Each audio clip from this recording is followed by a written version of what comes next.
welcome to the special meeting of the City Council of the University City, Texas. It is Wednesday, July 6, 2022. It's 6 p.m. I call this meeting to order and call for a quorum check, please. Mayor Buckingham. Here. Councilmember Buck. Here. Councilmember Wolf. Here. Councilmember Durian.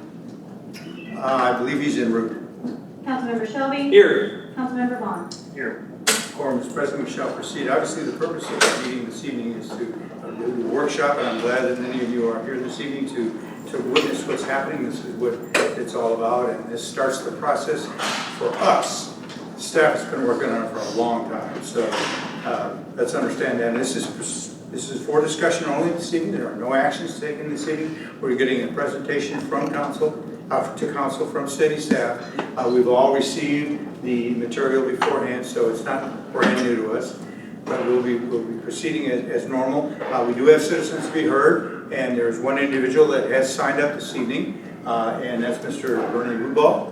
Sir, please come forward. Sir, you can talk from here, so we don't have to leave you. Thank you. Perfect. Well, thank you very much, Mayor and council members. As you know, I attend a lot of meetings and try to get involved as much as I can in understanding the city operations. And what I've come to understand is we have a lot of critical need priorities. And from public works to wherever, I'd love to see our priorities include some services. Tremendous tragedies occurred in Texas and the north, most recently. So one of the things I'd like to plant in a seed is essentially, where are our programs for the youth? Can we capture this 18 to 21-year-old group in some way, type thing, at least for us, our family, here in Universal City. So please, that's just a throw out because of recent events. The other thing is, I see that there are places that can be cut or reallocated. So that understanding the priorities, what's the critical priorities of the city, I think is important for council to appreciate. In past, I've been told there hasn't been sufficient detail provided about the 1, 2, 3, 4, 5, 6, 7, down to 20 priorities that our departments really want. Okay, so basically, appreciate the work. I know this is probably going to be one of your longer sessions, so I thank you again for all that you do. Bye. Thank you, Mr. Bill. Okay, he was the only individual signing up this evening. Did anyone else want to address council? Didn't realize we had assistants be heard this evening. All right, let's press on then. Okay, again, the purpose is the workshop to present and discuss the proposed FY 2023 budget. This is a non-action item, and I'll turn it over to our city manager now, and the procedure will be that they present, and we can ask questions as we go, and this is something that we changed last year from multiple sessions to single session, and we're working on it again this evening. So, Kim, over to you. Yeah, thank you, Mayor and Council. I appreciate the opportunity to be here. Since we're giving thanks, we should always start where it all starts, and that's with Ms. Jessica Moore, who is our finance director. Something you all may not know about Jessica is that she recently, within the last couple of months, received her PhD. So if you feel the need to refer to her as Dr. Moore this evening, it would be at the great pleasure of the rest of the staff. Also want to thank Shayna and Mateo, also the other two people in the finance department, for all the assistance that they gave, and everyone else. And certainly this budget would not get done without the department heads and their respective staff members and supervisors. As you know, when we do a budget, it's very collaborative. We go down to the lowest level and say, what do you need to get your job done? What equipment do you need? What training do you need? And they provide all of that input to their supervisors, to their department heads, and we do everything we can to try to work those items into the budget, because when push comes to shove, they really are the ones that are doing the work in the city on a day-to-day, making everything operate. So the way our session is going to work this evening, and Mr. Rubal is correct that this is a longer of the meetings that we'll have. Remember, we used to do it in about 9 different sessions, which meant that the council members who were working had to take a lot of time off from work. for a half-hour presentation. Council asked us to combine it all together. This is our second time doing it. And we hope that it is beneficial to you this year as you felt it was last year. So we're going to start off with utilities. Reed is here. He is, I call him our super duper number cruncher. He is fantastic at an Excel spreadsheet. So he and Randy have been working over numerous months to identify projects and programs that need to happen within the water, sewer, and stormwater departments. You know, obviously that is, well, based on the purchase orders, those are our most expensive departments in the city. And so they have a lot of work that they need to do to keep the city up and running and to expand capacity to make sure that projects get done in the future. So we're going to start with Grady. From there, we'll go into the utility budget. From that point, we'll move into the general fund. Probably sometime around 7:30, we will take a break so everybody can stretch their legs, have some water. Council and staff will have a quick bite to eat, and then we'll come back, finish the general fund if we have not, and then we will move into the debt service, capital improvements, and then we'll move on to the golf course. So that is our plan of attack for this evening. At any time, if you have a question, please raise your hand. You know, normally the mayor will be asking you what it is. If he doesn't see you, we'll help him acknowledge anybody who has their hand up. We have all of the department heads and the supervisors here, so if there is a very pointed question that you need to ask, we hope that we are prepared to answer those for you this evening. So with that, I will turn it over to Randy and Grady, and we'll begin with the water, stormwater, and sewer rate study.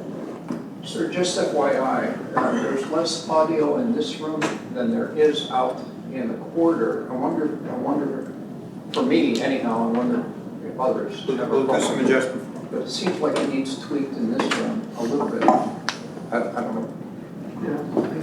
Thank you, Mr. Rubon.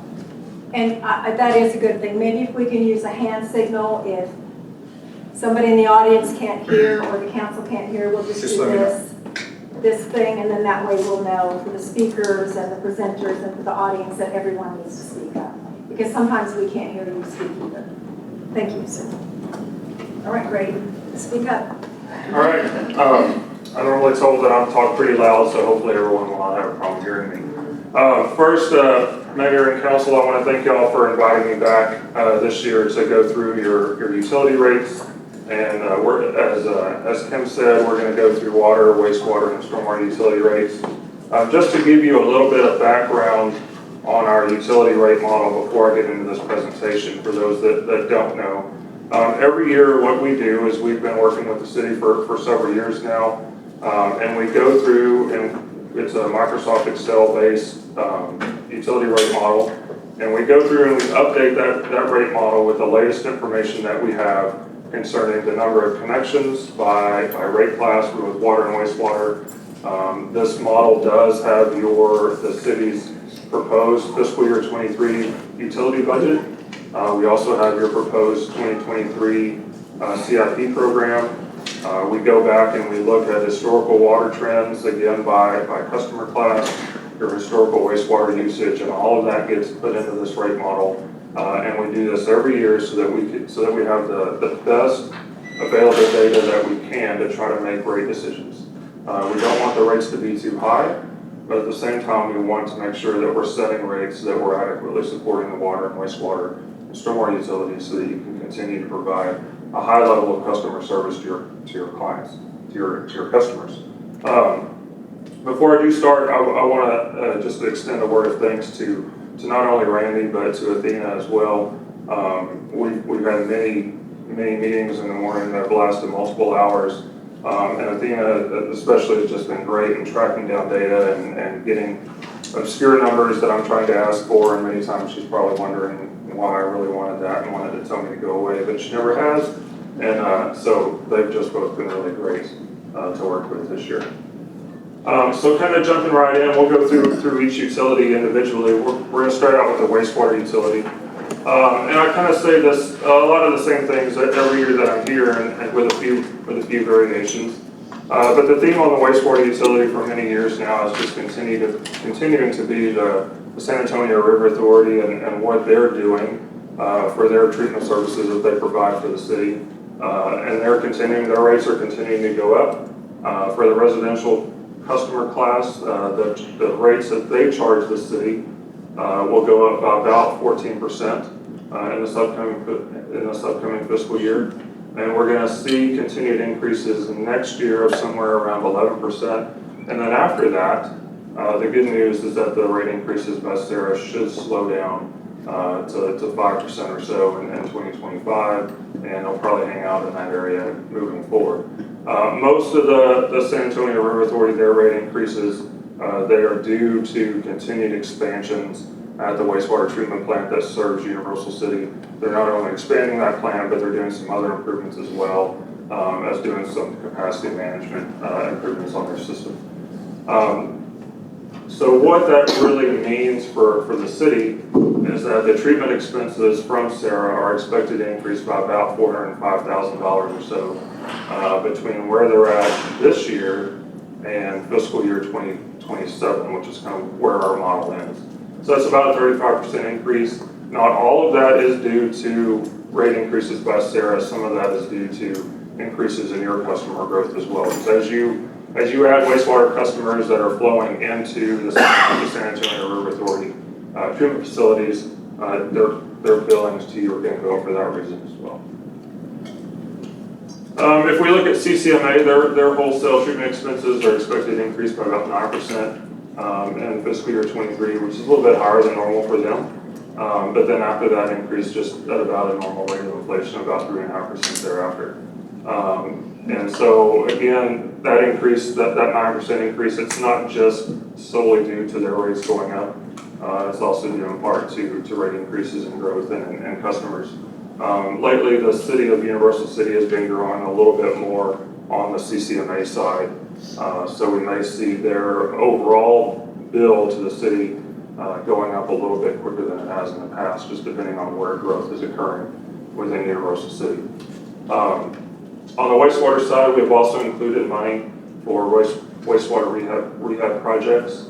We've included $250,000 in 2023, and then we're increasing that to $300,000 in 2025. That is a change over previous years. In previous years, we have ramped that up a little bit quicker and trying to get to that $300,000 mark either in 2023 or 2024. So we basically kind of pushed that back a year or two just to kind of bring a little bit of pressure off of the rates.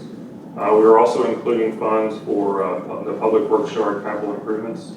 That is $78,000 per year in all years, the rate model, all 5 years. The total that is split between water and wastewater, so the total for that project is really $100,000 per year. And again, this is a change from previous years in which we were ramping up that spending over time as well. Now we've just kind of kept it flat to try to take a little bit of pressure off of future rates. Those Public Works Yard capital improvements, the way that is designed to work is that is a budget item that is included, and those funds are getting earmarked or transferred to another fund so that down the road, whenever the city goes, where I believe you've kind of already started some of that work. So as that work is completed, it's being pulled out of money that the city already has set aside for that project, so it does not impact your rates in the future. The last thing on wastewater, and this not only applies to wastewater, but wastewater, water, and stormwater, and this is something that I certainly am sure I don't have to tell you all, is that this year has been a little bit different. And so the cost of other commodities, gas, electricity, materials for not only construction projects, but just the cost of materials to go and fix things as they break, have all increased drastically over the past year. Certainly more so than we would have seen or anticipated this time last year whenever I was standing before you making this presentation. On the water side, we do have some ongoing projects on the water side that are being funded through current bond money. So those projects, they don't directly impact your rates. They do impact your rates in the sense that you're paying debt service on those projects, but we're not double counting those projects. If you already have bond money to fund projects, then we're capturing those through your debt payments. There are three additional 3 tanks for plant 8, 9, and 10 that we're expected to be cash funded from cellular water tank revenue. So very similar to the public works yard capital improvements. The city charges customers to put towers on top of your water tanks. And so we are earmarking that revenue, that line item revenue, from those customers into a separate fund or account, or somehow accounting for that money somewhere else, so that whenever these tanks need to be repainted in the near future, that money will be pulled from those earmarked funds to pay for those tank repaintings at that time, rather than paying for it out of operational money. So you're kind of paying ahead for those, so that they don't have as big of a rate impact in those future years when we're trying to cash fund those projects. Similar to wastewater, we had the same amounts of money in there for water rehab projects, $250,000 this year, and we increased that to $225,000 to $300,000. The other part of the public works yard capital improvements are here. And then this year, we are including new debt that will be issued more than likely. That debt payment is estimated to be about $223,000 per year. And that debt will be for well number 12 replacement and well site 10 and 11 ground tank replacement, some land acquisition, and there's also a wastewater project included in that debt issue. Let me expand on that. So that line item right there is where we propose to issue debt, which will come before you here in August, that will cover those items. So we factored in the debt until y'all approve that particular project. So that debt is in the rate model. It's included in the rates that we're recommending. This is the capital improvement plan for both the water and wastewater utility, and honestly, there's really not a whole lot here. You can see the public works yard capital improvement plans, the water rehab, wastewater rehab projects as well. And then we do have these projects that we have already included in a planned debt issue in the early part of 2023. The tanks that were being repainted, the 8, 9, and 10, you can see that our source of funding there is the tank fund. So again, we're including those as being funded and money that has already been set aside for those tanks. Should there need to be a little bit more money come out of that fund, that would have a little bit of a rate impact. But there should be enough money set aside to cover all of the vast majority of those tank repaints. Yes, sir. Yeah, does that include everything you're projecting in the next 5 years as far as capital for water and wastewater? Or is this just what you're planning to fund out of the rate structure? I think the answer to that question is generally both. This is the full water and wastewater CIP that we have over the next 5 years. It certainly doesn't preclude you from having other projects that are funded from other sources, but right now, this is all that we have being funded through the utility rates. And do you have a rough ballpark number for the 2023 debt issuance? What is the cost of those items that you're? Those 4 items are when we bring it to you, be about $4.5 million. Okay. So if we look at the proposed rate changes on the water and wastewater side, just to give you a little bit more background, in the past, what we have normally recommended is just an across-the-board rate increase. So if water rates go up 5%, then wastewater rates would go up 5%. We're trying to, what we would recommend, or what I would recommend this year, is that we depart from that just a little bit.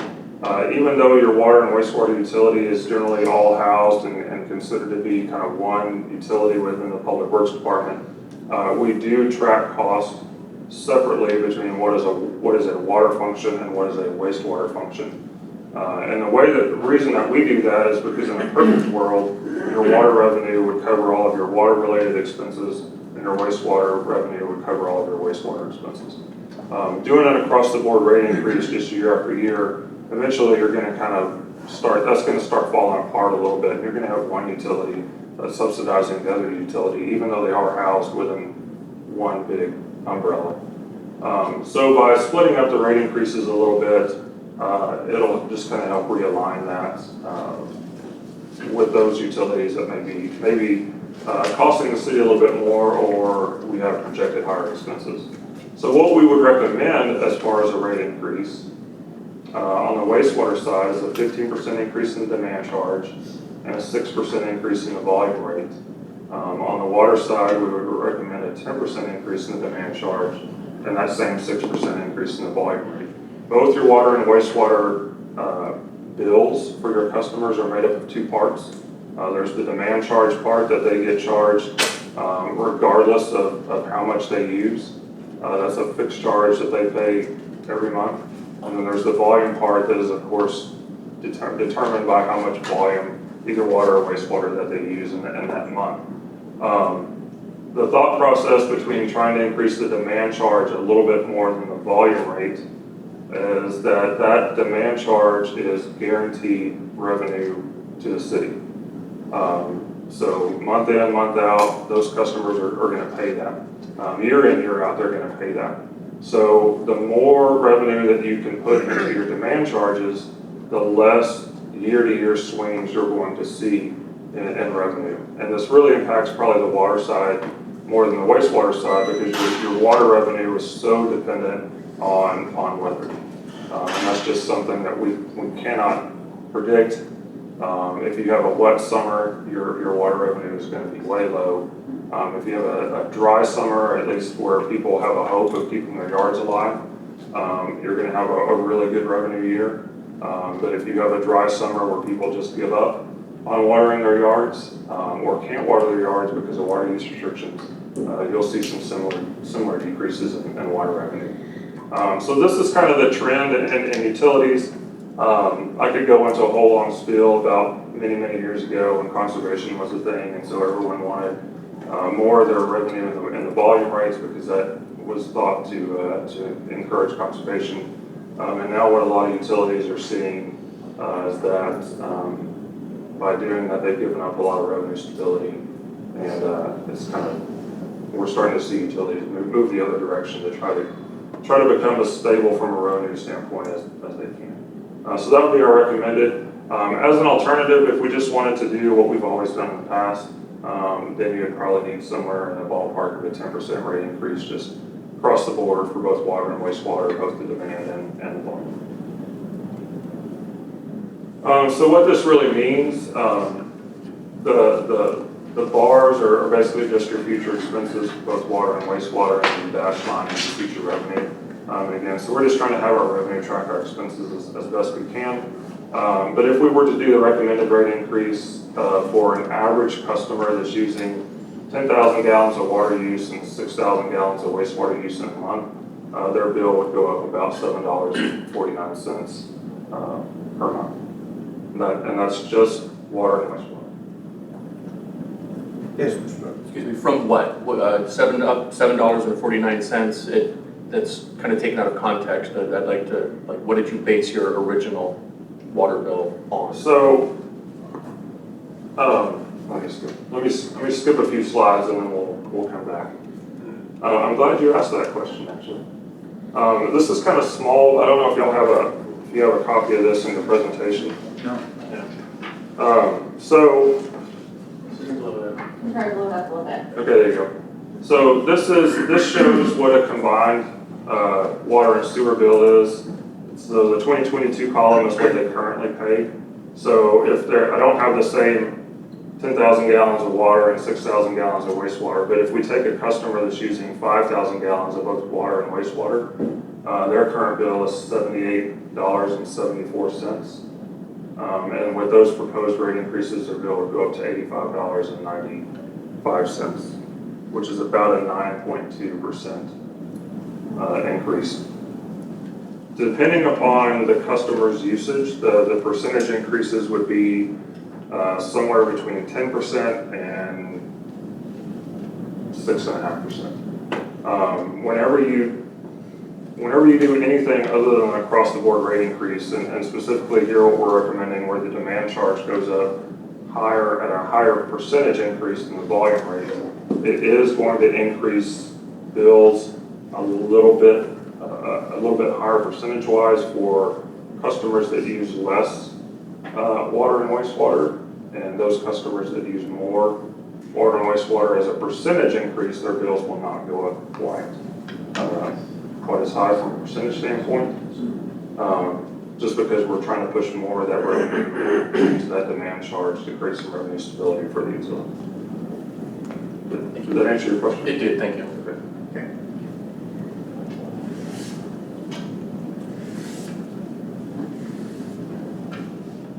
So if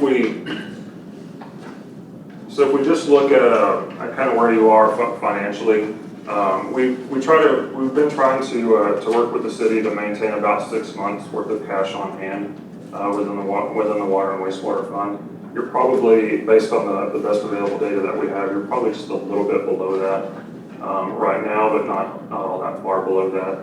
So that month's operating reserve, that kind of red line is at 6 months. That's kind of where we'd like to see you. The dashed line is where we have you projected to be. So again, just a little bit below that, but with the rate increases, you'll probably stay just below that and then maybe bump up above that in the 2023, 2024 timeframe. You will always maintain adequate debt service coverage. So if you do go out and issue new debt and that debt does come with a coverage requirement, that should not be a problem for the city. So on the stormwater side, what we kind of had been doing in the past was generally doing a rate increase every other year. That rate increase varied from 3% to 5% generally. So if we were doing a 5% rate increase every other year, that basically equated to a 2.5% or so rate increase in every year. Last year was a year where there was a 5% rate increase. Those increases in the past have really helped the utility generate a little bit more funds for ongoing capital projects. However, those project costs continue to increase, not only just because the cost of construction has gone up, the cost of materials have gone up, but also just because those projects that Randy was doing for a couple $100,000, those projects are not there anymore. And so on the stormwater side, the projects that need to be done now are just a little bit more expensive than they've been in the past. So instead of funding $200,000 per year of capital projects, our goal is to try to fund $250,000 per year of capital projects. In this upcoming fiscal year, we have $290,500 of capital projects. So a little bit more than $250,000 per year, but in all other years, our goal is to try to fund $250,000 per year. So what this means is on the stormwater side, we would recommend a 20% increase in stormwater rates for fiscal year 2023. And then from our best projections, and I may regret saying this next year, but it does not look like there would be any other future planned rate increases over the 5-year period. Now that doesn't mean that next year I wouldn't stand here and say, oh, well, you may need a 2 or 3% increase on the stormwater side. But you're certainly not looking at another 20% rate increase, not a 10% rate increase. It would just be something smaller to go back to kind of that rate of inflation type thing, because you do have staff salaries and those increase every year, and the cost of other things can tend to increase year to year. But we are recommending a pretty high percentage rate increase this year, and then that'll kind of get you to where you can fund about $250,000 worth of capital projects per year, cash fund those projects for the next several years. As an alternative, you could kind of spread that out over a couple years. You'd still need a pretty sizable rate increase likely this year, and a couple of smaller rate increases in 24 and 25. So 20% sounds like a really big number. The way the city's stormwater charges are billed, there's a tiered structure for all customer classes based on lot size. So if I'm a residential customer and I have the largest lot size, my bill would go up 93 cents per month to $5.63 per month on a stormwater basis. Of course, your commercial customers, their bills are a little bit higher for comparable lot sizes, and just they have higher tiers because they didn't have large lot sizes. So of course their bills are going to go up a little bit more than 93 cents per month but it's still looking at that same kind of 20% across the board rate increase. So if we want to see how you compare your stormwater charges to other cities, these rates are from 2021. So they will be updating their rates as y'all are at this time. So I would certainly expect some of these other cities to be increasing their stormwater rates as well as they experience cost increases. I do work with some of these cities, and I can guarantee you that some of their rates will be going up as well, because they're facing the same pressures that City of New York City is facing as well. So with $5.63, it would not put you at the top of the list. You would be behind San Marcos. It would put you at the top of this kind of second place in this list amongst all these other cities, but you're certainly comparable to surrounding cities as far as a monthly stormwater charge goes. This just shows your stormwater expenses and revenue as we go out. It tends to be pretty flat. The green bars at the top is your $250,000 worth of cash funding projects, and the blue bars at the bottom, your other O&M expenses that are going up at about 3% per year is what we projected as a rate of inflation. You can see your revenue line stays just above those bars, which is what we want on the stormwater utility, is just generally try to keep you relatively cash neutral. On the stormwater side, you're probably a little bit below your target for reserves. On the stormwater side, we generally just recommend about 3 months worth of cash on hand instead of 6, because on the stormwater side, that's like your demand charge for your water and wastewater utility. That's guaranteed revenue. Your revenue on the stormwater side doesn't vary much from year to year. It pretty much remains constant. And so therefore you don't really need to have extra cash sitting around. So the dashed line, the darker dashed line is with the recommended rate increases. You can kind of see how we would get you back to 3 months worth of cash on hand through the projection period. So that's my presentation on the utility rates. If there's any other questions, I'd be more than happy to answer those. Let me just say that when you show the rates of some of those other cities, that was 2021 rates, not the current rates. That is correct. So the chances are that their rate are continually going to go up as well. They're facing the same thing we are. You mentioned that. I want to make sure everybody's aware of that. I mean, yes, we look like we're pretty high, but it's an apple and orange. Take a look at it right now. So I want to make sure everybody's aware of that. Okay, questions? Phil? Is it safe to assume that you've baked in the new homes that are going to be coming over the next few years into your models? We have. So we've been pretty conservative with our growth estimates for the city. We're expecting that the city is going to grow at about 1/4 to 1.5% per year. That could certainly change depending upon what mix of development comes in. The city has some land left that is going to be developable. And so the answer is yes. And we try to be a little bit conservative on that growth estimate. If you have a large or multiple large multifamily units come in, that would probably certainly change our projections just a little bit. It generally wouldn't change them a whole lot. And then have we already collected the water sewer impact fees from the Kitty Hawk development? I don't know what's the name of it. Which Kitty Hawk? Sidewalk property? The end of Kitty Hawk? The new side, the development of the sidewalk. Civil crossing. Okay, so residential and commercial impact fees get collected at the time of the permit issuance. And so because we don't know exactly how many permits they're going to be issuing, we do that based on a conservative number that we think they can get done in 1 given year. But are those included in your models as well, in terms of total revenue that's coming in to maybe fund some of the capital projects? Yes, we do have impact fees, and the way that we handle those is we model them as you're supposed to through Chapter 395, which is the impact fee statute. So we show those as revenues coming in, and then they get transferred back out to a separate impact fee fund to fund projects that are growth related. On this current CIP, we do not have any projects that are being funded through impact fees. However, if there are projects that are growth related that are within the CIP or are part of that $300,000 that we have in there for it's labeled rehab projects. Can't use impact fees for rehab or those type of thing. But if there is any growth related project that shows up, the city could fund those out of impact fees. Okay, then my last question is, so on the stormwater, like for water and sewer, we had a CIP, which shows what we wanted to spend it. In stormwater, I guess it's kind of a guess of what might come up. Do we not have a CIP for stormwater? We do, and this year, This year's CIP is Persia Drive.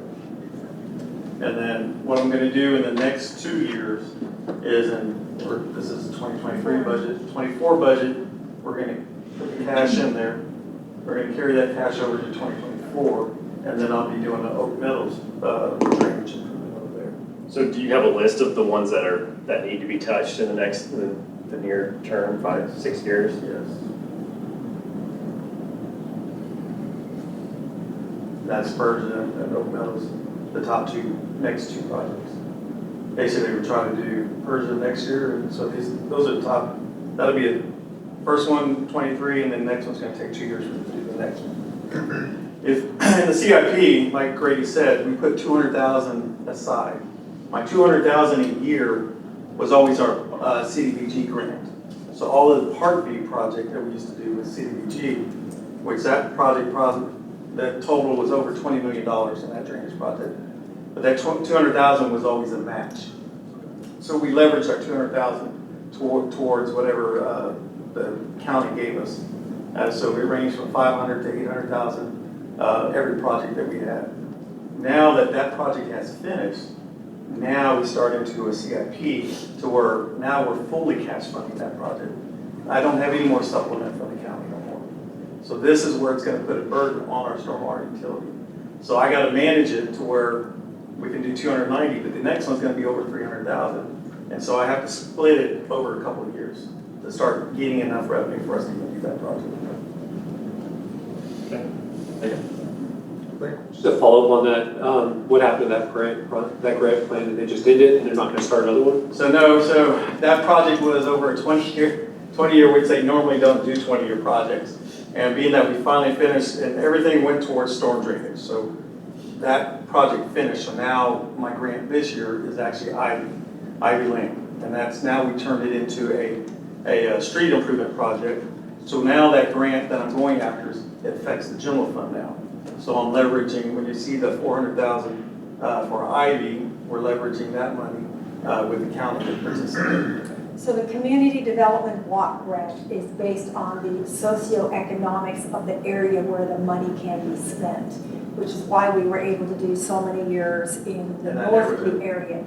Now that it's complete, we don't have any more sewer projects that we can get CDBG funding from because other areas of the city are at a higher socioeconomic standing. So we can't even apply for those CDBG funds in terms of stormwater projects. Now, for better or worse, socioeconomics changes from year to year. And so it may be that sometime in the future, it may pop up that we could apply for those funds and use it in a different neighborhood. But right now, we don't have anything that qualifies for it, which is why he's having a cash fund stormwater. Thank you very much. Yes, it's a difference from what we've had in the past, for sure. And the only area I can use it, basically, if you know where the library is, from the library on the west side of Papica Road, all the way to the railroad tracks. That's the only area I can apply for grants at. Okay, thank you. A lot of those percentages of increases, we've already been exposed to that. We've known this for months and months. We had presentations. So the figures on potential increase is not due to, well, it's to our council members. It is, of course, unfortunate for sure. But this is something that your council has been briefed on before. So these are not new figures. And those came with presentation by Sarah. Yes, sir. All the numbers that you had presented were presented by Sarah. So we've been exposed to their potential, what they were going to be recommending, what they were going to be doing, and what those rates would probably be. So it's not brand new to us. Yes, Mr. Buck. Mr. Mayor, thank you. There were a couple of proposed, recommended versus alternative rate increases. At what point, and from my own knowledge, being one of those new council members that this is new for, at what point do we express our views back to the city to say we want to do it this way or we want to do it that way? That's what you're doing right now? Okay, thank you. Well, then in that case, for the record, I would like to, on the, there was one that was either the 20% now and then none in the future, or 15.5 and then 1%. Although the numbers do look small in terms of it, it would be a 96-cent increase. With that 20%, we have to factor in all the other things that our residents are having to finance right now with across the board with inflation being what it is. My feeling is I would like to do the alternative of 15 and then 5 and then 1. Because we can say right now for 2023, we're only going to raise it one time. But 2 years from now, is everybody going to remember during this council meeting or during when we approved the budget that we said we weren't going to try to increase it? So that is my position, is that I would like to see it at 15, 5, and then 1%.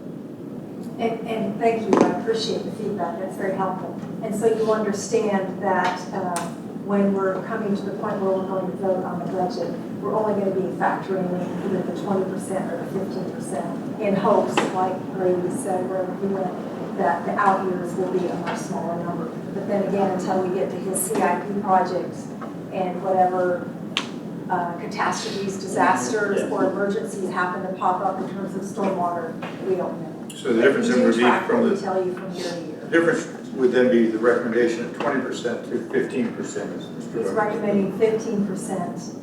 You would look at the other 2 years. Instead of the 2020, the 20% in 2023, and then look at 24 and 25 as those years come. Yes. Yeah, because like right now, the way materials is today, I can only get a quote for 24 hours. And so I can't project what that rate's gonna be next year. This is just forecast. Right. And so the cost, everything going up 200%, like it did 200, 300%, until we know what the future's gonna hold for us, this is the best we can provide.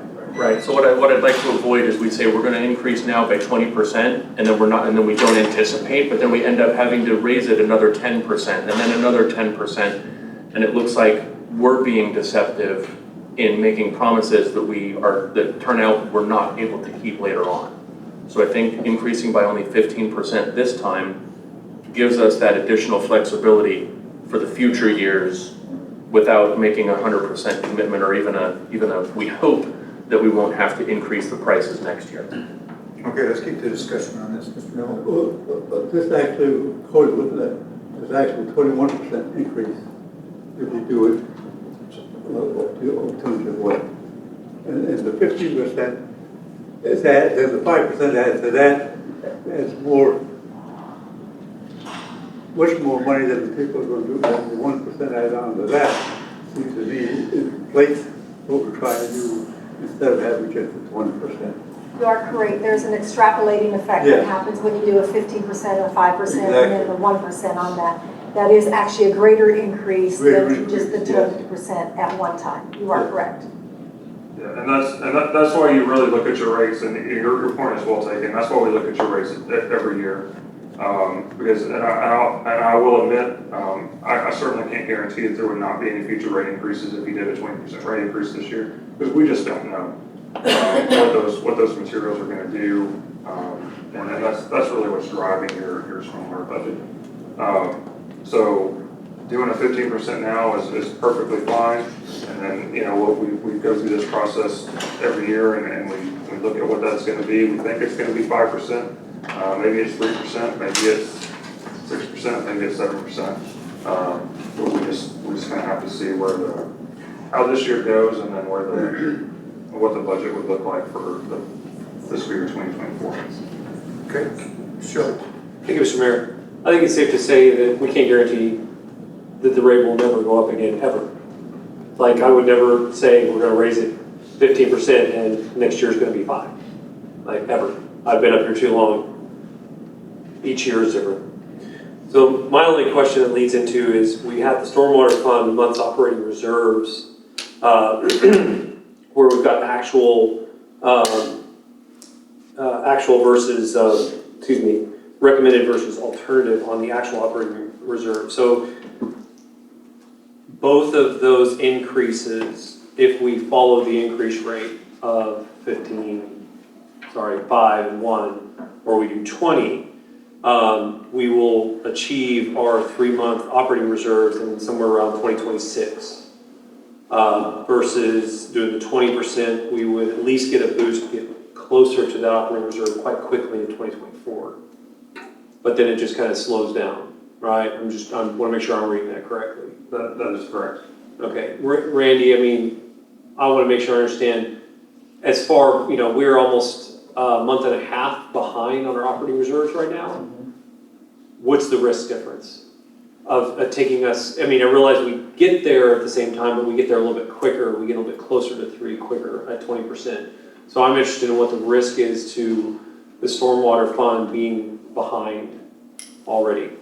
I'm fine with the alternative, like that you mentioned, because I don't want to mislead anybody that, it says in here no future plan increase. And because the cost right now, I mentioned, that Oak Meadows project is $500,000, right? So that's our goal. Our goal is to get to 250. But if some reason if that's the case, then maybe that project, instead of being a 2-year project, turns into a 3-year project. And I'm setting aside doing it that way. So that's a flexibility we have if we start coming up short there. And that's where I lean into. In my world, a lot of things. The longer you put something off, the more it costs. Yeah. So, and I just don't have the experience in stormwater. If we're putting something off from 2 years to 3 years, is it going to, not for just the cost of materials, but through degradation, is it going to cost more if we put it off too long? Yeah, we hope gas prices come down, right? That's the major factor that's driving everything up, from like PVC pipe to everything. Fuel goes to almost every material. Concrete is the biggest driver when it comes to stormwater projects. Right now, there's a concrete shortage, so building anything in concrete, they're having trouble getting concrete. So I'm hoping 2 to 3 years, that's maybe resolved, and things start coming back a little bit to normal. He's asking if you'll have more degradation. It's more from a degradation side, less supply chain problem, more degradation. is any of this stuff going to break and cost more to repair because we waited too long? No, because these are brand new projects. These are all new projects for us, and that's the problem that we haven't had is these drainage projects. Everything runs on the surface. And so as far as breaking down, anything like that, that's not an issue right now. Because we're not out there rehabbing drainage. Everything else is earth and swells and stuff like that. So I don't see there being a problem with that.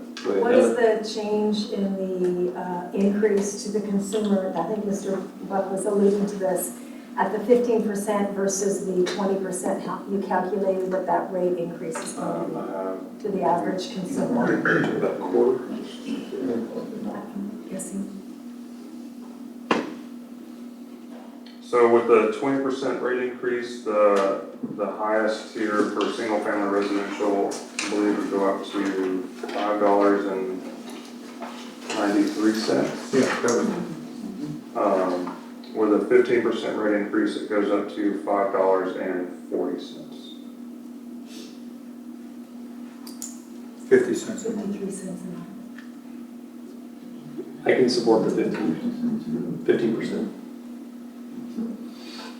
I can support the 15% as well, but what I would like to do is, we were talking about stormwater, but we didn't even broach the bigger one, which is a $7.49 per month increase at this, with the water system. Water and sewer. Because I understand that we have to increase if we're going to maintain. If we're not keeping up with it, it's just going to crumble and then everything That goes falls back to the apart. degradation problem in the water and sewer. You're not talking earth and swells now and a little bit of concrete. Now you're talking major purchases for wells and pumps and generators and all the materials that go into that.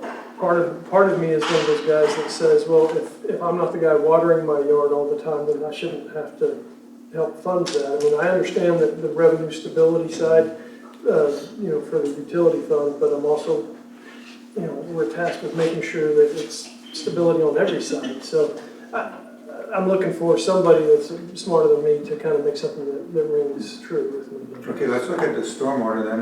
At first, the 15% seems to be a little more. Yeah, just so I'm clear, I did misspeak. With the 20% rate increase, the bill would be $5.63, not $5.93. So, Okay. so you're looking at A quarter. A quarter, yeah. 25 cents. Okay. Now, but I also look at the fact that we don't know what it's going to be like next year. And at 20%, would we be able to capitalize on some of the materials that we need rather than taking 5% off and waiting the next year to see what happens? So that my concern is, do we want to take that risk? And when it's only 25 cents, I can't see that that's a major risk. I think if we keep it at the 20, my personal position is I would like to keep it at where it is, because we will then be able to afford some of the things, hopefully materials that maybe we can't next year if it has to go up only 5%. So anyway, if you guys are fine with that, that's okay. I just wanted to voice my concern that 25% increase is minimal to the risk of what we might be able to afford or not afford this next year. Yes, Mr. Peters. And I would be clear, I have no problem paying an extra quarter a month. I mean, it's not that, what we're talking about rate increases, it's not that big of a deal compared to some of the other rate increases we're talking about. But that's where I'm kind of leaning on. I want to make sure that extra 5% is not going to be the difference between you being able to get something done that we need to get done. And that's I want to ask that question very clearly. Randy. No, yeah, stormwater, I feel confident on stormwater. It's a little bit different when you get to water and sewer, because I got everything out there that you can fill at any time, which you'll see some of this coming up. But stormwater, I feel confident on that. We don't really have a lot of infrastructure that typically you'll see that filling. A lot of those we've already addressed in smaller areas. And can I ask, what would we use the reserve for? When would we go into reserves? it's just a set aside should something catastrophic. Can we think of it? I mean, I hate to say somebody has thought of this. What is a good example of why we would touch this particular reserve? Because I know we have multiple reserve funds. So what would touch this one? Anything flooding that would wipe out, culverts, just a collapse in our culvert system somewhere. Anything, if we had, trying to think of, East Aviation is in our bridge, but. Does this include something like, and it's been a while since we did it, I think I don't remember the road, it's basically off Cibolo Creek where we put all those stones in for that water runoff, and it runs down to Cibolo Creek. I mean, that's when we're talking about stormwater. Anything that runs from the street and our lawns into the creek. That national project where we put all those rocks and. Yeah, I'm sorry, I can't remember where the road is. And the other thing that would fall into that category where we would dip it is, let's say we had an emergency situation where we found that somebody had dumped some kind of pollutant into the storm sewer system. Obviously, as a city, we can't find out who it is. We're still responsible for cleaning it up. In most cases, we'd be responsible for cleaning it up and then probably have to go after them. Let's hope that doesn't happen. That's where I'm talking about some people dumping oil into the storm sewer system, or hunting and fishing and having carcass or leftover stuff and just washing it into the storm sewer system. Things of that nature become contaminations and pollutants to the stormwater that we are responsible for also. And when we talk about this 3 months worth of reserve on hand for the stormwater fund, we're not talking about a lot of money. Yeah. You need to keep that in mind as well, that we're talking about 3 months worth of expenditures on hand. So really, 3 months worth of cash on hand in the stormwater utility, you're trying to maintain a fund balance of about $200,000. So it really wouldn't take that much if you did ever have a catastrophic flood to dip into that reserve and go through that reserve. I'll ask my question again. Is it enough at 15%? I mean, yours. I need you to be. You're responsible for it, so yes. I'll make sure we get what we need. I'm confident we can make do with 15%. That's not a problem. For what project that I have projected in there for that 290, obviously when we put this out to bid, next, after October, I'm just hoping it's still within our budget, but yes, I feel confident about it. And one last question. If we do run out of, say we have somebody pours something down one of our drains and we have to spend who knows how many $100,000, are we able to derive that money from one of our other funds, loan the money to the utility department? Are we able to cross those streams when needed? Yeah, we would So we have a way to protect them at the detriment of one of our other funds. You are correct. Okay. Thank you very much. Mr. Chairman, this is a workshop, it's not a meeting where we're taking action except for recommendation. No, we're So just we have to recommending give- that staff. We have to give them a consensus of what we need to do. That's correct. Right? Yes, That's what providing we're- direction is what we're asking. So you need to ask, council members wish to propose that they would prefer. That's correct. If you all are comfortable with that 15%, then we can direct staff to revise their proposal. That's not changing anything other than dropping it from 20 to 15%. Everybody else, you guys all right with that? I'm good with that. Okay. So, And then we do also owe them guidance on the water and sewer as well for those rate changes. Yes, sir. Correct. That's next. okay. So there's your stormwater consensus from council. Are you acceptable for that? Randy, you said you Yeah. said Yes. 15%. City manager? Yes, sir. We'll make it work. Thank you. Okay. So Mr. Goolsby's concern then was the wastewater and water, and the percentages there. And that's a whole different ballgame compared to what we just covered there. So is there anybody that has concern related to those percentages? So I will say, before you all deliberate that, the two options that you have, or that we presented for you, these are revenue neutral. So that's why we didn't show you a graph that shows what the differences are, because from a total revenue standpoint going to the utility, there really is no difference between these two. The main question that you would need to, so short of adopting finally something that would be less than this, the main question that you're kind of asking yourselves is who's going to bear a little bit more of that impact. Under the recommended plan, it would be those that tend to use less water and wastewater. Under the alternative plan, everyone's going to bear the same thing. Yes, Mr. Shaw. Thank you, Mr. Mayor. As somebody that has a pool and has a yard that I water with an irrigation system, I have no problem taking on more of the demand on the water side because I use more water, so I'm using the system more. So I'm just leaving wastewater out of this, just water coming out of my water main. But I'll ask the question again. Does that provide the city, what, or the utilities department, what they need to maintain it? Let's say we've had a couple of dry years, and I know, and I've been around and I've seen where we've had some very wet years where I almost didn't even use my sprinkler system for several months. And I also don't use it at all during the winter, especially during the averaging, it's off. So that also creates a drop in revenue to the utility department in order to maintain what's used. So what is your opinion on that, Randy? So this amount right here is what we need to get our budget for next year to do the improvements that need to be done. Either one of those? Either one of those or the top, the recommended? The recommended. Just due to the fact that the material cost is outrageous right now, and I can't control it. Meters is a year out. I had to spend my whole amount just so I could get on the list to have meters next year.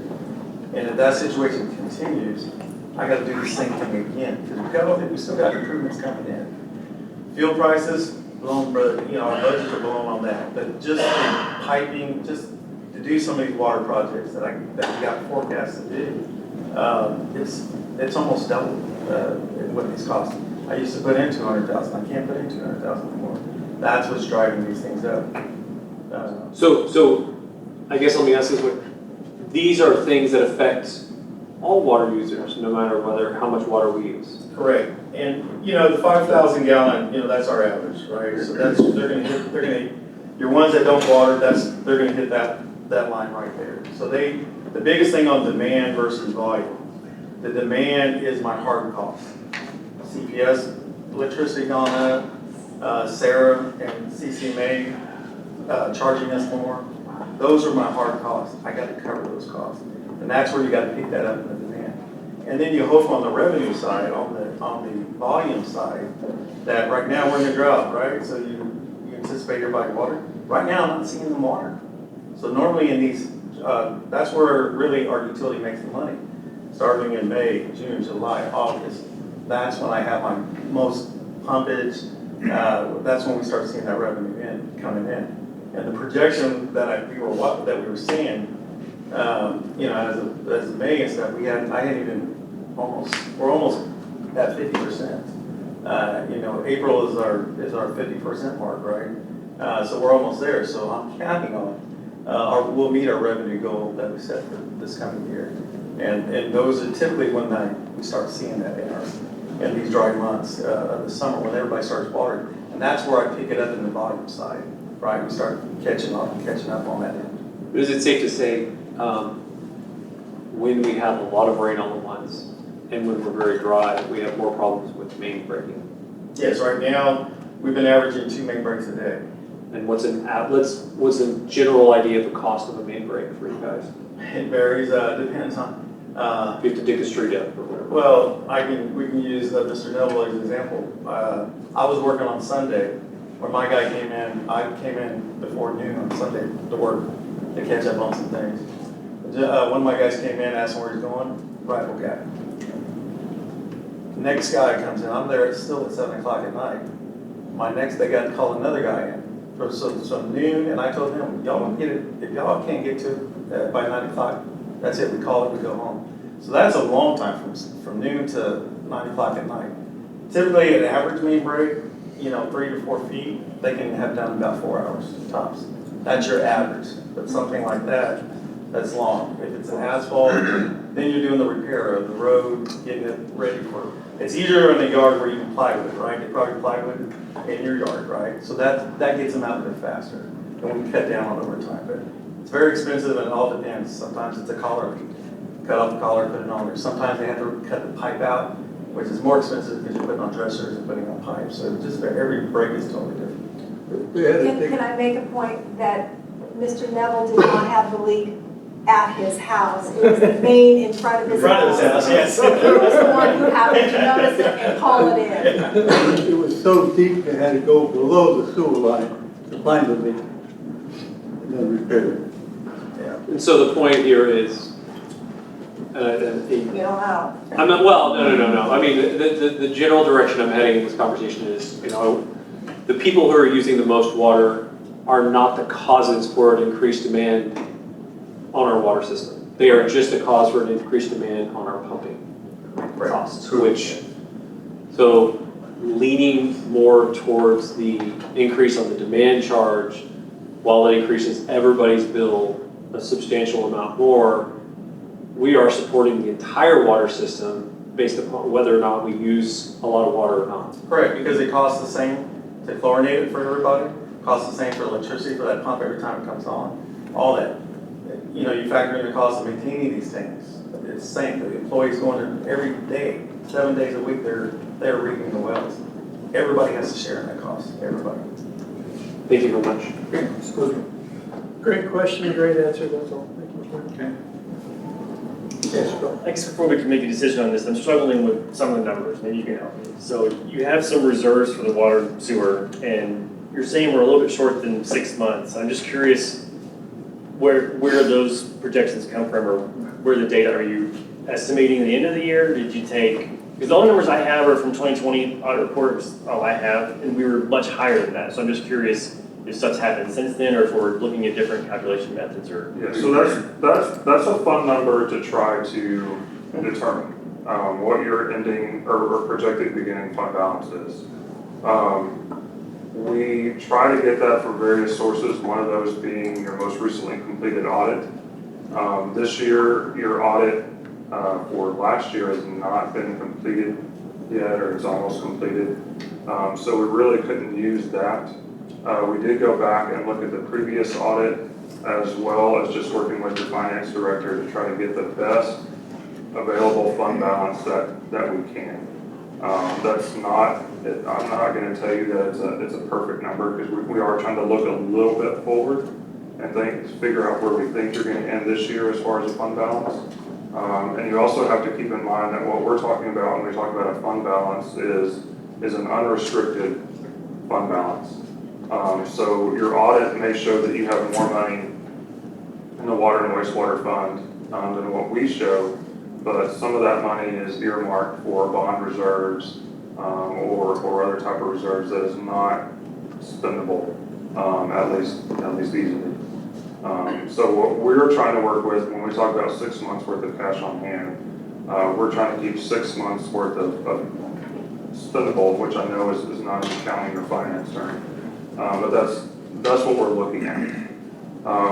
And that's generally the way that we try to do it. We will try to start with where we know you ended the previous fiscal year, and then we will make some assumptions over whether we think you're going to be net revenue positive or negative in the current fiscal year, and how much to the positive or how much to the negative that you're going to be, and adjust that starting number from that. Okay.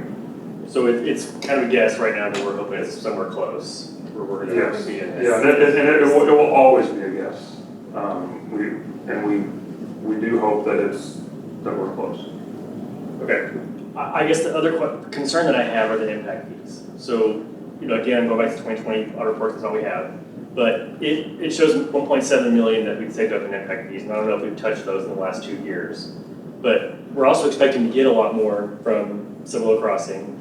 And I'm concerned that they're going to kind of accumulate, and we're not going to find a way to really utilize them as part of offsetting these rates. I know, like you said, it can only be used on new infrastructure, but once that subdivision is built out, what's going to be new? Are we going to just be left with a bunch of impact fees we can't spend, or should we be looking for ways to spend those? Well, the impact fee that you're referring to, you got out of the 2020 audit? Mhm. Okay, so that money I know has been, the majority of it spent.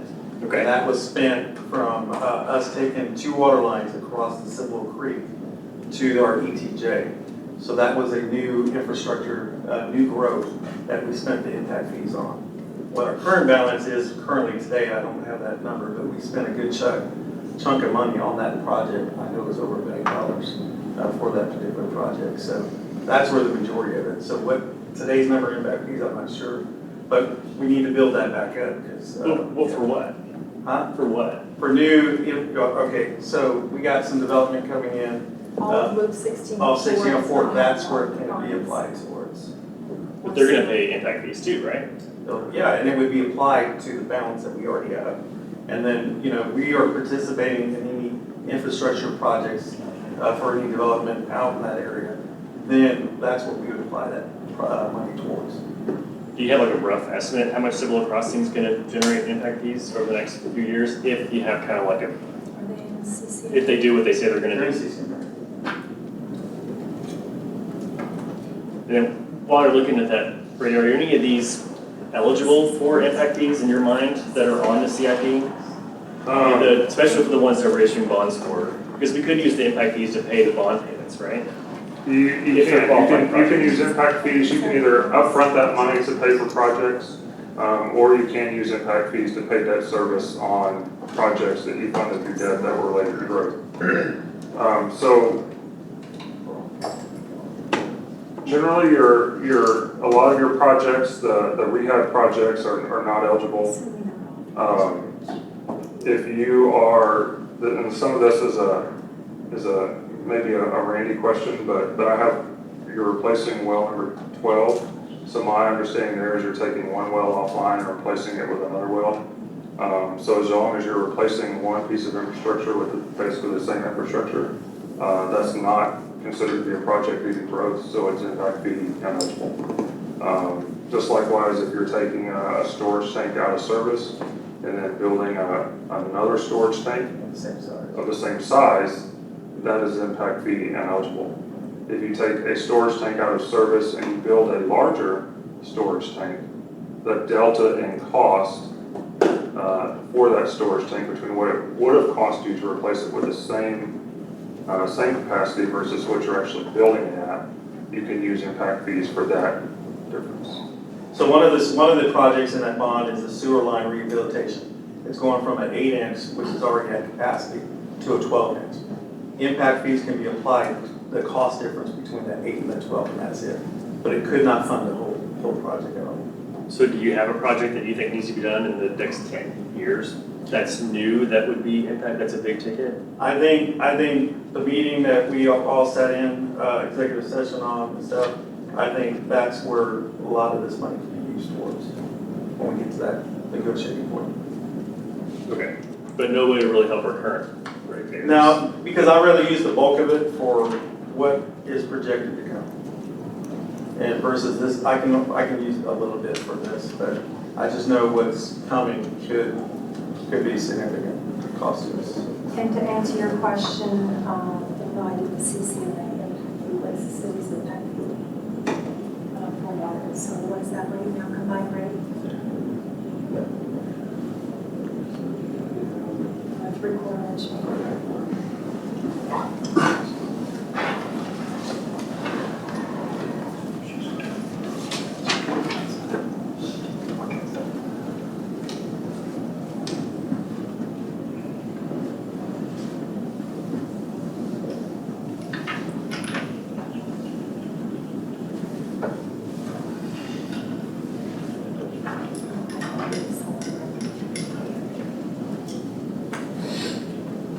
About 560,000. 560. So the water sewer impact fees for projected for the Cibolo crossing subdivision combined to be about 560,000 at build out, which will probably take I would say 4, maybe 5 years. Okay. I mean, assuming we had to go with a rate increase, I'd be in favor of the 10% across the board. I mean, I'd like the 15 and 6 on the wastewater and water because I'm a heavy water user, but I think it would be better to do lower on the base rate for people that aren't using a lot of water. Just be my preference.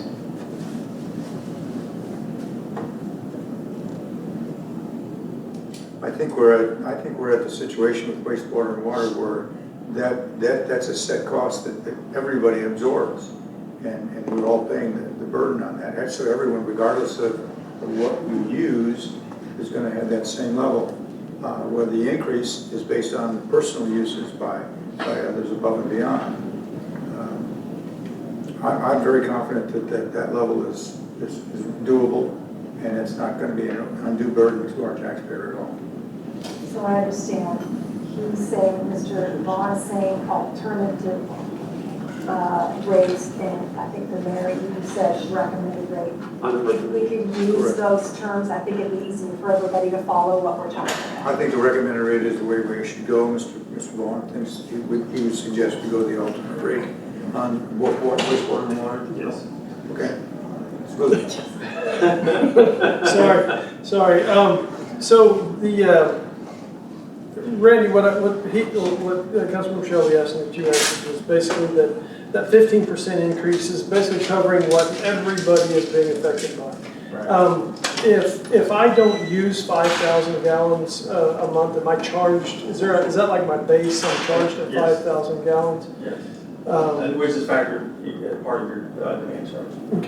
Okay, because I am of the, and if what I'm understanding is that if the 10% across the board, this still comes out approximately equal, but that is if we owe water and there's no, that's an unknown. Randy, I love you, but I want to make sure you have what you need, but I'm also worried about my little old ladies that have, you know, I get yelled at every time she sees me for increasing her rates, and I think I'm going to lean towards the alternative, but myself. So, sorry, thank you. Thank you, Mr. Mayor. Yes. I'm going to recommend it, just so we're clear. Yes, Mr. Barker. I'm in favor of the alternative. Okay. Paul, you just got here. Well, I pretty well caught up because I heard that we've been on the wastewater for a while, so. And I apologize to everybody, I apologize to the council, I was stuck out in Atkins, but it's really not an excuse. I just wasn't allowed enough time to get back here. Work does happen. And I'm in air conditioning, and it's that time of the season where I'm everywhere in any given part of the day. As I'm looking at this and I'm understanding what I'm looking at, the 15% increase in demand charge, 6% increase in volume rate as the recommended, and the alternative as a 10 and a 10. Right off the top of my head, and looking at a few of these numbers, I would also be in favor of the alternative. If you put me on the spot right now. I'm not putting you on the spot. No, I It's up to you, but, what you think. This yeah. is our advice Yeah. we're going to be giving to staff as to what we recommend the direction that they go. I would lean toward the alternative. I can go. Dick? I can go with it. I can go with it. With the alternative? All right, so it looks like you have the consensus that council would like to see you go try the alternative route. And I'm sorry to do this again, but if you, I mean, again, I'm the guy using the water. If you turn around and you're worried about it and you tell me, Bear, we need a 12% on the water rate because the 10's not gonna cut it. I'm the guy using the water. If I'm worried about my budget that month, I'm gonna turn my water off. So please don't feel like I'm trying to cut you off at the knees. I'm just trying to make sure that I'm the guy that, if I'm using it, I'm paying for it. And thank you, I appreciate that, because what I might add, you're giving us our recommendations, and we're gonna go and do work on that. But like you said, if we come back and we find out, now that we're kind of iffy on the for sure revenue, and we've kind of gone into the, well, we might make revenue, it may be after we run the model again, and when we come back with the ordinances for you for consideration, we may actually have to make some increase to the volume rate. So I'm again asking for input, but we have to run the model again based on what you gave us and a few other things. And so there might be a modification. I just want to make sure that we all understand that. Does everybody understand that? Looking for some people to nod their head or lift a finger. Let me, I have one question. We're not directing them, we're giving them suggestions. It's given We want us them to go back direction, and go. which is what we're looking for. Yes, sir. Yes. Thank you, Mr. Mayor. So, and I hadn't really planned, I planned on talking about the wastewater separately. The water increase is what I was asking my questions about. So on the wastewater side, the wastewater income is a little bit more predictable over the year, right? And I realize we've already decided, and I'm not saying everybody's going to change their mind, but I was kind of split. I was more on the recommended for the water, but the alternative for the wastewater. Because the wastewater, to me, is predictable from, what, February until February? Is that February, what is it, March, we get our numbers back? So, yeah, it's based on your winter average, right, that we report, and that's how we generate that revenue off the sewer. So the sewer is the flushing. The difference between the water and the sewer is primarily going to be the irrigators. That's the difference. Right, but the irrigators, we don't pay, assuming we turn off our irrigation systems during the measurement period. If we do turn ours, we're in line with everybody else at that point. So, like I said, my average is between November and February, I think is what mine is. And so my sprinkler system does not run during that time. I think my average is somewhere around 4, right? So, but we know that is a number that doesn't change. I mean, on the wastewater side, we get that average, and you can plan that, you can set your watch by it for the next 12 months. So, being that number is a little bit more solid, that's why I'm more on the On the wastewater side of using the alternative, because you can budget that, that's a solid number. It's the water side that I see being more the 10 and 6. But let me ask this question. I don't know why I didn't realize this, but why is it 10 and 6 and 10 and 10 on the water? All we're doing is talking about an increase on the volume rate. We're not changing the demand charge. Was that supposed to say something else? So you got your recommended 10 and 6 in water and 10 and 10 in the alternative. Was that supposed to be 15 on the water for the recommended wastewater 15, water 15 on the No, top? what we were doing, no, it was supposed to be 15 and 10. Or what we had done is we've just done across the board rate increases, but we were trying to look a little bit at the differences between the two utilities compared to their expenses. We just try to bring those a little bit closer in line so that one utility was not subsidizing the other utility. Okay, so the recommended was more to bring it up. Bring wastewater just a little bit. Water has been subsidizing wastewater? Yeah, not heavily, but since we were just gonna look at something that was a little different than what we normally did, we were gonna try to balance those out some. It doesn't give me any heartburn, if one utility is subsidizing the other. I mean, you operate the utilities under one umbrella. Our rate model is really the only place where it exists where we actually have a water cost and a wastewater cost. Just doing 10% across the board doesn't give me any heartburn as far as trying to balance revenues and expenses between. So am I overthinking this? Am I overthinking this? I want to make sure, like I said, what it all comes down to, and I realize I'm separate from everybody else up here, but I do ask the question, and I am always concerned, are we going to have enough to maintain our water system with these numbers for the next 12 months?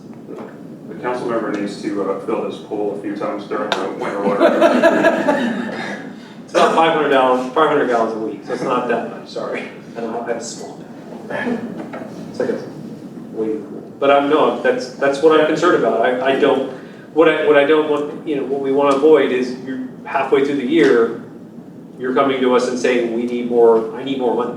Now, if we can do the alternative, we've got the recommended alternative. If we can do the alternative, that gives me my operational cost to cover.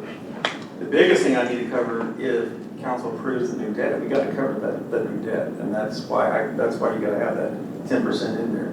And then with the decrease from the recommended to the alternate, going from 15 to 10, if we do have on the volume rate where people are using more water, well, it can make up a little bit of that, on the volume, and people are using more water in that next year and stuff. So what he's saying is we probably won't be running articles asking people to conserve water. Because we need it. We need them to use their water. Yeah, it's a darn if you do and darn if you don't situation, unfortunately, for the individual homeowner. With both of these rate increases, and based upon what I have for your projected budget, you're about breaking even next year. You're positive to the tune of $52,000 in net revenue. So is it going to be enough? I'm sure that Randy would love to have more revenue than less revenue. But at the same time, we don't want this to become burdensome to your ratepayers. So based upon what we have now, and the way we forecast expenses this year is we did look at where we think you're going to end this year as your expenses. So we are starting a little bit higher, maybe than what we normally would. At least for this upcoming fiscal year, kind of assuming that costs aren't going to magically go down in October, so that we're still looking for at least another year of increased cost. So it'll be, from a net revenue perspective with those rate increases, it would be, it could go either way, whether or not you run a deficit or you don't run a deficit, but you do have cash on hand if you run a deficit. That would just push some rate pressure into future years. And you will need more rate increases beyond this moving up, like in 2024, you're probably looking at somewhere around 6, and then like 5, and then after that, you may be good again for smaller increases. So this number's coming, it's just either we're spreading it out, or either spreading it out, or we're doing more of it now. Yeah, you do need to increase your revenue a little bit more substantially this year just because of the added debt service and your expenses have gone up. We have included one new staff position in sewer as well. So your expenses are a little bit higher than they were last year. So you do need this year, you do need to produce the same amount of revenue this upcoming year, regardless of which rate alternative you want to use. And there's an infinite, I love doing rates because there's an infinite number of solutions to the problem. And we could mess around with these percentages all night if we wanted to and come up with the same ending point. But just so you know that you're probably not done with water and wastewater increases after this year. We are still looking at some more rate increases coming up. Last year we did, when I presented last year, I think that we said we were kind of anticipating about a 6 to 7% rate increase this year. So we are a little bit above that with 10 if you did it across the board. But we're not substantially higher than what we had thought we would be. We knew that these rate increases were coming, and they're here for the next couple of years at least. Thank you. Okay, so if Randy, you believe the alternative will you be able to handle it? Yeah, I can handle it, and to answer a little bit of Shelby's, Councilor Shelby's question it's my job to watch the revenue and the expenses. And when it comes to a point to where I'm not meeting my revenue, then that's where I hold off on a project. And just, it's a CIP, we have 250,000, maybe I'm not gonna do that project if I'm not hitting it. And that's how we balance things out and stuff, so. It's the same balancing act that we do every year. Sure. Like I said, I'm always concerned with kicking the can down. In my world, the longer you put it down the road, the more expensive it gets. It is in water and Exponentially. sewer as well, we understand that. Thank you very much for all the additional information. Thank you, Mr. Mayor. Okay. Is everybody comfortable then with the alternative nominees? Okay, so that's the direction that we'll go. Thank you, everyone. We will run with the recommendations that you've given us. So if you can now go to your slides, we're going to go to slide 11. Is it page 11 or slide 11? Slide. Has single pages. The one that says utility, 7.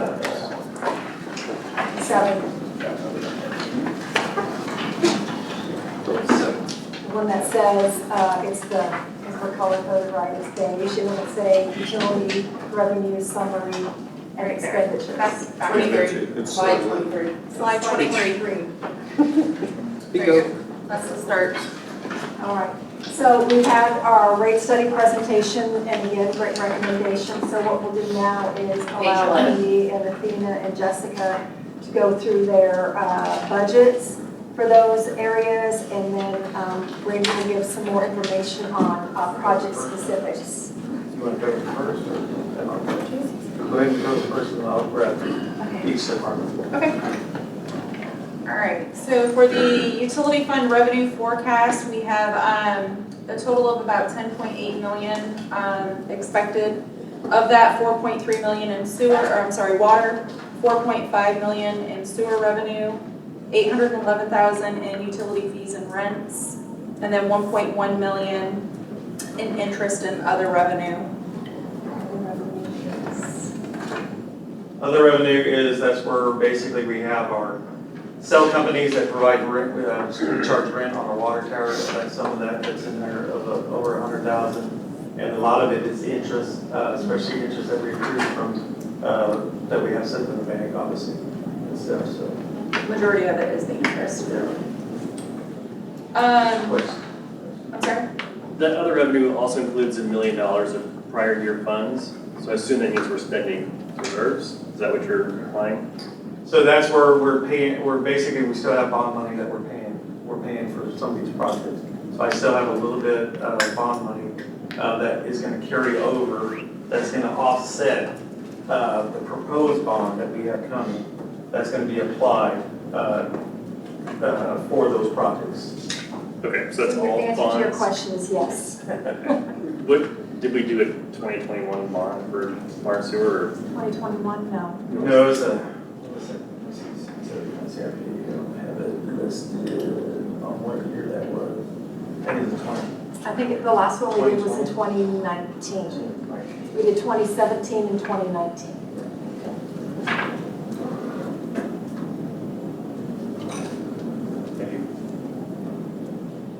Just want to make a note, the revenue that's forecasted in this presentation is $406,000 below the 2022 budget. And these numbers will change based on the recommendations as we're doing all of this. Why is it lower by that much? Well, no, it won't be because he said it's revenue neutral. Whether Well, they do- we forecast a little bit, your water use, whenever we update the rate model, we pull in your latest year's water use. And we look at those trends, and your trend in the use per connection has been declining a little bit. So it's your revenue, we're projecting, again, I try to be a little bit conservative on your revenues.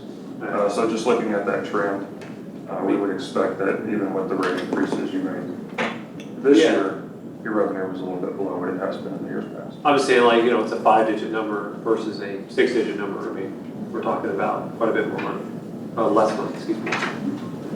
Thank you. A couple things to note for the utility fund personnel budget. There is a net increase of around $177,000 to the utility fund personnel budget from 2022. And employee retirement did increase from 18.81% to 19.10%.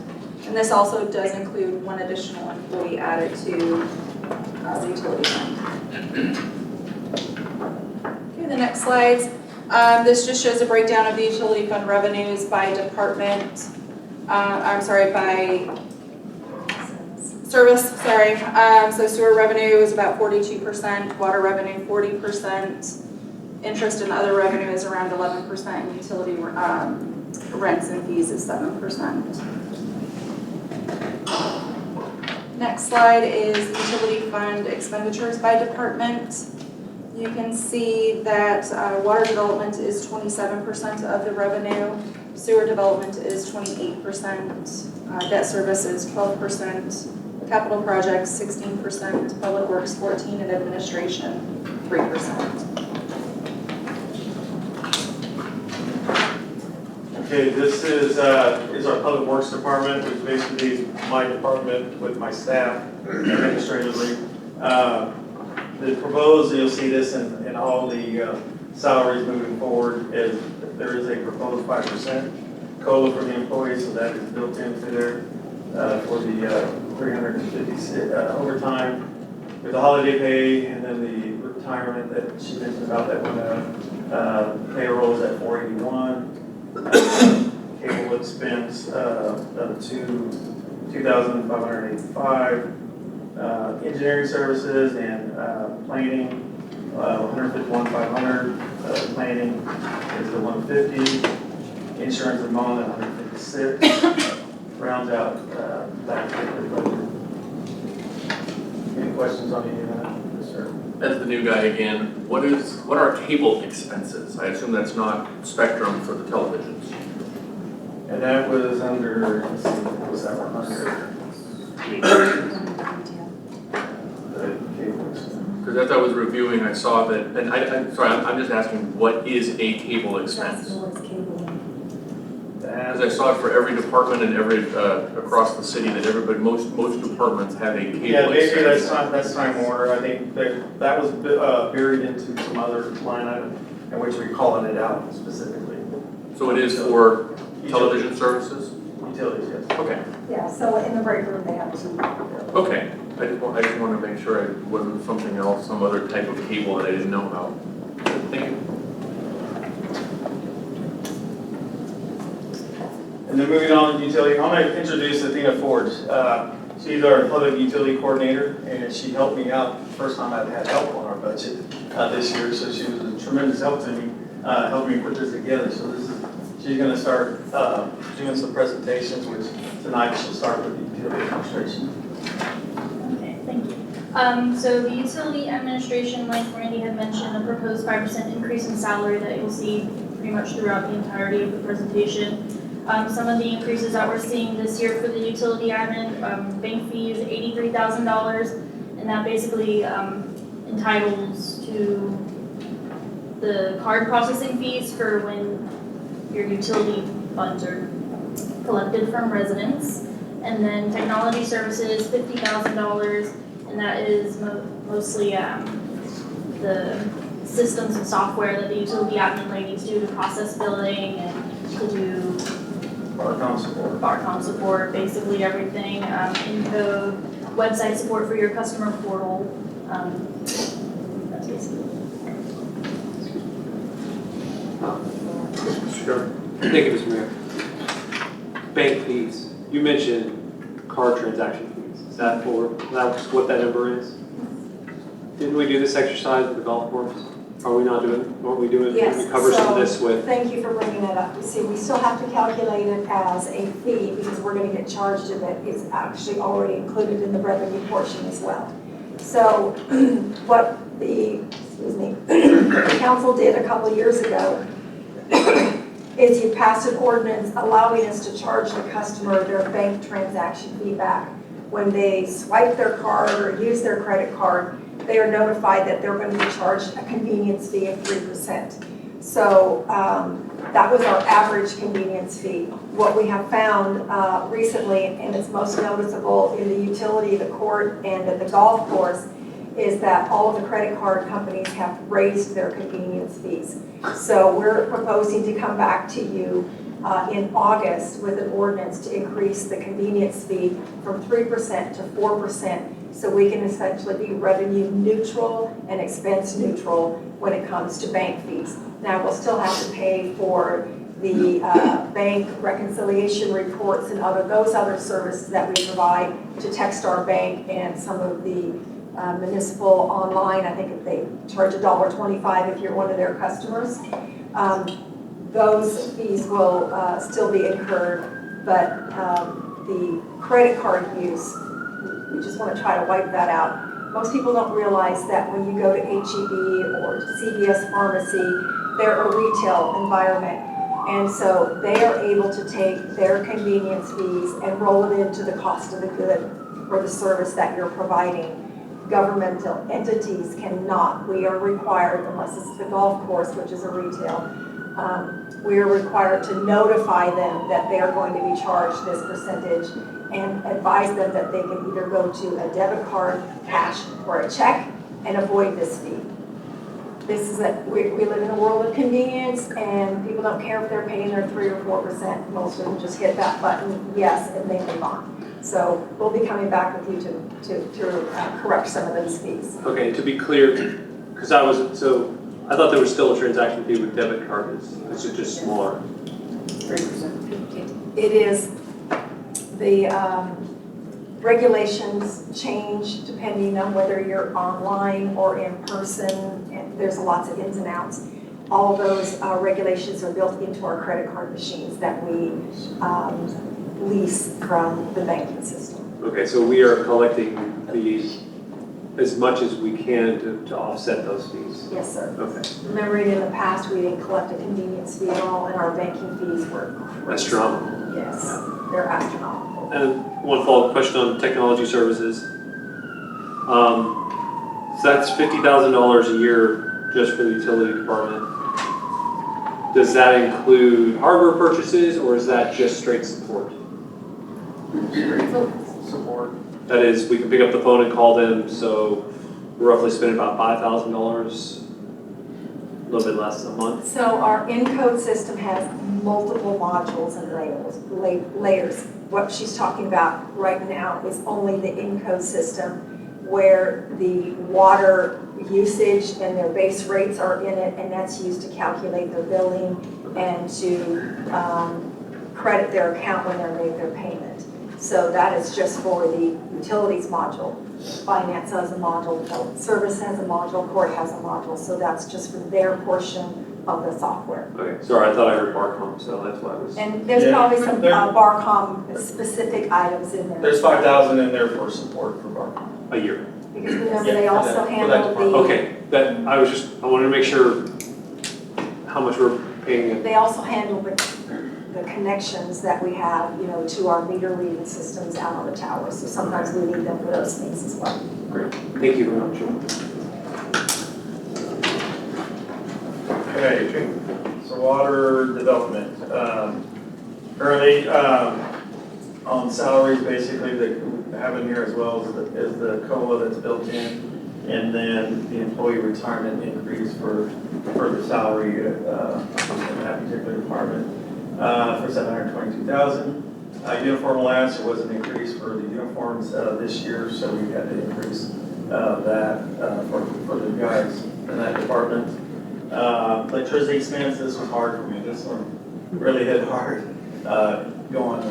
Increasing that one from 288 to 348. That's what we're projected to hit this coming year, is that number right there. So that number is going to be blown by here pretty soon in that particular line item. Water tank repairs, that's 250. Basically, that's where everything, you name it, from replacing pumps, motors, plugging the well that we're having to do on well site number 5 currently right now. Salt starts that we just had to replace at well site 6, and replace the entire motor, submersible at well site 9. That's what comes out of that particular line item. And those costs have gone up tremendously as well. So that's the additional cost there. Operating supplies, that's another line item that currently is blown due to operational costs from brass and everything. That's where I'm seeing everything from 200 to 300% when it comes to PVC, brass, you name it that we buy, clamps, everything is going on that particular line item. Gasoline expense, you'll see that increase as well, 34,100. Vehicles, currently have projected replacing a 350 F-350 pickup, and then we have also a 2.5-ton dump truck forecast in the budget, and those costs were significant increases as well. And the F350, that houses how many people in the crew go out? I have 3 guys in a crew, and that sometimes depends on the particular job. We have 4 guys that go out on certain jobs. Sure. On the Carrizo purchase, is this water provided through SSLGC, or what is that? How are we getting water from the Carrizo? So basically, that's from Shoshigine Local Government Corporation.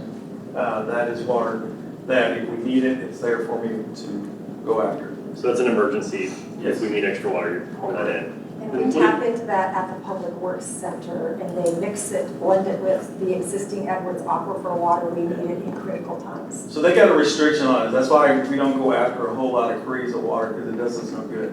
Carrizo, they have a restriction that I can only take 1,000 gallons a minute. That's it. That's equivalent to my well site number 9.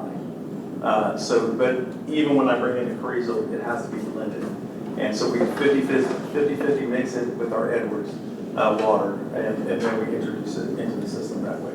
That way we meet our pH balances and everything out there. So, but that's what we have it in there. If we have to supplement to reduce any restrictions with the Edwards placed on our Edwards water, where we got to make the 20 to 30 and 40% cuts, that's when I introduce Carrizo water. Okay, and then the groundwater rights, So we actively go after, I budget at least 30 acre feet a year to go after Edwards water. And longest, the council has been supportive of that every year, to where that water's available, we try to go out there and get that water. I'm assuming you have an inventory of our water rights and Oh, yeah. what we're using and where we're at on that level. I have to do it every month, yes. Is this water you think we need, or is it water that you want as a comfort level? A little bit of both, right? It's water that we do need for forecasted growth. It's also, Edwards can come and make bigger cuts anytime they want. So that's the unprediction. Right now, they have it set at 20, 30, and 40% cuts. They could always come back and make it more restricted if they wanted to. And when you do that, you have your allotment, 5,000, say 5,000 acre feet of water. and they're gonna tell you, well, you gotta cut it by 30%, well, that reduces down. And then, as long as my pumpage is right at 3,000, I can still pump and not worry about having to turn on or go find alternate water. So long as I keep that threshold from any cuts that they bring us here, that's what I'm trying to meet this, to where we never come down here where they can cut me to where I don't have enough water. And that's why we're banking this water and putting it in to have that. And this goes back to the discussion that we had on the percentage increase for water and wastewater. So if Edwards cuts his water, the amount that we can pump as a city, and then we have to go back out and tell residents that you need to use less water, well then our percentage of revenue that we're going to get from that variable on the water is going to go down, and that's when we start running into money and not having enough projects. Which is why when Grady does the rate study, he has to balance out how much is the fixed demand and how much is the water demand, because there are so many variables that we have to face on the water usage to know that we have sufficient water capacity and that we still have sufficient revenue. It's a There's only so much Edward water rights that are out there. And while they're available, my goal is to achieve, is to acquire them to where the city in the future is set for whatever growth when we peak out. And because Carrizo has restrictions, Edwards has restrictions. But right now, we can manage the Edwards restriction as long as we have that surplus to absorb those cuts. But what I can't manage is being restricted to only 1,000 gallons per minute. That's what hurts us. So I have to have more of that Edwards to help support us when it comes to drought situations and our growth. Okay, and then the Sarah reuse water, what are we purchasing that for? So Sarah reuse, that basically was when the city and the college, both of us went, ACCU went for bonds to fund that project. So we have a reuse line that comes off of Cimarron Trail, and which built a tank, and they call it the day tank over there. So that reuse water helps supplement our domestic water. So we brought in the reuse there to where the college is not depending on our domestic water. They use the reuse water. So they participated in that particular project to where we actually charge them for that volume of water that they purchase from us. Not only that, we have basically everything on that side of 1604 at all our city parks over there. I'm talking Meadowland, Remington, Capano, and Cimarron, all have reuse water. So we don't irrigate with domestic water. We do have the water line, we brought it across 1604, and it is in our sports park property over there. And that is where I'm looking at grants. Grady's helping me with that, to see about going after extending that reuse line across Battleville Road and then taking it to other city facilities. So we're hoping we can be successful going after those grants if they're available to us and keep that project moving forward. And that helps offset the demand of domestic water for us. Okay, and then one last comment on the vehicles. I think the city has a vehicle replacement schedule. Correct. And I hope that you would share that with us so we can kind of get a feel for what your cycles are. And not right now, I'm just, so, because it's a repeating theme in other departments as well, so it would help us understand what we're buying. Thank you. Good observation, good explanation. Anybody else? I have one. Thank you, Mr. Mayor. The utility fund made a request for $18,000 in first aid supplies. Is that replacing something? Do you know right off the top of your head what first aid supplies we are? Where are you seeing that? It was in the, I'm trying to find it right now, as a matter of fact. It's in the roll-up that we were sent.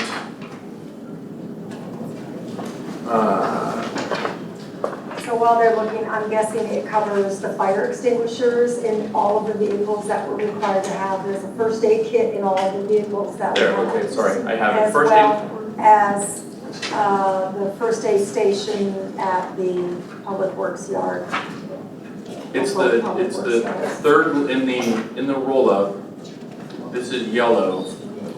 No, sorry, it's page, it's the first, second, Yeah. third, fourth. On the fourth page of the roll-up, the summary for the utility fund. Yeah, that The only is, reason I'm asking is because it went from 1,800, well, 2,000 last year and 2,000 the year before to 18,000 for the 18,700 for this year. So it just struck me as a large increase. And I can touch on that, and that is because previously, for this fiscal year, we did put things in categories where they belonged. Before, everything was just lumped into like operating supplies, for example. So we have split out those expenses so we can truly see what they would be. That's why it's going to look a little different, a little bit higher this year in certain categories. Okay. I just didn't know if there was some required every 3 or 4 years that we have to make a purchase, we have to renew something, replace something. so our fire extinguishers get looked at every year. Right. And our first aid kits get filled out once a month because they're used almost every day. And that's Right. just not at Public Works, that's at all of the facilities. Thank you, Mr. Conservation, very good. Okay. Okay, moving on to sewer. Again, there's, we have 154,000 for sewer. Does have a employee projected in that line item, so you'll see that increase. What we're doing there is the water, we're so busy on the water side. We have 2 crews, that's 3. And they are so busy on the main break that the sewer side is being neglected. So the goal is to try to get 1 person this year where we get 2 people doing sewers. So we're projecting 1 employee this year under sewer, and then 1, 3, and in 2025 bring on the second one, to where we always have, we don't want to be reactive, we want to be proactive. And that's what we're being right now, the sewer side is being reactive, because we're so busy on the water side. So we got to get the additional personnel. I can tell you it's been 2002, 2003, probably the last field guys that we actually increased from. When I was part of the crew, Blake is sitting over there, when we were out in the field, there was only 5 of us. Since 1990, when I started, right? And so we've only gained 1 person since then. So we've grown way tremendously. So the goal is to try to get the 2 people in so we can start addressing the sewer side, because our sewer side is aging, and that's why that's in there. And then you also see the increase on the retirement as well. The training, 6,500 is on the training right there, and that's just factoring in it's a little bit of increase from 5,950 that we had from the previous year. You'll see the increased cost from the Sarah sewer of 1.245, and then the CCMA, which is 1.27. Those were the significant increases into that particular line item. It is CCMA, not MMCA, right? Correct. That's correct. And then our gasoline expense, which everybody's feeling that as. What was the crystal ball you guys did for gas? There is a formula, a crazy formula that we do have. Okay, just curious. Let's get to it. You got it. Sewer. Well, you can pull up study. It doesn't matter, we did the same formula for all of them. Yeah. Yeah, so we basically did so we basically take what we had budgeted for last year and determine the percentage increase. So what the time of, when we were doing budgeting for last year and what gas is now is about a 42% increase in prices. So we took that 42% increase and kind of projected it into how much our guys are going, how much they're filling up, and we came up with 21,300.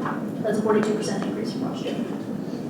Interestingly enough, I just came back from a long weekend at Port Aransas, and the price is $3.94 down at Port A. So if you want to go on a vacation, you go down there. Oh, good. Glad you explained that. So, I mean, there had to be some sort of a formula that you. Yeah. We faced this about 5 years ago, if I remember again. There was a dramatic increase in gas prices, and you guys had to.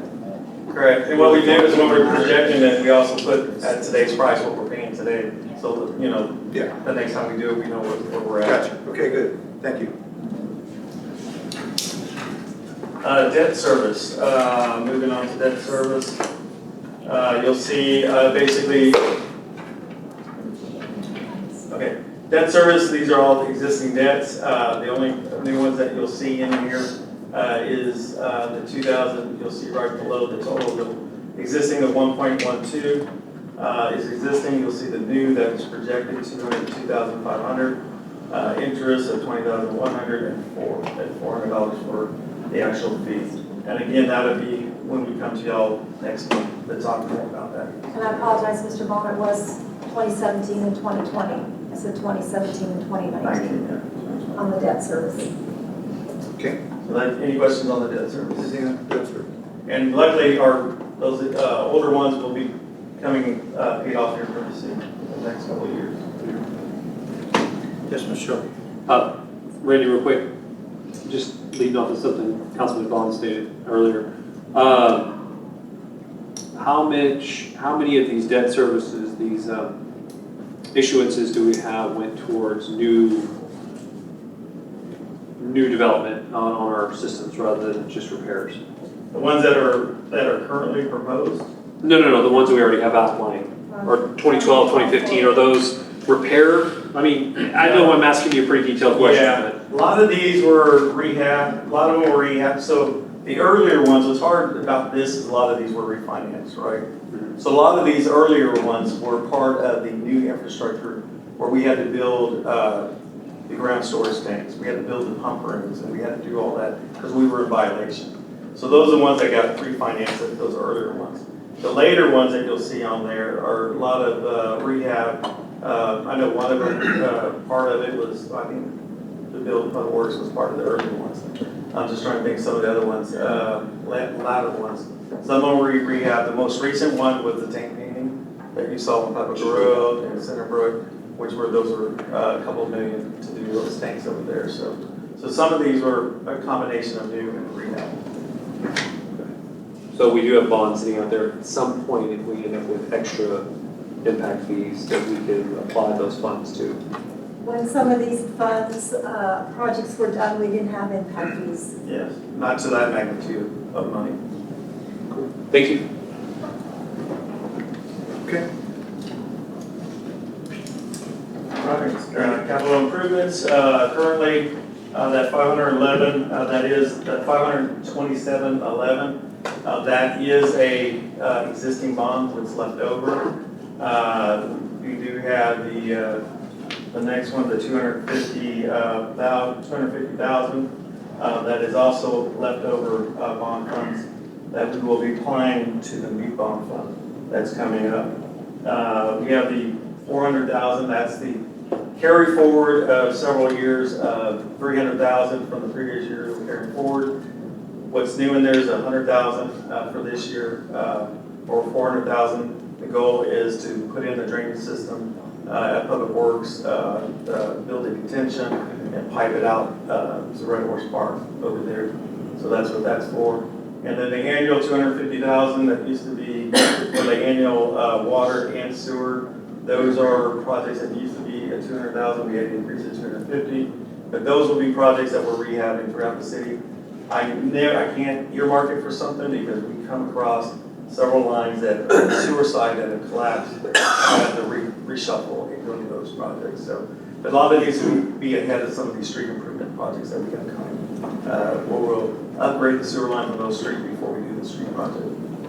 So now, You know, I hate to be a stickler, Randy, but well number 10, 11, $1 million, that's supposed to be concrete instead of concrete.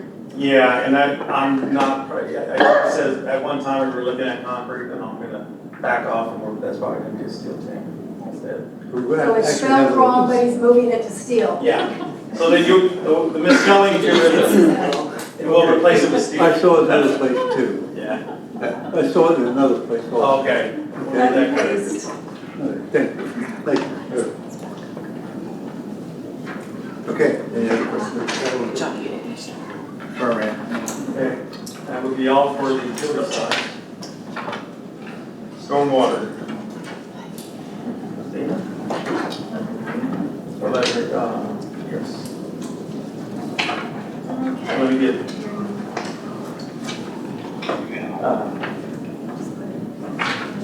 You want to start with this? There. Okay, there. moving on to stormwater. Can everybody hear her? No. You grab one of the Going back, microphones. can't hear you. There it is. Can you hear me now? Okay. Stormwater revenue forecast summary, so revenue projections, 810,919.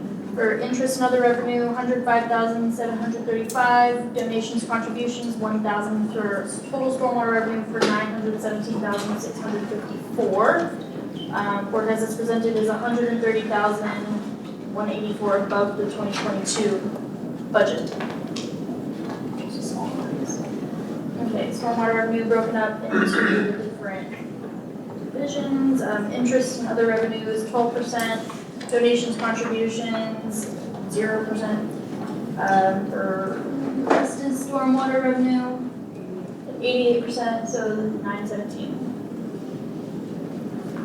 Total revenue. Total revenue. Okay. Moving into stormwater, again, you're gonna see what is a proposed 5% increase in salary. So regular pay, 138,141. Comparable to the rest of them for overtime, holiday longevity, certification, etc. So technology services increased 42,443.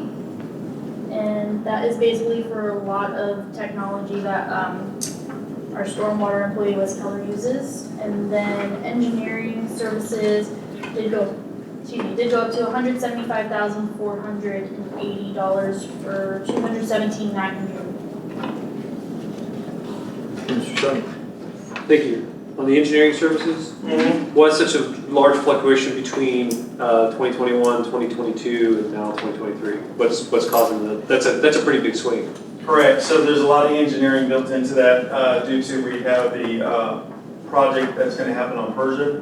So we have that design work going on Persia, that's 150,000 for that one there. And then another 25 to finish out our administrative work that we're doing on the service road through the creek. So it's dependent on the amount of projects we have going, right?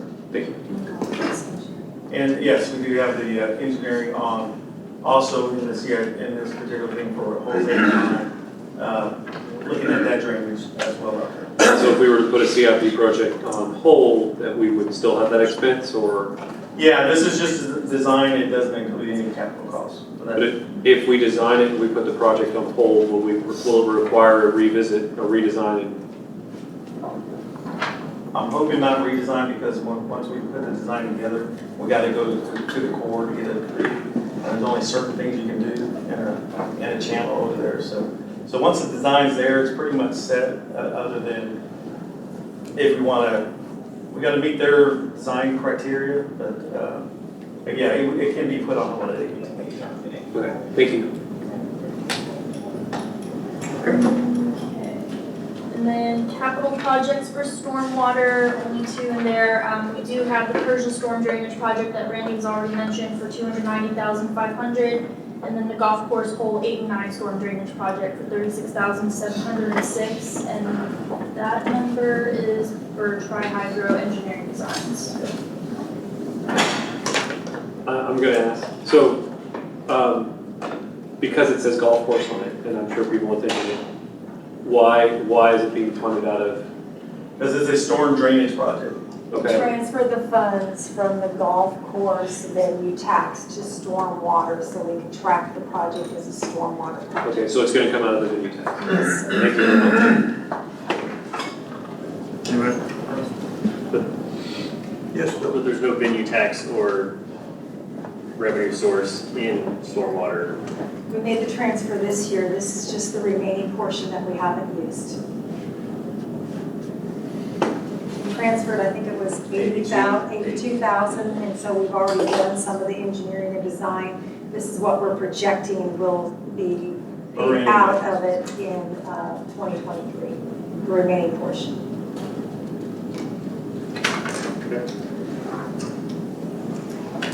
Okay, I think that completes. That concludes stormwater. All the utilities. That's all utilities is complete. Yes, sir. It is 5 after 8. We've been here for a little over 2 hours. We will all be here, all of us been here a little over 2 hours. We need to take a little recess here.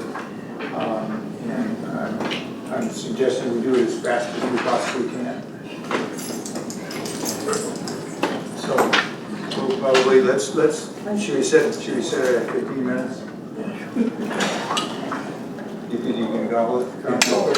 Or would you prefer, we could probably, could we just bring it out? You may bring it out. Obviously, we have staff members here. There is food for them as well. You can eat it here. You can grab an open office. You can grab the conference room. There's seating. You can sit at the dais wherever you feel comfortable. When we return, Mr. Ruval, we're going to start on the general fund. Okay, let's do this. Let's go ahead and take a short break to get our food, bring it back out here, and when everybody's back in, we'll reconvene. Okay? All right. That's as we can do it, gang. The general fund, so that will be slide number 1. How about that? We're back at the beginning. Jessica? I can't tell.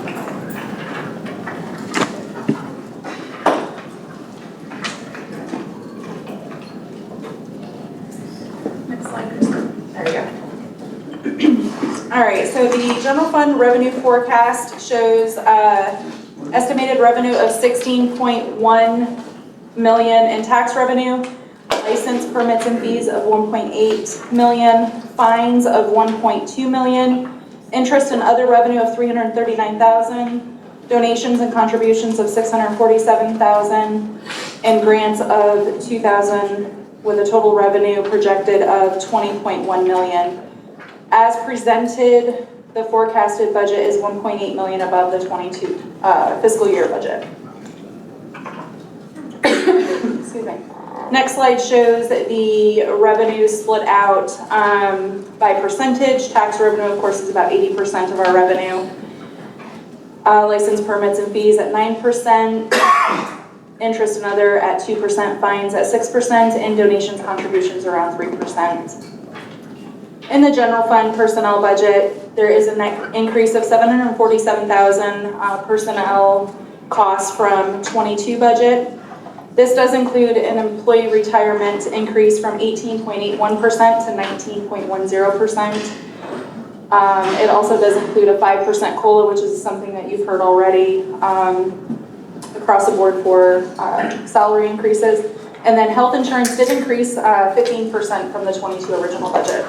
Okay, Mr. Vaughn has a question. Would this be a good time to talk about payroll, or we've heard If the maybe payroll let us several get to the times? revenue and expenditures, and then we can discuss both at the same time. Would that be appropriate for? Sure. Okay. I do have a question based on the numbers we were just looking at. The, on the proposed budget for the revenue, tax revenue, that is based upon what rate?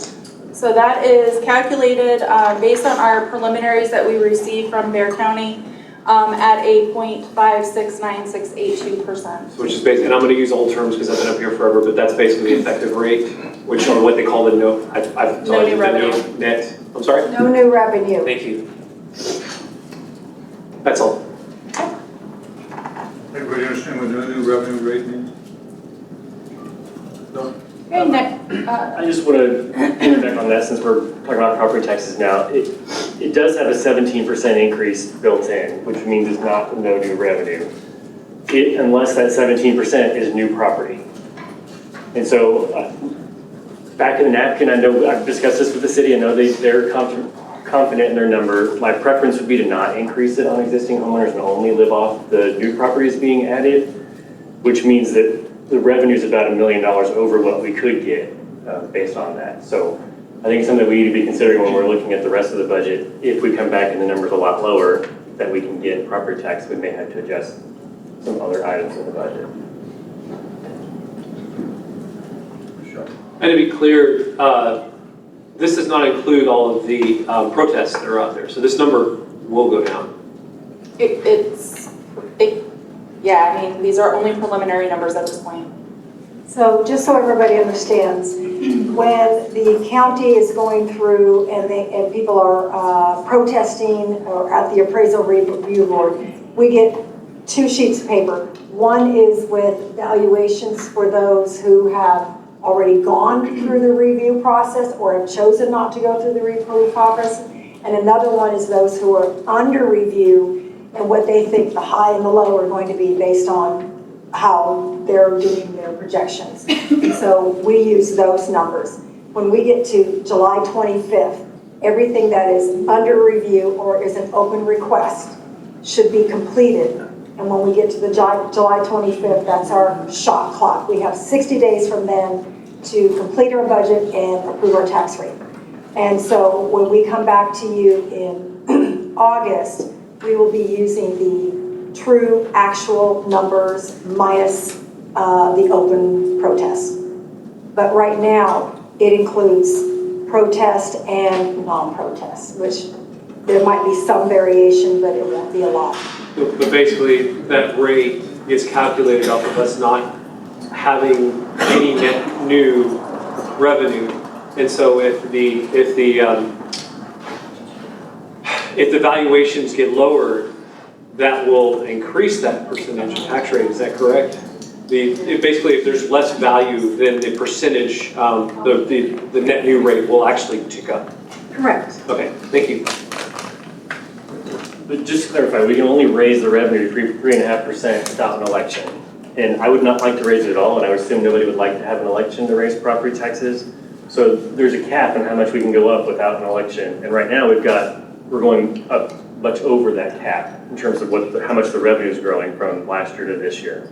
It's growing from 9.2 million to 10.8, which is much more than the 3.5%. I don't think that's accurate. This number, I asked this earlier, this number is based upon the net new rate. This is not increasing our rate. That is correct? Correct. It's decreasing the tax rate. Right. So he's talking valuation last year over this year, percentage increase. And just so we're clear, we're talking tax, we're talking tax rate. And those are two different numbers and two different, one's an increase, one's a decrease. Right, but the rate that gave us this number is based upon us having no net new, meaning a 0% tax increase on that rate. Correct. In fact, it is lowering the tax rate overall. The overall rate for everybody. Residents, but the revenue is increasing, and that's what Mr. Vaughn is stating. Okay. There's a cap on how much you can raise it. We're raising it more than that cap. We can't raise it more than the cap without having an election. Right. 3.5%. He's saying that the cap is on the valuation, and we're saying the cap is actually on the tax rate. No. That's where we're having if you get down to the bottom line, that's where we're having the general disagreement. Yeah, the cap's on the dollars that we raise, not the tax rate, not the valuation, it's just the dollar we raise. So we can't raise it from 9.2 million to 10.8 without an election, or having $100 million in new properties added to the tax rolls, which would generate another $1 million in revenue.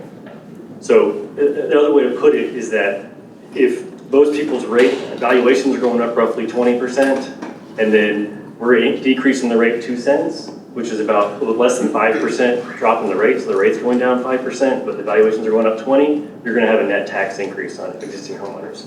So if you don't want a tax increase in the homeowners, the rate has to come down a similar percentage to the rate that the valuations are going up. Otherwise, you're going to have a tax increase. And so it's not based on the new revenue yet. And what I'm just cautioning people is I'm thinking my projection is that when we actually get the numbers in July, it's going to be less than 10.8 unless we have a large increase in the tax rate, which I would not be in favor of.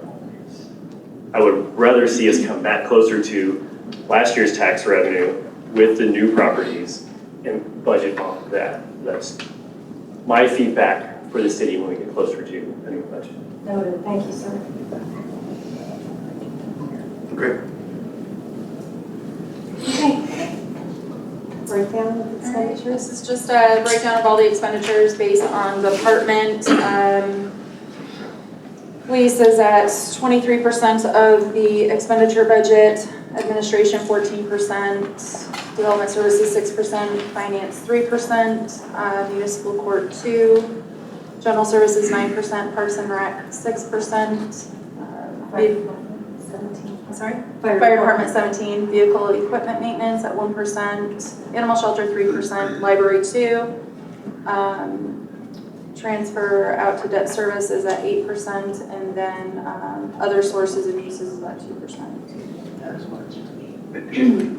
All right, going into administration, as we've mentioned multiple times, the payroll does include a 5% COLA increase, and the employee retirement did go up, so you will see that. That is a recurring theme for every department. One thing that we've added for administration for this fiscal year is tuition reimbursement to encourage our employees to take courses that would help them develop professionally within their careers. So you'll see that line added here for this fiscal year for $25,000. Insurance and bonds did increase 15%. That is why there is the increase from last year to this year. In addition to administration, insurance and bonds, we added all of HSA contributions from every department and put them through admin. So they will not be listed individually into each department any longer. It just made sense to have everything under one department.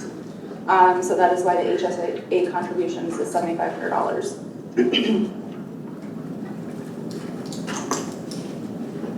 Any questions? Yeah, anytime you want to chime in, go ahead. Maybe a real record, but so the tuition reimbursement, that's obviously something new. What does the city get from this, or what's the benefit to the city of having a tuition reimbursement program?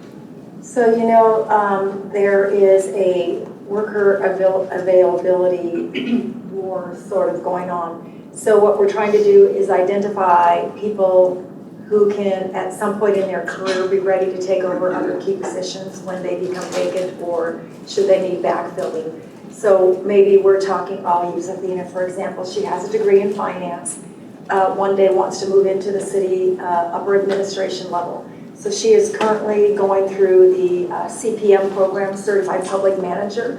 With that certification, she is taking courses in financing, HR, technology services, help me, Manny, Johnny, what are the other classes? Project management, et cetera, right? So we are trying to do what we can to develop her in order for her to take over in another key position. And that's just one of the examples. Now hers is a 2.5-year course, and at completion, she has a certificate of public management, could become an assistant city manager, a department head, or a city manager at some time in her future, right? In addition, I'll pull out some police positions. They have leadership courses that we need people to take. Most of our leadership in all of our departments are at or near retirement age. We have to get the next level of people ready to take over their positions. So that's what we're focusing on for those. If you're in, let's say, a service sector, we just talked about water and sewer and stormwater, there's a lot of advanced training courses that have to go into that. And so our job is to try to take people who are key players within those departments now and encourage them and motivate them and prepare them to take over higher levels of water and sewer management, as an example. But we already pay for those certifications. Some of them we do and some of them we don't. Like we don't pay for the CPM course for anyone unless you're already a department head.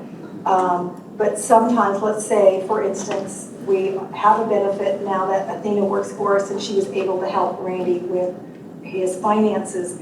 But if she moves on at some point and we want to backfill and have more people with training in financing and budgeting, we need to send them to that course if they have that skill set to handle it. And it doesn't matter if they come from the golf course or from water, sewer, police department, whatever it is. So it's really about attracting employees and retaining employees and making sure that we have a plan in place to backfill when we need it. Because we have a lot of people who have already terminated their positions early. I mean, COVID was a very stressful period for everybody. We had what we call the Great Resignation in government, whether it's teachers, police officers, firemen, it doesn't matter what level they came from. There is a Great Resignation, and so there is a very big shortage in government workers. And so we're trying to promote and train from within even if it's just for a specific skill set that is beyond their regular training. So is this tuition that you specifically picked out, like you have a person that you're willing to pay tuition for them to get a particular training, or is it any tuition that an employee might be going for while they're employed here? So we've actually developed a program, and when we come back in August, we will be presenting that to you, and you will see the criteria and the qualifications that they have to have in order to participate in this program, because there is an agreement that they'll have to sign stating that once they've completed that training, they have to remain with the city for a certain period of time, and if they leave, then the funds that were put into their tuition will be reimbursed out of their final paycheck. So we'll have the full scale of that coming to you in August. Okay, and then I guess how about payroll in general now? Good time. Anytime, it's the same regardless of where we are in the budget. So we've heard it several times that you're proposing a 5% COLA, and then Yep. you also have STEP program. Can you give us information about how that works? Right, so we have a STEP program, and provided that the department is thinking that they are deserving of it or that they're working to their capacity and beyond, for their first 15 years in the position, they do get a 2.5% STEP increase. And so that is only up to the first 15 years. In our ability to try to retain some of our longer-term employees, and I'm thinking particularly again in police, fire, and public works, where we have a wealth of knowledge and experience, we're trying to figure out how we can entice some of those workers that have been here 20 and 30 years to stay, so we can get more people trained and into their positions. We are going to be coming back again in August with a proposal to council that we take the step increase from 15 years and we take it out to 20 years.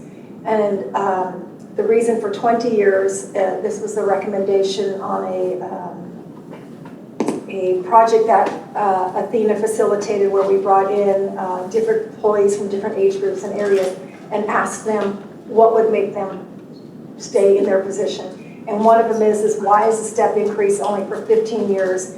And I can't really retire unless I've been here for 20 years. So they end up staying a long time and don't get a step increase. And the COLA is kind of a, at the will of council. They're more likely to get a step increase than they are a COLA. So we'll be bringing that to you in August as well for you to consider.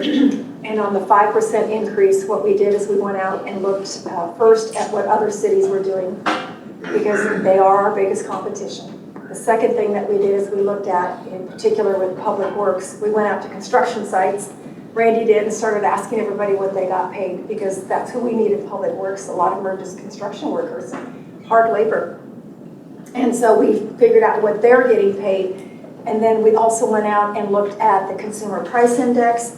We went out, we did a survey from our surrounding communities to find out what they were increasing their cost of living. We looked at what Social Security was increasing, and across the board. And so while we're proposing 5%, we realize it's probably below what some cities are proposing. But we think between the 5% COLA and the 2.5% step, that it would at least put them just on par with the rate of inflation. So the rate of inflation right now is 8.9 to 9.3%, depending on who you ask, and rising. And so we think between the COLA and the 2.5% step, we can keep them even. Understanding that some of our employees pay for insurance for their entire family, which is grossly expensive. Even though we're one of the best deals in town, it is very expensive. And we have a lot of people that drive in from out of town to work. And so we are just really trying to figure out how to keep who we have and how to attract what we need. And that's the balancing act that we're playing. Well, just some feedback on my thoughts is, so it sounds like we're talking about a 7.5% increase for most employees that haven't hit 15 years yet. And so if we have somebody say that's making $150,000, that would be, say, 11%, $11,000 increase for someone at that level. And so while I realize the inflation's hard, I think it's a lot harder on the people that are at the lower end of the pay scale. And so an alternative that I would propose for food for thought, is to consider something that's more of a per hour increase, like $1.50 per hour, which would amount to about $3,000. So that'd be about 6% if you're at 50,000. And then if you're at 150,000, it'd be about a 2% on top of your step increase. That way we can focus more on the people that are closer to the bottom end of the pay scale than worrying about the people on the top end of the pay scale. Understand what you're saying. You know, inflation hits everybody the same, and I always say, if you live in a bigger house, it just means you have bigger expenses. It doesn't necessarily mean that you're necessarily more wealthy. And then you say the people at the lower end of the pay scale versus those at the upper end. Who makes that decision? And that's really rather arbitrary. The other issue that we face always as a staff is doing what is fair and equitable. And in the past, God help us, we used to do raises for some and not for others. We had a huge morale issue amongst the staff. Why is the police's work, I'm not picking on the police, but it was for them. Why is what they do more important than what the water guy does? The water guys are here on call 24/7, 365, just like the officers. Their jobs are just as dangerous. I'm sure nobody's pointing a gun at them, but they didn't used to not do that with the police either. So there's that issue too. And so when you have a morale issue, trust me, everybody knows it. All the people applying from these other cities that we're trying to attract and our people that they're trying to steal from us, they know when there's a morale issue. And there is a huge, sorry, Rossboro, sucking sound when you have a morale issue. I mean, even just getting the right department head in place in some of these positions is a morale buster. You put the wrong person in place or you lose the wrong person, it weighs on this city and on the staff and our ability to get our jobs done for a long time. So I don't know exactly how do you respond. There's pros and cons to both, but a lot of it I know is subjective. Sure. Oh, thank you, Mr. Mayor.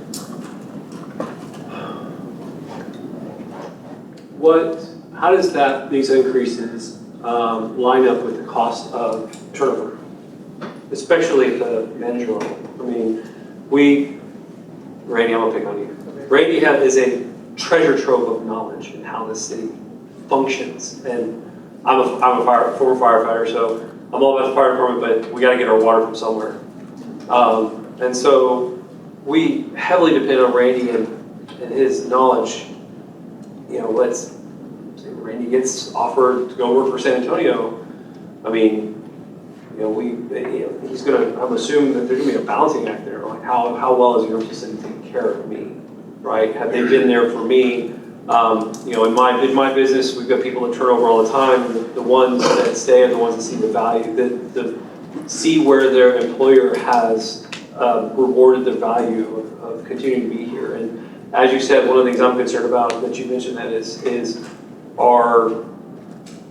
I've just seen it in the fire department too. We have a lot of people that are hitting retirement age, and there's a training gap. If we lose 3 captains in the fire department, and I'm using my personal experience, but we lose 3 captains in the fire department, you know, yeah, we got to go through processes to pick who the next captain is going to be. And right? it's 90 years worth of knowledge, right? Those 3 firemen on a team of what, 22? That's 90 years worth of experience. And in my experience in the 90s with the fire department was, like I said, I'm sorry again, I'm using my personal experience, but in the fire department was, we were the training program for Ruffles and Austin, and I mean, I can't count how many great firefighters we had come through the city that went to go on to be lieutenants, captains, and fire chiefs at other cities. And a lot of it, I'm sure, had to do with compensation.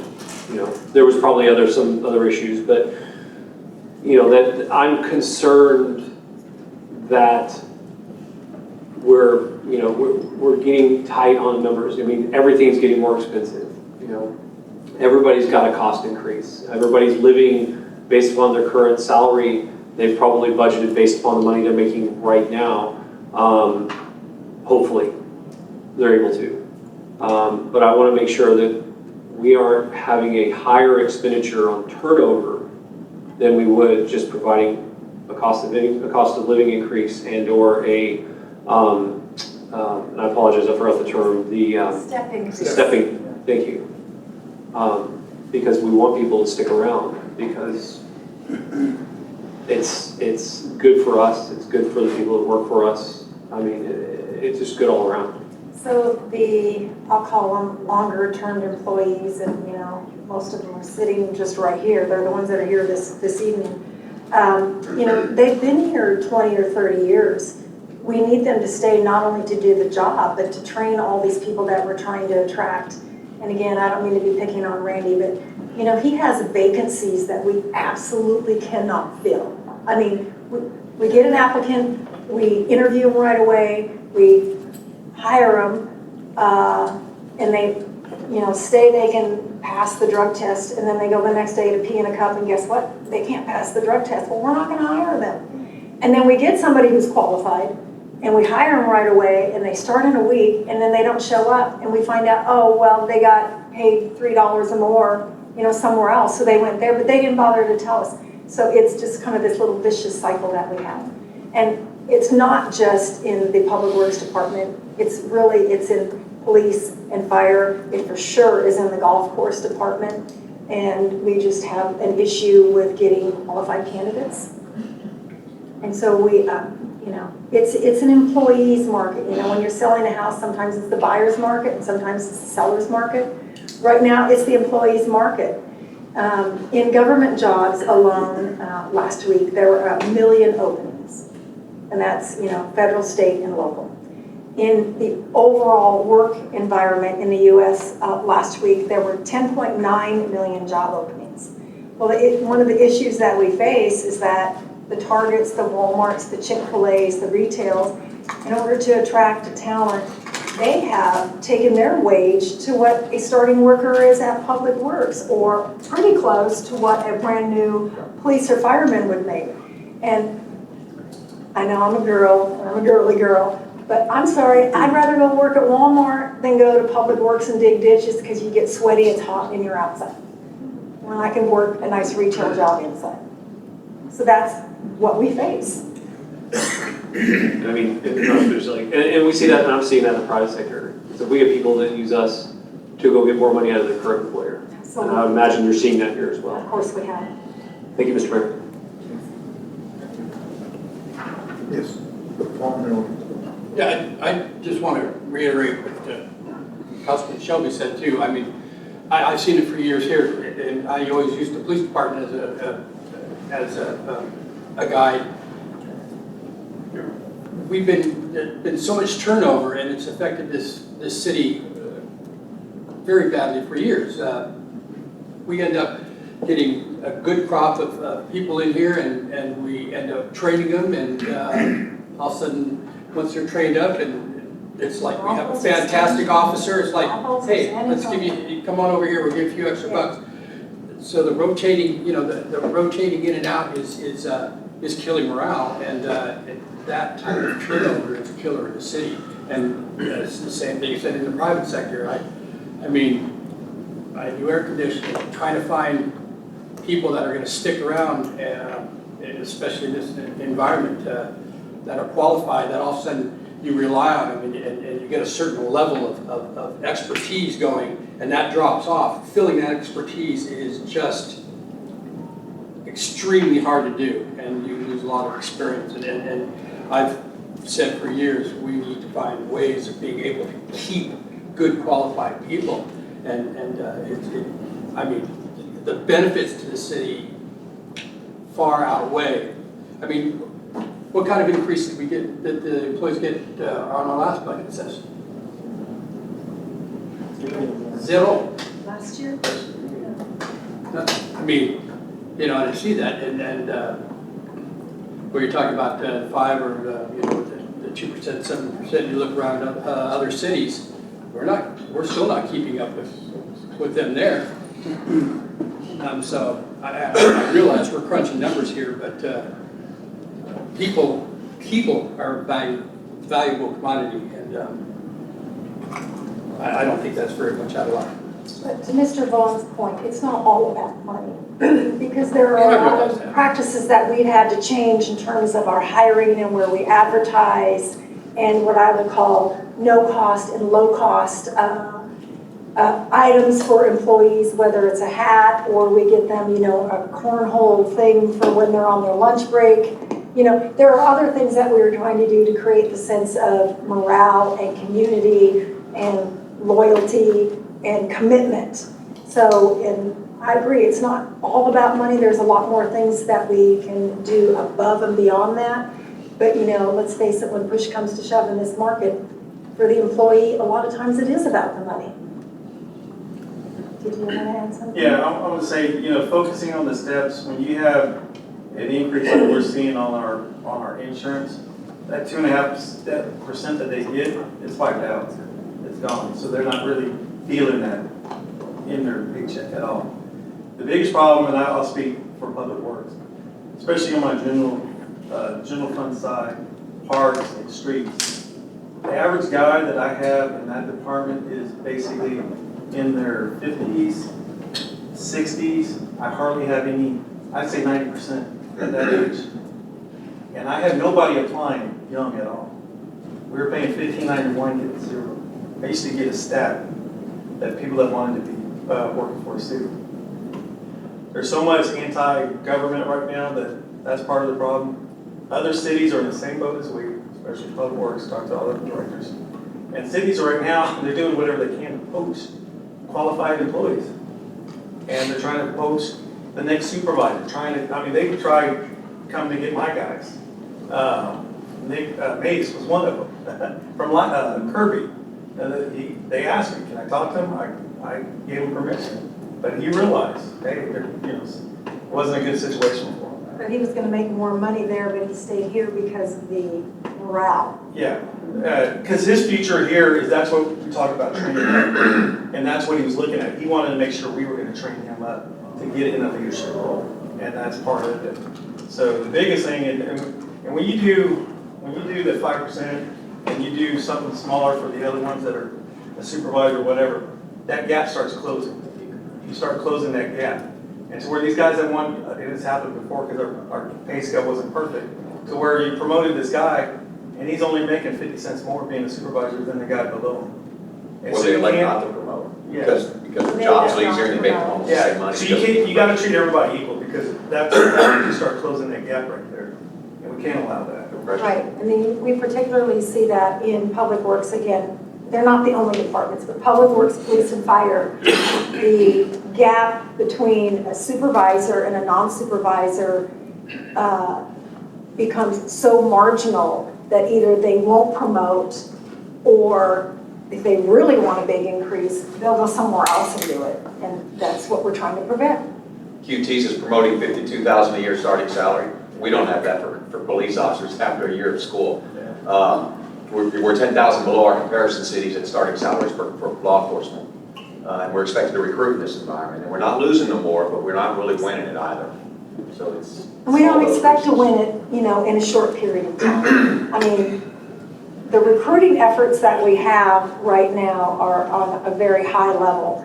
And, you know, the chiefs are going to the classes for the police and the firemen. They're speaking. They've got their officers down there all the time talking to people, saying, hey, come work for Universal City. Here's what we have to offer. Our pay is not the highest, but this is what we're going to do for you. And that's really the only way we're getting police officers right now. Public Works, construction world is. I just had an employee, age 56, just turned his resignation in for retirement because he had his third heat stroke out there because that's hot as it is. And that's what the guys are looking at. It's tough out there. And they're out there on the streets, they're out there in the parks. They don't work inside, but yet these people in the private sector are making more than they are. And so someone, like he said, I'm just gonna have to find me an inside job because the heat's getting to me at age 56. I bet 2 this year. Huh? I bet 2 this year.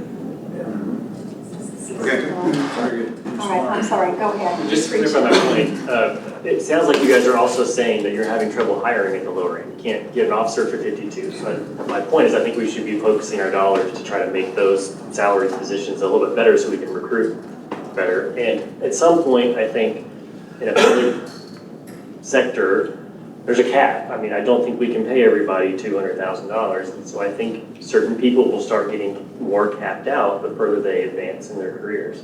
And I don't know what the police chief would say on that, but I don't know if, I don't want to put him on the spot, but if he's hurting for police officers, if sharing some of his salary increase for those lower positions helps him recruit more police officers, he might be amenable to that.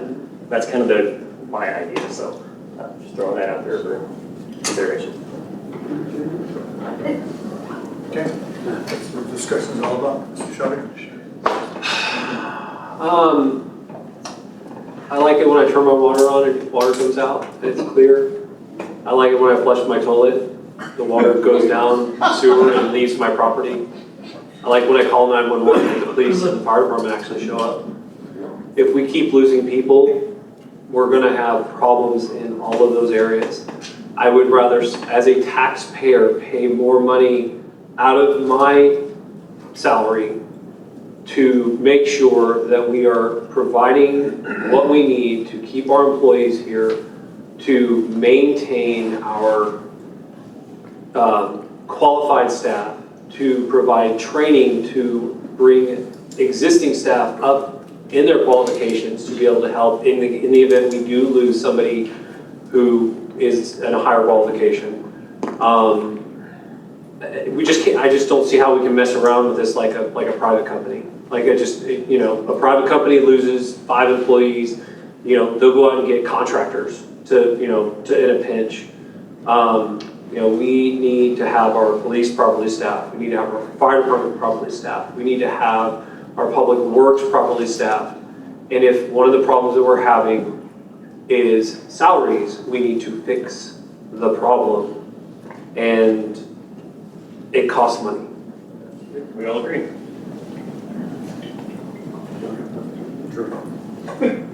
I personally like to see the COLA higher. But we have to look at it realistically right now, where are the funds gonna come from? So and that's what we're all here to do, to discuss this. So there are many potential alternatives. Let's just continue the discussion there. Basically, in my little world, one problem that we run into is we have a whole lot of chiefs and not enough Indians. Do we have enough chiefs and a good balance between the chiefs and the Indians? Okay, so as you know, part of our great resignation was with our chiefs, right? We lost our police chief, our finance director, our assistant police chief, and our utility administrator, all in a few months. And so those chiefs have been replaced and thankfully are very capable at their jobs. And so I feel good with that. Would I accept a retirement or resignation letter from any of them? Absolutely not. So we have good chiefs in place, and I think they're all skilled and qualified enough. And I don't just mean those chiefs. I'm talking, captains and lieutenants and supervisors and crew leads and chief mechanics. We have those people in place. We just need to give them the staff to train so that we can keep providing the services that we need now and in the future. Because basically where I'm headed is William talks IT a lot and fire. You can talk architecture, it's fine. So my world is architecture, and if I have a group of 2 architects with 10 architects in training versus a group of 15 architects, the 15 architects are going to be way too much more, or going to cost a lot more than the other one. We do have that good balance with our staffing as well. Yes. So here's what we have. We have great upper level, solid. Next level, pretty solid there too. It's the lower level that we are actively trying to recruit right now so that they become the mid-level, so the mid-levels can come to the next. So I agree what you're saying on that. So I don't know how many did just complete their 1 year in the police department? 5, 5. 6, 7. Yeah, so we have 7 police officers who just completed their very first year with Universal City, and they are all 1-year police officers. Well, we might have one that's a couple of years. There's a couple that are 2 years in there, but it's relatively young. They're 1 and 2 years old as police officers. It probably takes 5 or 6 good years before you can say you're a competent cop. Absolutely. And we have the same thing in the fire department. So that's partly why getting them in the door and training them and retaining them is really important. Thank you. We want to provide the services that the residents expect. So the way you have looked at it is you put this budget together and saying, based on all the financial requirements that we have, we believe that 5% COLA and the 2.5% step is the best way we can go right now financially. This is what we got. Yes, so we've calculated all of this within the budget that you have before you tonight with the preliminary revenue numbers that we have. As we get towards July 25th, if we need to make some adjustments, we will do that and bring it back to you. So in terms of employees, what you've seen besides the increase in the insurance and all of that other stuff is the 5% COLA, the 2.5% step, which is right now up to 15 years of employment. We projected in there that if you're at 15 years of employment or even 20 years of employment or 30 years of employment, that you would be eligible for a step increase for 5 more years, right? That's how long we're trying to keep it in the system. And then we have the tuition reimbursement. Those are all items are funded 100% in the budget as it stands now. Okay. All right. I think it's time to proceed. All right, so we are at development services. Oh boy, Michael, take it away. Thanks for calling that. Thank you, Mayor and Council. I'll be presenting the development services budget, the highlights. So the proposed budget for this fiscal year coming is approximately $1.1 million. That's an approximately $100,000 increase from last year, due mainly to 3 line items: engineering services, third-party inspection fees, and planning.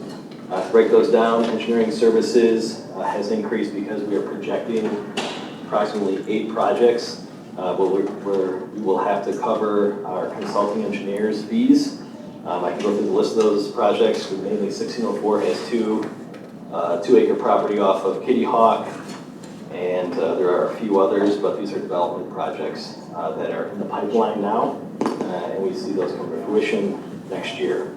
Third-party inspection fees has increased because essentially we are using our third-party inspector, DB Inspections, to cover all the inspections each day, and their fee for the last year comes to about $10,000 a month.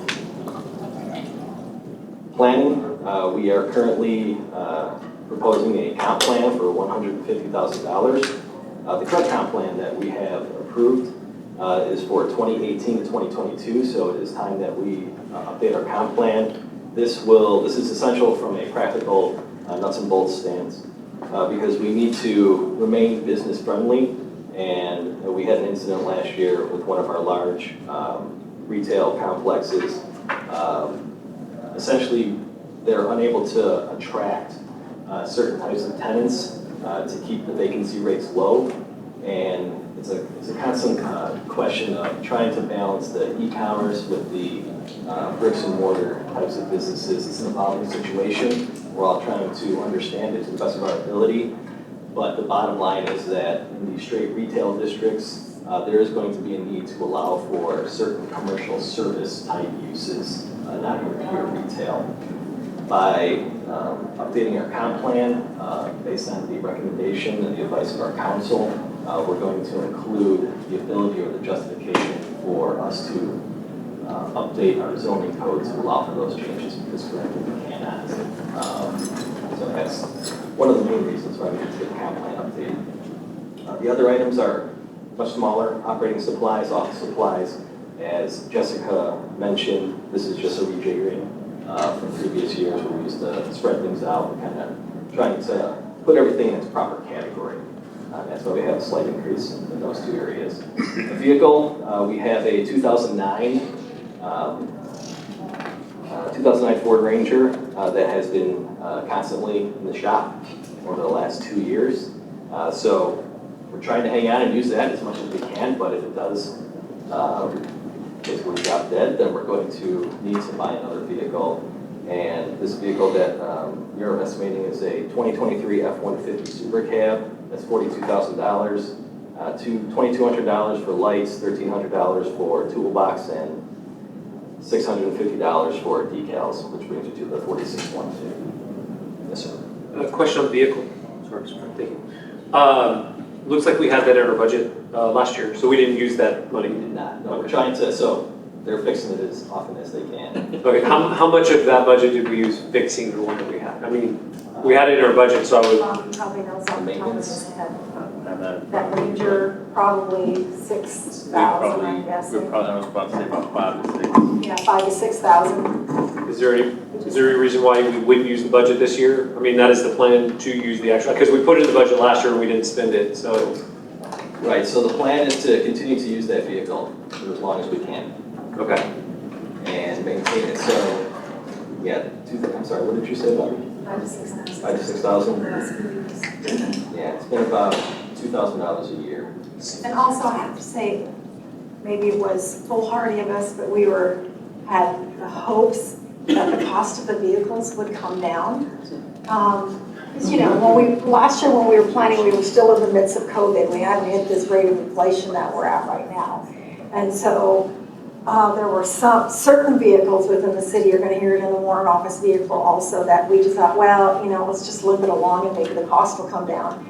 But unfortunately, we limped and the cost went up. If that vehicle breaks down and is down for a week, how do you guys function? Well, currently, we're down one staffer. We're looking to hire another staffer, so we do have an extra vehicle they can use. Okay, I just want to make sure we have a backup plan. We do. Unfortunately for Randy, what we do is we grab a vehicle that he might have, that somebody's out sick, or an the admin vehicle from Public Works, and we grab that and we use it. As long as the Every water's department clear. steals from Randy. As long as the water's clear and the water goes down with it. Correct. Okay. And we don't need a vehicle, you can all ride together for a week. Thank you. Okay, anything else on development? Yes, sir, Mr. Mayor. Yes. Thank you, Mr. Mayor. Hi, Michael. A question about the third-party inspection fees. When residents file for a permit, that includes their first inspection fees. Are we able to cover most of the costs of those third-party inspection fees via money that's coming in by the permitting process, or if they have to get a re-inspection, something they have to pay for the additional inspection? Are we about equal on that? Yeah, we're able to cover it. So the building permit fees do cover all the inspections for that permit, whether it's 1, 3, 5, or for a house, 1, 22 inspections. So that fee covers that cost. If they fail an inspection, then there's an $85 re-inspection fee. Okay, so we're not talking necessarily, I mean, that's coming in via the permitting process, so it's not necessarily coming out of tax revenue for that particular. The reason I bring that up is if we're spending $120,000, that looks like at least one full-time employee. Yes. Have we considered hiring an additional inspector that would be at a lower cost than $120,000? You can find one. Right, and that's the problem we had. We had somebody lined up, they had accepted. If we could have given them $10,000 more a year, I think they would have started. But they kind of used that, I believe, as leverage to go back to their current company, and they did not start the job. They accepted it, but didn't start. So it's kind of, it goes back to that conversation of trying to attract qualified folks. And for a building inspector, you know, it's much better if we can hire someone who has the knowledge base, the skill set, who's been doing it for quite a while, and they can hit the ground running. We did try it a different way, did not work out. So it's very difficult to attract people. When we sent out or posted the job posting for that building inspector, I think we received maybe 8 to 10 applicants, only one of them was qualified. And we had the same issue 2 years ago when we tried to attract an entry-level building inspector, someone we can train up. We received about maybe 10 to 15 applications, and none of them were qualified. A couple of them had some experience, but then they were not the question is, do they have the aptitude or the desire to try and qualify from a certification standpoint? And that's the difficulty as well. Thank you. And Mr. Buck and for Mr. Vaughn, since neither of you are here, a few years ago when we went through and we looked at all of the building permits for the city, we created some formulas that indicated how many hours of inspection it would take, how many minutes of processing, and all of the other items that go into generating each specific permit. And then we took the hourly rate plus all of the benefit rates for each employee, we plugged that in, and then we added 10% on top for growth, and that's how we came up with our permitting fees. So I feel that based on the numbers that we ran and the rates that council approved, that we're probably good on our building permit fees for maybe another year or 2 years, and then we'll reassess that at that time and come back if we need to. Thank you. Thank you, Mr. Mayor. Very good. Anyone else? All right, Michael. Thank you, Michael. Finance. Dr. Moore?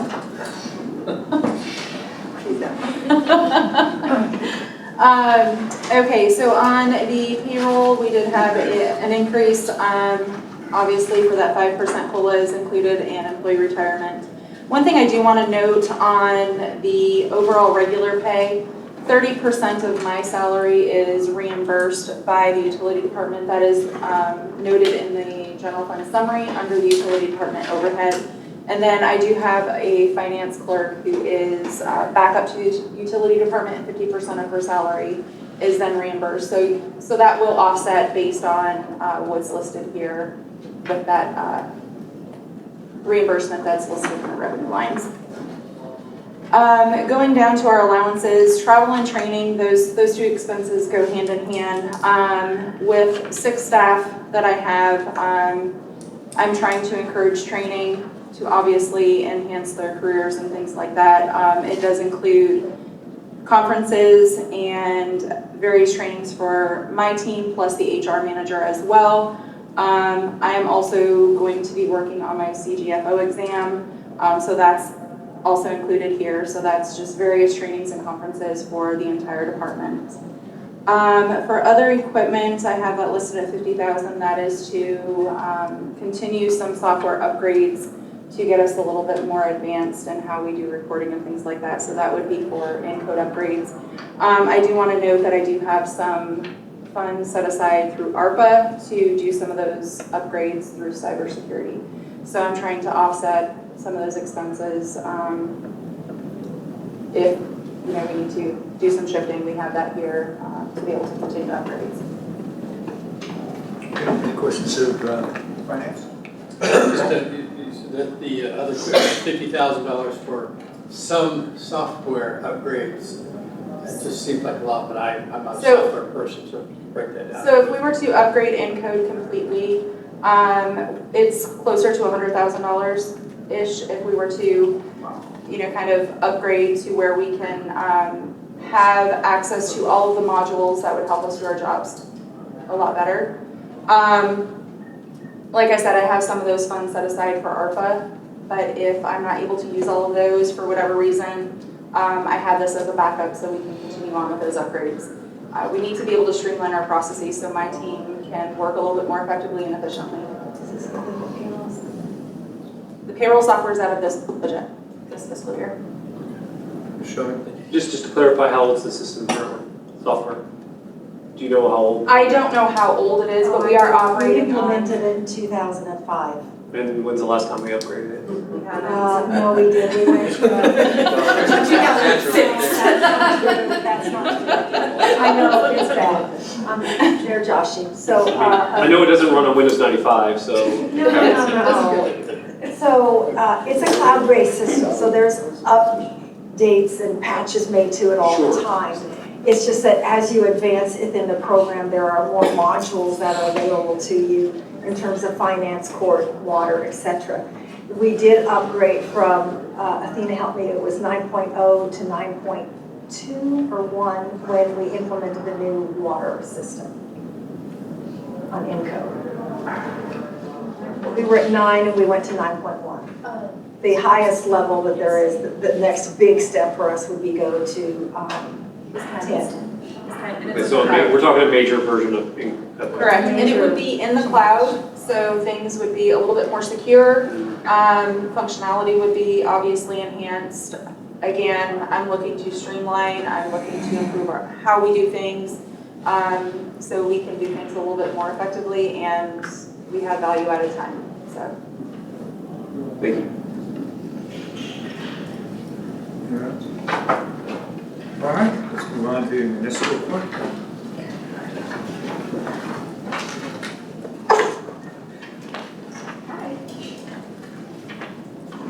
So as you can see, mine hasn't changed a whole lot. My biggest thing is the warrant officer vehicle that I have put in my budget to replace. The vehicle is a 2011, it's past due to be replaced. The warrant vehicle that we have right now will be donated to the police department to use as the admin vehicle for their department. The operating supplies, that's just inflation, plus I have a warrant officer that I have to buy some of the small stuff that he does for the warrant department. And then my travel and my training. So we do a lot of our training with TMCC, and they were paying some of the hotel. Well, now they're not able to, so that kind of increased those amounts. Shelby and Matthew both are working on their certification, so they're having to travel some, so that's the other increase. How long has Shelby been with us? Shelby's been with us for, January was a year.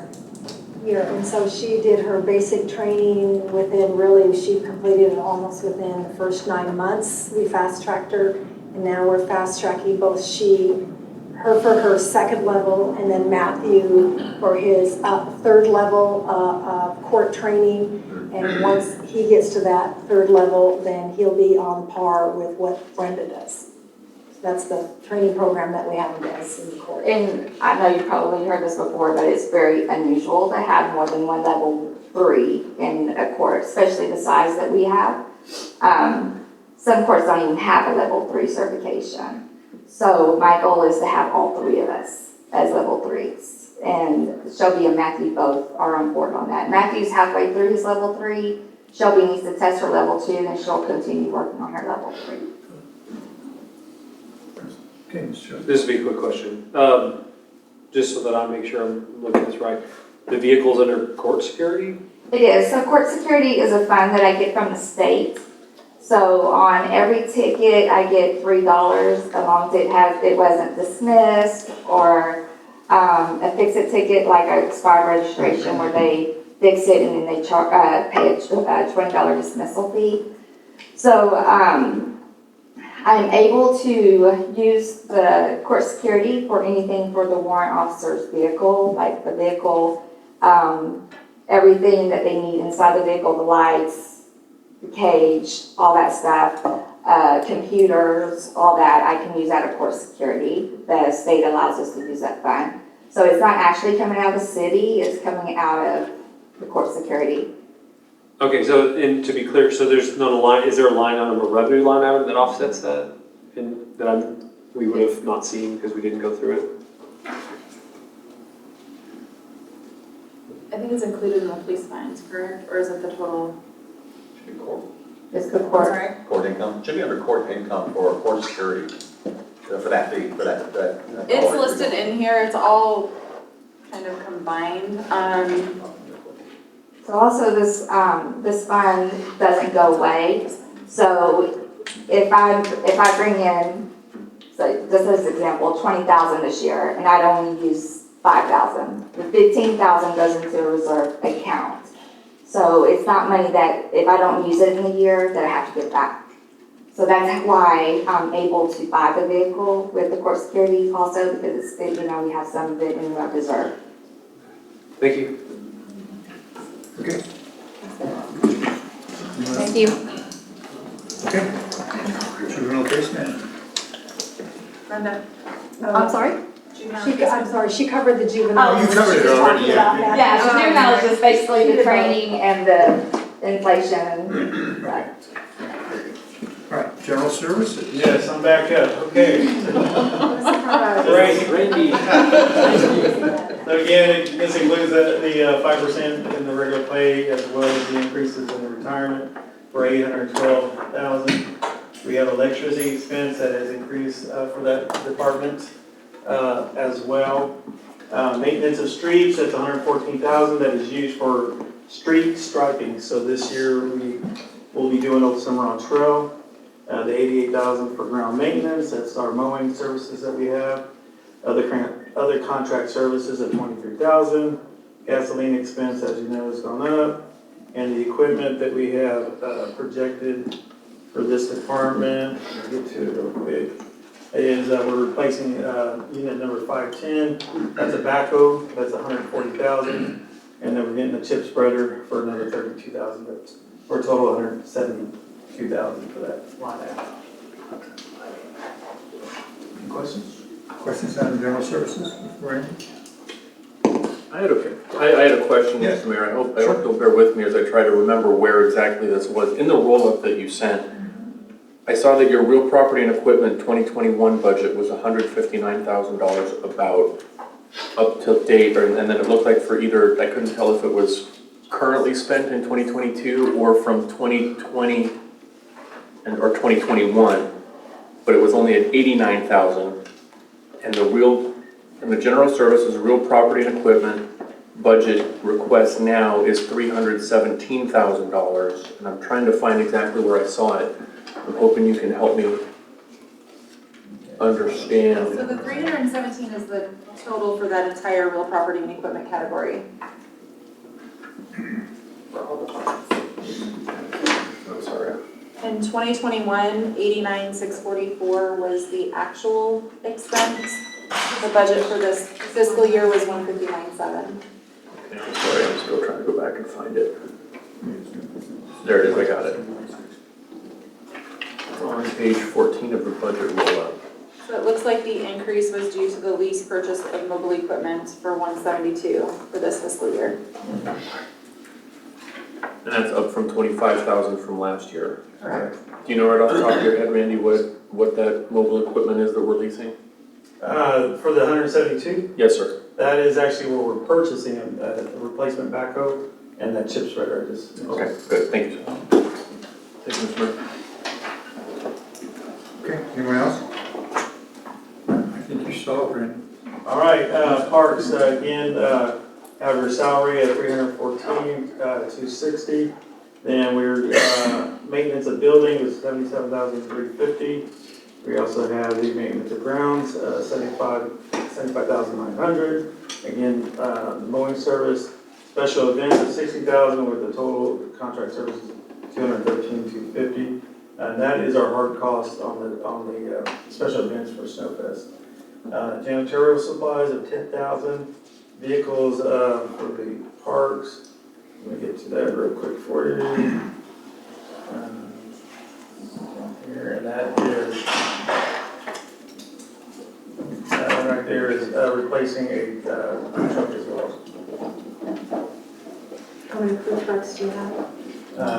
Right now, that is adding for the additional employee we're looking at.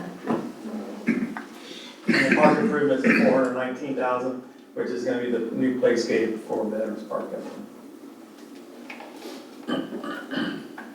Okay, Mr. Shelley. Thank you, Mr. Mayor. The budget item on the special event expenditures. Special event? Yeah, that what you said was Snowfest. Yes. Does that take into account the revenues brought in for the ticket sales? No, well, yes. So basically, we typically don't touch that line item. That is a hard cost to where if I have all the vendors set up out there, the carnival people, and they're set up, and it rains, and we have to cancel, I'm obligated to pay them for being out there. Okay. And so that covers those expenses in case we have a cancellation. Okay. Yeah, I was just saying, because the actual for 2021 is blank. So that tells me that we didn't actually use any of that money. Correct. Typically, when we have a Profit, I really don't touch it. Okay, thank you. Oh, yeah, I'm sorry, yes. Yeah. She reminded me, we had COVID, that was. Oh, I'm sorry. Yeah. That was like 2 years ago. I've slept since then.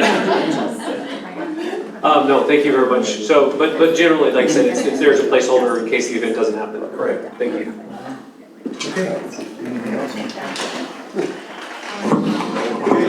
Good evening, council, mayor, and staff, and of course, citizens. The first line items that you see there on the payroll encompasses the aforementioned COLA and associated costs there, as well as 2 new police officer positions, and certainly the associated costs there as well, the increased medical and all the things that we've discussed. Both those positions, worth noting, both of those positions are basically pass-through positions. One is funded through ARPA for the next 5 years, and the other is a traffic unit that will offset through court revenue. And so all that has been calculated in there as well on the revenue side. The uniform allowance there, the slight increase there, accomplishes the new uniforms for those officer positions, those 2 new officer positions. Under contract services, maintenance building, the dispatch remodel of $50,000, as well as a Bear County Crime Lab new line item of $15,000. And then the operating supplies of $50,100 was a slight increase as well to account for the operating supplies required for those other 2 positions we just discussed. Yeah. Why the traffic control position? It's our #1 complaint, and we can't keep up with it. We simply can't keep up with the number of complaints. When I first arrived here, many of our complaints were officer related, and now almost without exception, they're 100% traffic related. There's no end in that sight with the 2020 census and the forecasted population increases. Until we see a big advancement in autonomous vehicles or some type of other shared ride service things where folks start taking advantage of that more, we simply can't keep up with the public safety threat that's posed out there with the increased speeders and, of course, the traffic control violators. And is that just to make sure I understand what you're saying, so they're complaining that somebody's driving too fast in their neighborhood? Yeah, absolutely, all the above. Down Pat Booker, through the lights, through the neighborhoods, cross-cut, yes. Every week. For Councilman Goosley's complaints, we've yes, all of those, but he's not. And the other thing that also, and he is our #1 complainer on traffic. The other issue that we have is as they bring on these new recruits, the more advanced and mature officers are spending their time getting these recruits trained in doing business our way and learning the laws and regulations and the application of them thereof. So those officers are going out on calls and have less time to focus on traffic. Couple that with increased call volume that both ourselves and fire have seen in the last couple of years, not to mention the mental health crisis and increases that we've seen. It's sweeping back the ocean just to keep up with call volume, let alone combat the public safety issues that are posed through the traffic issues that we have. So the goal of the traffic officer is they will not do calls for service. They will do traffic only. Crashes and traffic. Yes, and so what happens then is that if they're doing their job properly, they'll actually be paying for their salary and then adding additional revenues and components beyond that. In addition to that, there's no way to address real-time citizen complaints. That's the #1 complaint. Really, that's the only complaint we get. And all we can do is get to it when we get to it. And that's not good enough for the citizens of our city, and it shouldn't be accepted. And we want to have a real-time solution so that we can actually make a difference in the issue that they're faced with. Oftentimes the issue's over with, the week after, but then it comes back up again, and we're not available to go back to that. So we're still sweeping back the ocean on chasing calls. How many vacancies do we have now? Well, we have 5 in the academy. So not counting the 5 that aren't here right now, but that are coming. 3 start on Friday and 2 more a couple months down the road. Assuming those 5 are filled, we're currently down to 4 vacancies. Chief, does that sound right? 4? 2 of the 2 new openings and 2 vacancies. So we've gained a lot of ground during the initial resignation period. We've made tremendous growth there and gains there. Again, I stated earlier, and I want to reemphasize this. I'm a master recruiter, and I mean that to its fullest extent. I've spent a lot of time at ACOG. I'm an instructor over there. I'm passionate about what we do. I won't be out recruited. And all we're doing is barely treading water in competing with other cities. It's a staffing crisis across the country, 20% down in public service. Lieutenant Bataco is going also, female officers. Should be retired pretty soon as well. So, as well as most of our command staff are all 20 plus, myself included. But I'm not retiring anytime soon. I love it here. Okay, I said it first this time. Get that on tape. You mentioned the mental health officer. Can you talk a little bit about what their So role is? a large part of our call volume is mental health. We do more emergency detentions in this city than any other suburb of San Antonio, and that's a fact. I study those numbers. I'm very involved in the other police chiefs, with the other police chiefs through the Chiefs Associations as a vice president there. I was chief at another agency, the second busiest suburb of San Antonio, Castle Hills. And to put it in perspective, Councilman, here we do about 120 EDs a year. There we did 16. We spend a lot of time with mental health, and it's not just the EDs that take your time. Those are the easy ones. It's the recurring calls and the revisits and the checks and the coordinating services and things of that nature. So through ARPA, city manager and I agreed that a good use of those funds would be to address some of the mental health needs that we saw spike with COVID, exactly what the ARPA funds were for. Not to mention some of the issues that surround the fentanyl and the prescription drug addictions that we have that also are often self-medication for what we know is an underlying mental health issue. And I'm going to add to that. So, and again, I apologize for calling out you and Mr. Buck because you weren't here when we had these discussions. So, back to the prescription drug issues, there was a lot of lawsuits at the federal level against the pharmaceutical companies, which filtered down to the state, there's funding filtering down to us for that. Right now, I think we're approximately at the 120 to 150,000 range that we're waiting. Those funds are restricted uses, and they are for associated with mental health and drug uses.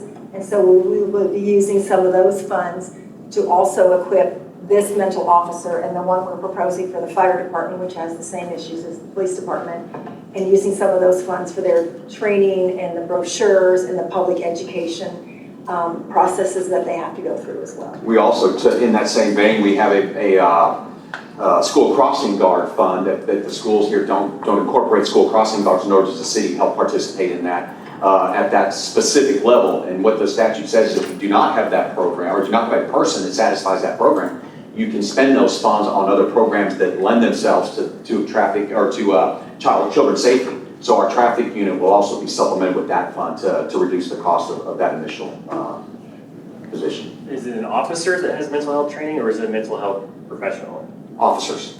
So it's actually a police officer that has. Yes, sir. And we all get it. There's mandatory minimum standard training, and then there's certainly above that, which what this officer has attained and will utilize. Yes, sir. Just got to ask, Chief, how many fireworks complaints did you get this year? It was down, thank God, because usually, it was busy anyway, but it wasn't as busy as years past. Fortunately, everybody behaved for the most part and acted responsibly and put the drought above their own desires to see. So we didn't have as many as normal. We were still extremely busy, but we saw a decrease. I think that went across Bear County as a whole. So we were pleased with the results of July 4th.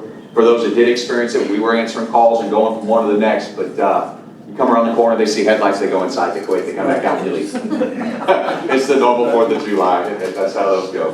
Thank you. Yes, sir, you bet. Mr. Goolsbee, and then I'll get to Sorry, Chief, I apologize.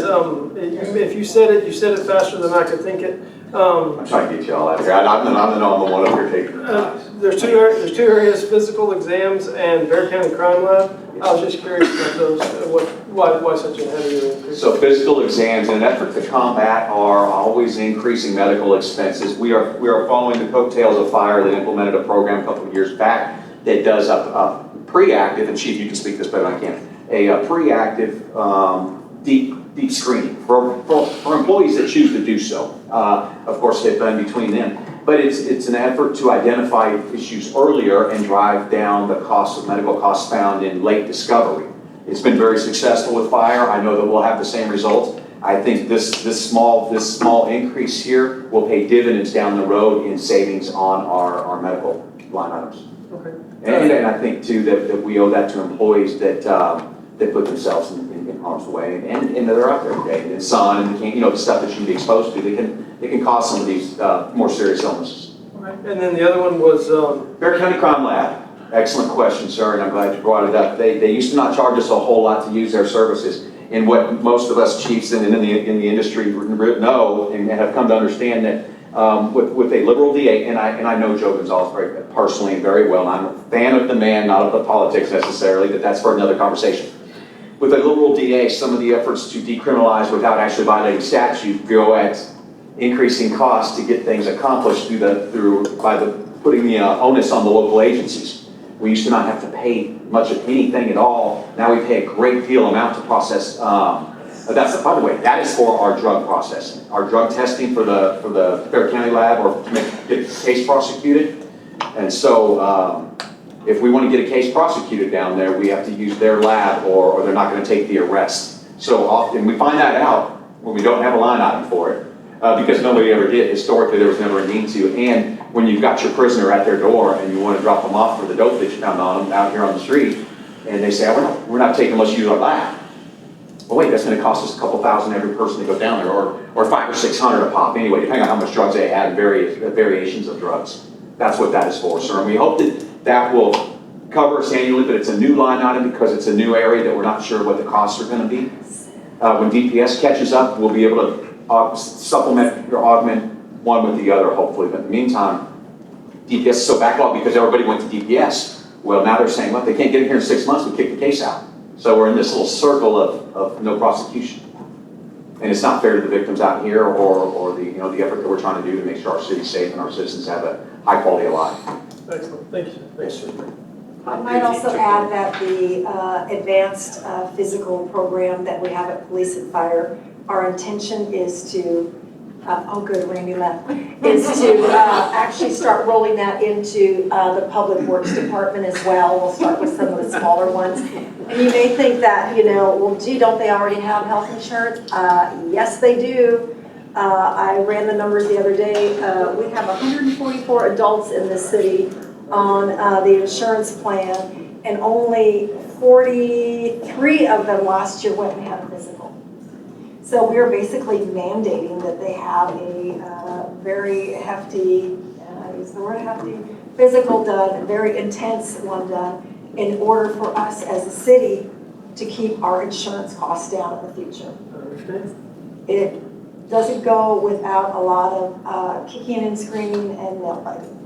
And it plays into our fitness initiative as a whole that we started on my arrival, in the city's overall initiative to improve the employee health. Thank you, Mr. Mayor. We were here for Maintenance building and dispatch remodel. That's a long time coming. Yes, that's a long time coming, Councilman, and it's a great question because it is somewhat a significant number compared to the numbers on the page there. 20 years. Specifically, I not to cut you off, but no, specifically my question would be as far as the dispatch remodel. That's not just looks. What kind of No, it's technological upgrades. It's everything that we need. It's a third console. As it is, we need to staff a third dispatcher on occasion, a third telecommunicator to keep up with the call volume, both our increase and fire's increase, not to mention messaging and some of the other things, city efforts that we go to keep our public informed. And we often need to add a third console, a third individual in there to help with that. We don't have the console space. We only have 2 consoles. So we can't do it without this upgrade. I'm glad to see this coming. It was about 20 years ago when we did it. I was here as a patrolman the first time in 2003 when we did it last time. Technology alone has surpassed what some of the things that we use in there. So we need to catch up. This will do that, and then I will leverage us with Bear County Metro or Bear Metro 911 as I did last year. We got a $30,000 grant last year for a brand new recorder. So we certainly do our part to receive the free stuff that we can get from them, more so than a lot of other agencies.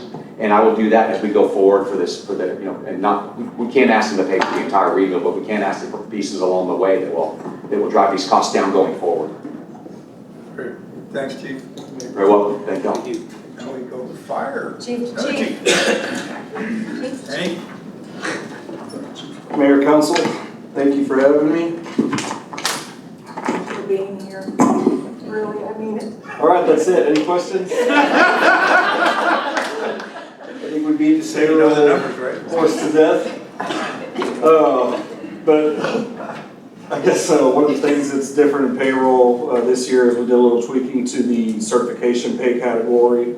And then, of course, we're adding another firefighter in there and trying to do the mental health officer thing as well, to kind of work hand in hand with the police department's mental health officer position so that they can go out together to address the needs and always have each other's back. And so we're not having to call patrol, take them out of service to have one of those mental health officers back in a unknown type situation. And so that's going to be the plan moving forward with that firefighter working as the dual role mental health officer. Allowances, there's a typo there. It says licenses and certification. That should have been flip-flopped with training. Training is the actual category that's $32,000 on that one.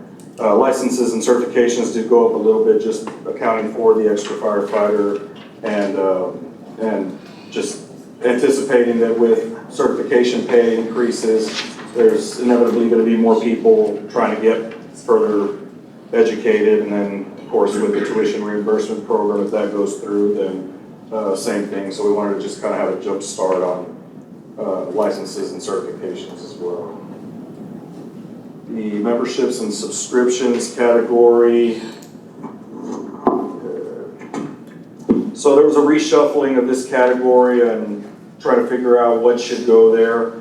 And of course, working with Dr. Moore here this last year. This includes our records management system, our heart monitor maintenance plan that's done annually, our patient care charting system that's used on every iPad and laptop when we go out on these EMS calls, our online training platform, and miscellaneous other technology services.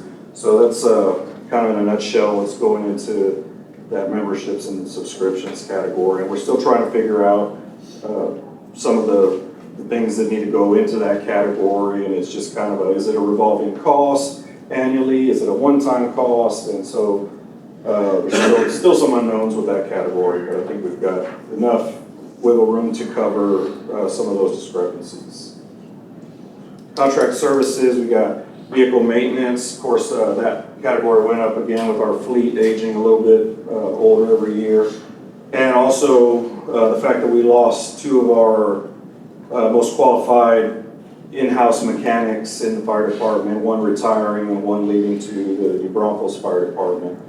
And so we've been kind of having to farm out some of the vehicle maintenance jobs to our place that we take our fleet to usually. We've been also relying a little heavier on Bobby Subia and his shop, and we're in the process of trying to get not only him and one of his mechanics, but one of our firefighters that's capable of trying to get them into a vehicle maintenance certification type class to be a little more qualified to work on those big rigs.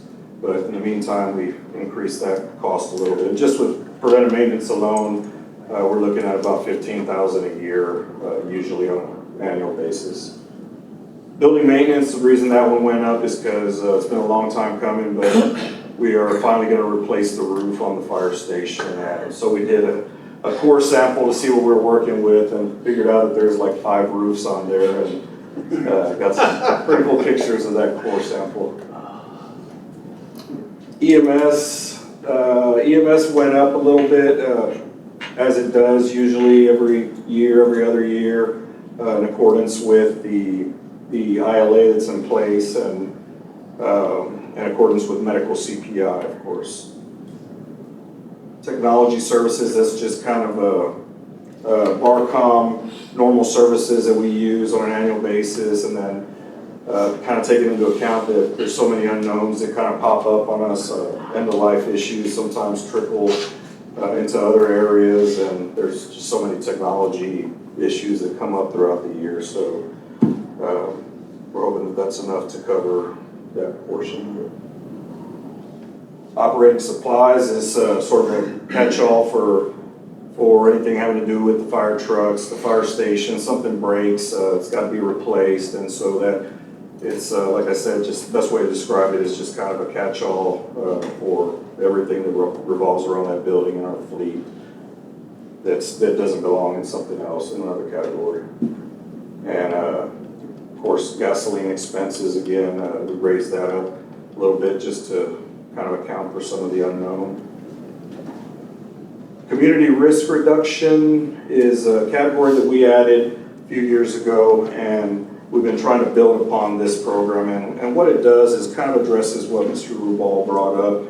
And what we try to do with this is more community outreach programs, addressing active shooter needs in the community as far as training, stop the bleed type training, CPR training, and any other kind of outreach programs that we can think of and that we can implement in the community. To include also our open house that we do annually, and addressing the needs of the SWAT team. We've got, of course, a member of the fire department on the SWAT team now, and so arson investigations, inspections, all of that kind of falls under this community risk reduction category, and it's been really great to have that, and moving away from just fire prevention and really just taking it into a broader category that covers a lot more. And then our other equipment category is probably the one that stands out the most. And again, with our finance director's help, we did a lot of reshuffling of what should actually go in that category. You know, this last year we had something in there that was $15,000, and that was because I was given misinformation prior years as to what should go in there. And then as we discussed it further, we realized that anything over $2,500 really that's going to be a big purchase should go in that category.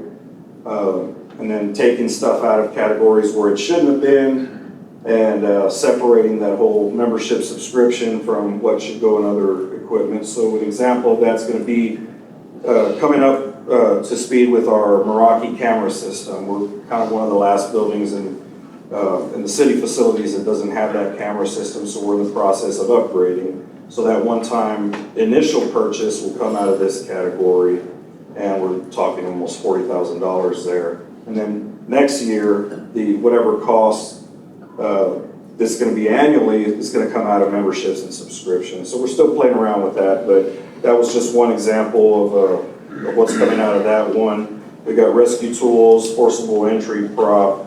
We're talking about getting a vehicle maintenance scanner, so when we do have codes show up on the vehicles, at least we can get a head start and put that scanner on, figure out what shop we need to send these fire trucks to, and try to help that way so the trucks aren't out of service for an extended period of time. Portable radios, thermal imaging cameras, PPV fans for structure fires. Those are just some of the other things that are kind of lumped into this category now. So that kind of brings us to the Reader's Digest version. Okay, questions? Thank you, Mr. Mayor. I noticed that your gasoline expenses went up, but I'd like you to note the police officers did not raise their gas prices. We cited theirs. Thank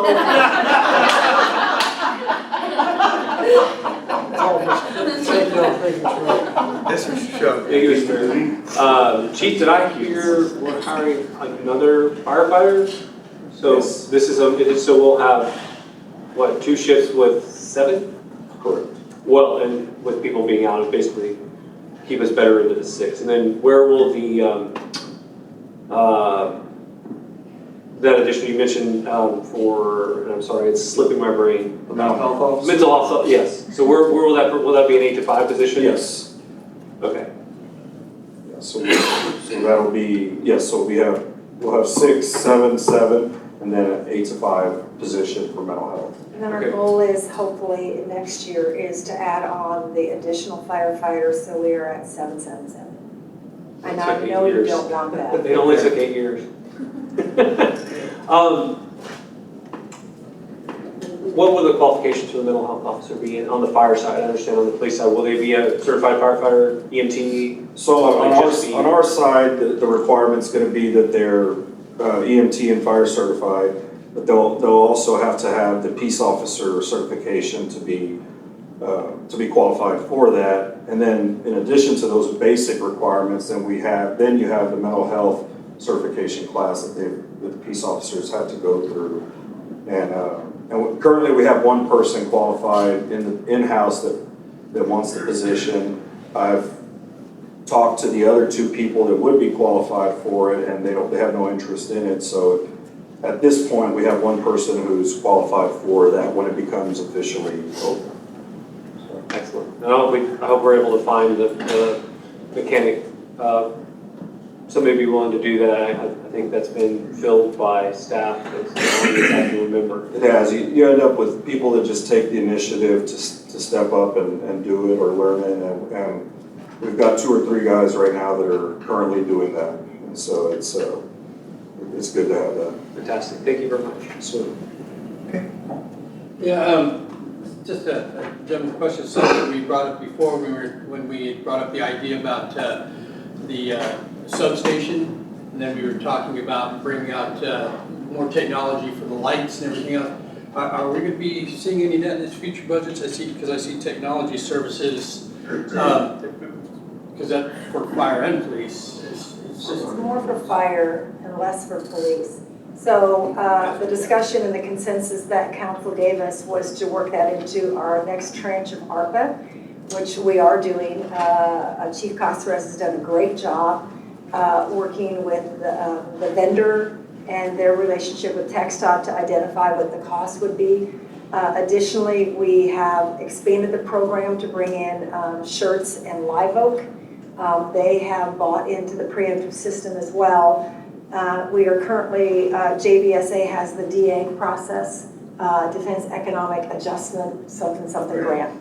And so they have a call for projects. And so because Universal City Live Oak and shirts also provide backup service to JBSA, we are submitting this multi-jurisdictional project through the DA process for consideration. If it is awarded through the DA, we still have an expense on our end because it's a 50-50 match, but we're just doing it to hopefully lower the cost for all of us.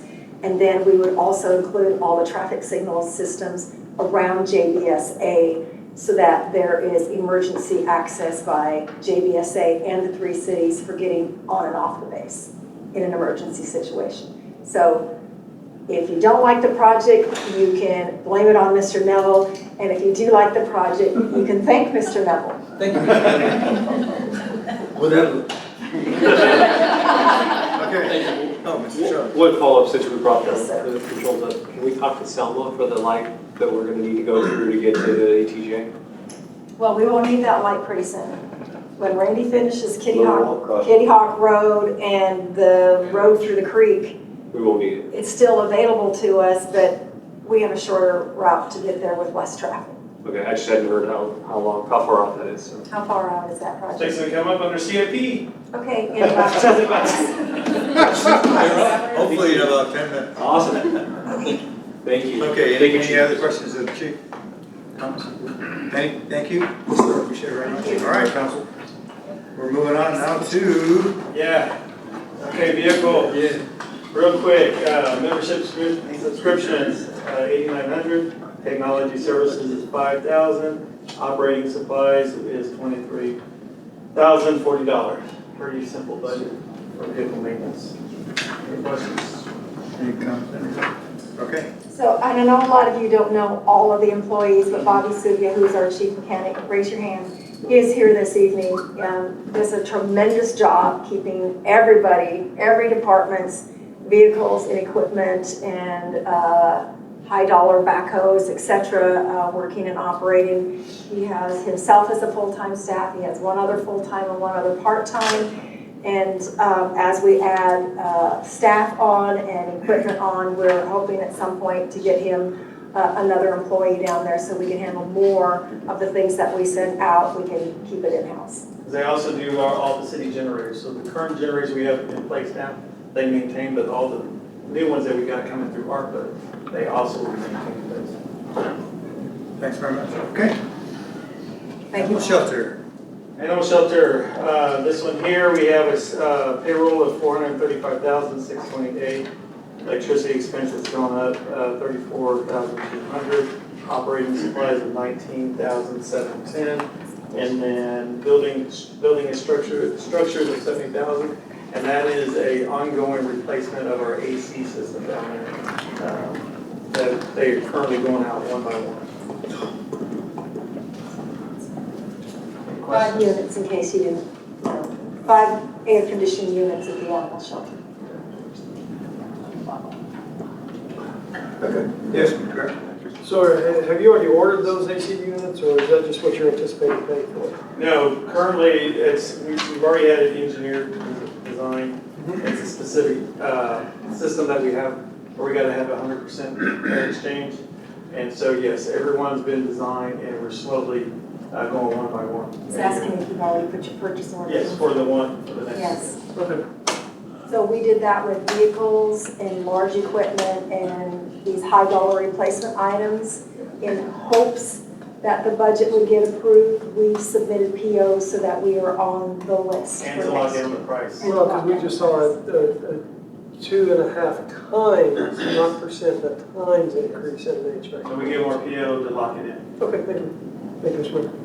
Okay. Very good. Let's move on then to the library.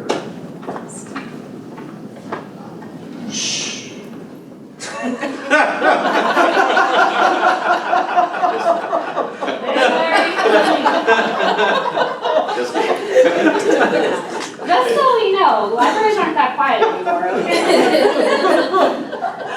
All right, good evening, everyone, Mayor, Council. So I have a few changes, of course, I'm fairly new, but these are some of the proposals we're making. First off is payroll. So payroll, of course, includes the 5% increase to the current staffing, plus I'm asking for an additional part-time employee. Reasons for this, COVID-19 pandemic had a big impact on the library. We need to up our services as well. We have a lot of very great dedicated volunteers right now. However, a lot are elderly and they have health concerns, and rightly so, they do not feel that comfortable helping patrons anymore. And 50% of our services is computers now. That means helping people who don't know how to use a computer, helping them print. We have mobile services. That requires assistance, and some of them are just not comfortable doing that.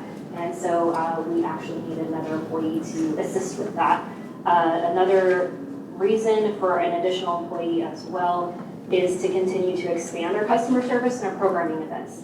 Right now, our summer reading program has done very well. We have I think we hit about 2,046 people so far, and we have 2 more weeks in our programming. That's our big programming for the libraries, and that is the largest number they have had since they've opened the new library building, according to my youth librarian who's been there since 2017. We expect to see an increase as well. Inflation, everybody's hurting. People are looking for more free things to do, free programming. We're wanting to provide more of that. We need more adult programs. We need more teen programs. We need more kids programs, and we can't do that without the help of another staffer for this. We are kind of running on a little bit of empty as well. My youth librarian, she does all these events for the kids, and she spends a lot of time doing that. 25 plus hours running some of that. So we are looking for an additional employee to help with that. Moving on to our memberships and subscriptions under communications. Real quick, that has increased, and this includes our memberships for the Texas Library Association for 2 librarians, that's myself and our youth librarian. Our Ancestry ProQuest database, that database is fairly expensive and it has increased.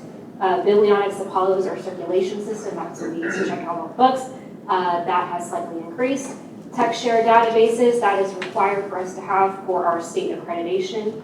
And our Envisionware products, that is our new printing services that we are getting this year. And it requires monthly maintenance and subscription software for that. It also includes our Mark Magician, which is for our cataloging of our library records. Now, let's see. For the electricity expense, that has obviously gone up. Of course, inflation, and it was also based off of our monthly average, which I calculated to be about $1,335 per month. Of course, this summer has been really, really hot, so the summer months have increased that. And then our operating supplies, as up to $16,000. I have asked for this to help with our programmings because we want to beef up the programs, especially the adult programs, and that will help fund that. This fund also includes things for our summer reading for next year, such as more materials and prizes. Like I said, we increased our numbers significantly this year, and we want to make sure that people come back. And just to note, we don't just serve the Universal City residents, we also serve the surrounding Bexar County, Guadalupe County, JDSA. They can get a card from us. So, and also we have increased our library cards as well. From June to July, we had 165 new registrants, so that's a significant increase just in a month and a half. So this operating supplies, they will also include our supplies and materials that we need for cataloging, the library materials that we receive. We also need book repair, mending materials. It includes disc cleaners for all our DVDs and our audiobooks that we have. And it also covers some technology equipment that might need to be replaced unexpectedly and that we need to operate. And it also includes other things from the library, such as display signage, and we'd like to actually add in some whiteboards to our study rooms, an activity room for use for the community to use when they have meetings and get-togethers. And let's see. The next one is our books and periodicals. So we want to buy, of course, books and periodicals. We need some, excuse me. So basically, the cost for books and periodicals have gone up like everything else, inflation. And we want to actually increase more per month to get to everything. The audiovisual materials, this one we did ask for more in this category. This is again to beef up what we don't already have. It's to increase some of the adult TV series, children's DVDs, and we're also looking to continue on with a collection of these box books. Box books are for children. They're audio enhanced books that help children that have learning disabilities or help them learn how to read. And those are on an average for a starter collection of about $5,000. And we would like to add those to our collection. Furniture and fixtures. So this category is slightly increased.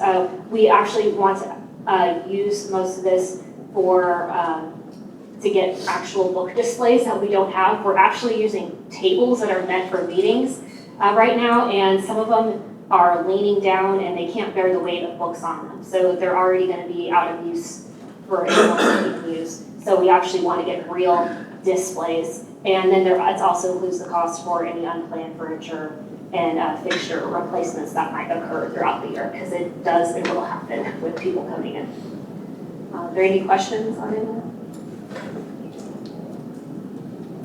Well, thank you very much for your presentation. Thank you. Okay. I might add, while we're getting ready to transition, and Christina's rolling off and Jessica's rolling on, that there's really two reasons why we've had such a significant increase in library summer activity and library use, and that is attributable to two things. One, Christina is phenomenal at social media and getting the information out, and it has really, really paid off, so thank you for that.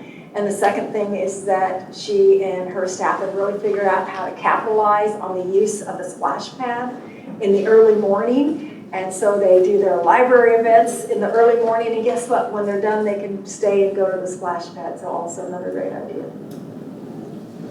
Thank you, Creative, Christina. very creative, very well. Okay. Our next category. We're going to move on to debt service. So you'll see that we did go ahead and we took the suggestions from last year and we added the payoff year to the presentation. You will see that the 2013 bond was defeased this year, so that is no longer in the budget for 23. You will see 2014 certificates, principal of 140, interest of 82,375 with fees of 400. The 2015 refunding was defeased as well. 2016 Go Bonds principal of 225 and interest of 88,000 with fees of 400. Let's see, 2019 bonds of 455, interest of 222,000, fees of 400, and our new bond of 2022 principal of 250 and interest of 155,953 and fees of 400. You will notice that that is 1.6 million, and we have the revenue of ad valorem tax of 1.6 million and tax penalties and interest of 8,500. So that brings us to an excess of revenue of $8,500. Questions? Do you have an estimate of how much is going to be in the debt service fund at the end of the year? Surpluses? I don't know the number off the top of my head, but I can get that for you. And do you plan to use any of that to, if we have excess in there, to offset? A lot of the excess that we had, we used to defease the other two bonds, so it should be a very small amount. Because we used the excess first. I'm That sorry? didn't come from the general fund? The defeasance? It came from debt service? Some of it, not all of it. Some of it came from the excess in debt service, and then the remainder of it came from the general fund reserves. But we can get a breakdown of that for you. I just don't remember it off the top of my head. I don't either. Does everybody understand what he's asking? Yeah, okay. Any other questions? All right, so let's move to capital projects. All right, I get to wrap it up. No, we got golf course one. Oh, golf course. Jeremy has been waiting over here very patiently. Very patiently. All right, so see, you have the revenue for the total projects of $5,275,858. That is the 2022 3.1 million in bond issuance, and the carry forward of the $2,149,000 of the previous bond funds. And so when you get down to the capital projects, you'll see the annual street maintenance 2022. That is the service road going through the creek. That's the bridge project that we have wrapping up the design on now. I'm sorry, which one was that? So the end of Kitty Hawk, that is the 2,149,000. Commonly called the service road to the ETJ. Yes. Okay. So that one there, once we complete our East Aviation Road project, we soon hopefully go out to bid for that one. We're close to wrapping up the design with that project. So sometime, I would say maybe in October timeframe. That little water crossing and then a gate, access It gate. has a gate on both sides, yes. Automatic, so that, Correct, okay. Yes. And it have the siren, where basically the gate operators will operate for sirens and stuff like that, for emergency vehicles to get through and open up overnight. And then there's a parking lot included. Yes, there also is, because it's gonna double as far as our trailhead over there. So there's also a parking lot, so if you go down there, you can actually turn around if you need to. You went down there, we don't want people backing up. So there's a parking area where they can take off as a trailhead and use the service road as a walkway as well. And eventually we want to connect the back of UC Park to that roadway there. So white top will never be the same. Beg your pardon? White top will never be the same. the next one is our let's see here, we were on that one. The next one is the street road bond. So this is at 3.1. You'll see it as 2.46. We anticipate when we go to construction on this, because we don't even have a design or anything right now, but once we go to contract, we won't be able to extend it all in one fiscal year. So I'm anticipating that at least that much will be that far into it, and another 600,000 will be in our next fiscal year to complete the project when we go out for that. The other one is our Red Horse parking lot. That is a multi-phase project on rehabbing that parking lot. So this year you're going to get bids coming to you pretty soon for the area where the disc golf is. And then this one would be focused on improving the other existing areas throughout the park to enhance that park over there. And then the $400,000 is our annual. Currently, right now, there's not a $400,000 street really that we can do. That is our money that we're leveraging as a match with the county. And that's where I'm using that money as our grant match. And so that when we go out, so that is our Ivy Road project. Ivy Lane. Yes, sir. The two left turns off Kitty Hawk. Can you talk about it? The old Stormwater just before that. That service road? No, you're talking about taking two left turns off of Kitty Hawk. On Salute 1604. Yeah. Yes. Are you gonna restrike the two left turn lanes? Yes, that is on the other one is. On striping project. Striping, yes, that was in there striping, on JUL services. Old Cimarron Trail. Yeah. Thank you. Okay. All right. Now we come to the golf course.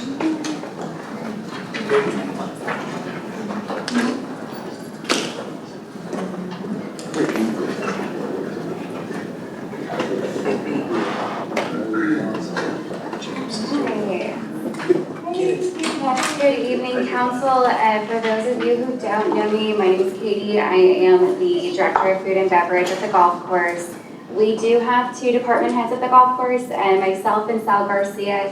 He's unable to make it tonight, so I'm going to go ahead and do the entire golf presentation, but we do have Jeremy Lack, who is the superintendent, so he can help answer some questions that we have. First, I did want to thank Jessica and Mateo and Shannon, all of finance, for all of the hard work that they did to put into the budget. And also, I've been here 10 years, it'll be 10 years in February, and I kind of wanted to piggyback off of people leaving or staying. I did have a very intelligent woman tell us yesterday that people don't leave jobs, they leave bosses. And I just want to say that I value this woman right here so much, and her leadership and support does not go unnoticed. And so I just wanted to put that out there before we kind of dive into this. So let's go ahead. It's late. We're going to go ahead and go in. We're going to talk about revenue right now. So this is going to be the golf course breakdown of revenue depending on the different departments that we do have. So you can see the list. Course and grounds is the largest at 1.6 million. Food and beverage, my department, is 845,000 is what we are projecting in revenue. So this is 866,000 over the proposed budget, or over the 2022 budget that we do have. And then this is just a demonstration of percentages of where that does come. Course and grounds, which is green fees, that takes up about half of our revenue. So it's 47%. Food and beverage equates to about a quarter of the entire golf course's revenues for there. You can see the range brings in money, pro shop brings in money, and then we also have revenues generated in general and admin expenses as well. Looking at expenditures, so you will notice expenditures are 3.4 million as well. So in this proposed budget, we are proposing that the golf course will break even. And then it shows the expenses. So of course, course and grounds is the largest expense at 34% of the total expenses that we have. General and admin comes in next, and then I believe food and beverage follows at 20% of the expenses. Then we have the expenses in pro shop and carts, and then marketing expense as well. All right. So this is general and, oh yes, I'm sorry. Quick question. Yeah. What is a general and admin revenue? So there's a couple things on there. One of the things is from the billboard for the hotel. We do generate $80,000 for the hotel revenue, so that is put in there, as well as the venue tax revenue. There is venue tax revenue in there. There are some other items that are more that don't necessarily have a good category in it. It's like rebates that we get back that are in there. I think that equates to about $14,000 in that area.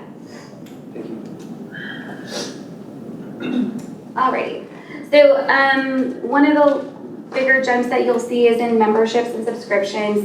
One of the reasons we decided we did not have a CRM before, and we have several people that are involved in creating events and in golf tournaments as well.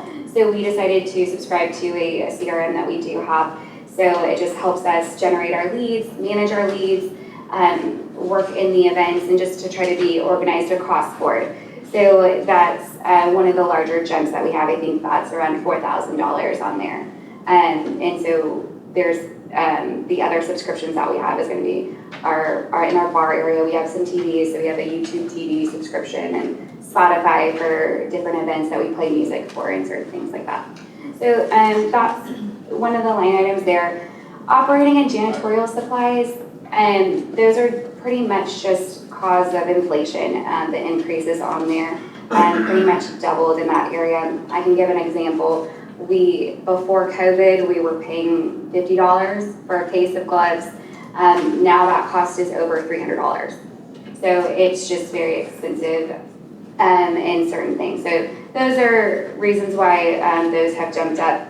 And then this is the first year that we have included debt service in the proposed budget. And so you'll see that on there is around $491,000. And so that is on there, that's the debt service that we have. Okay, course and grounds. So this is going to be a maintenance department.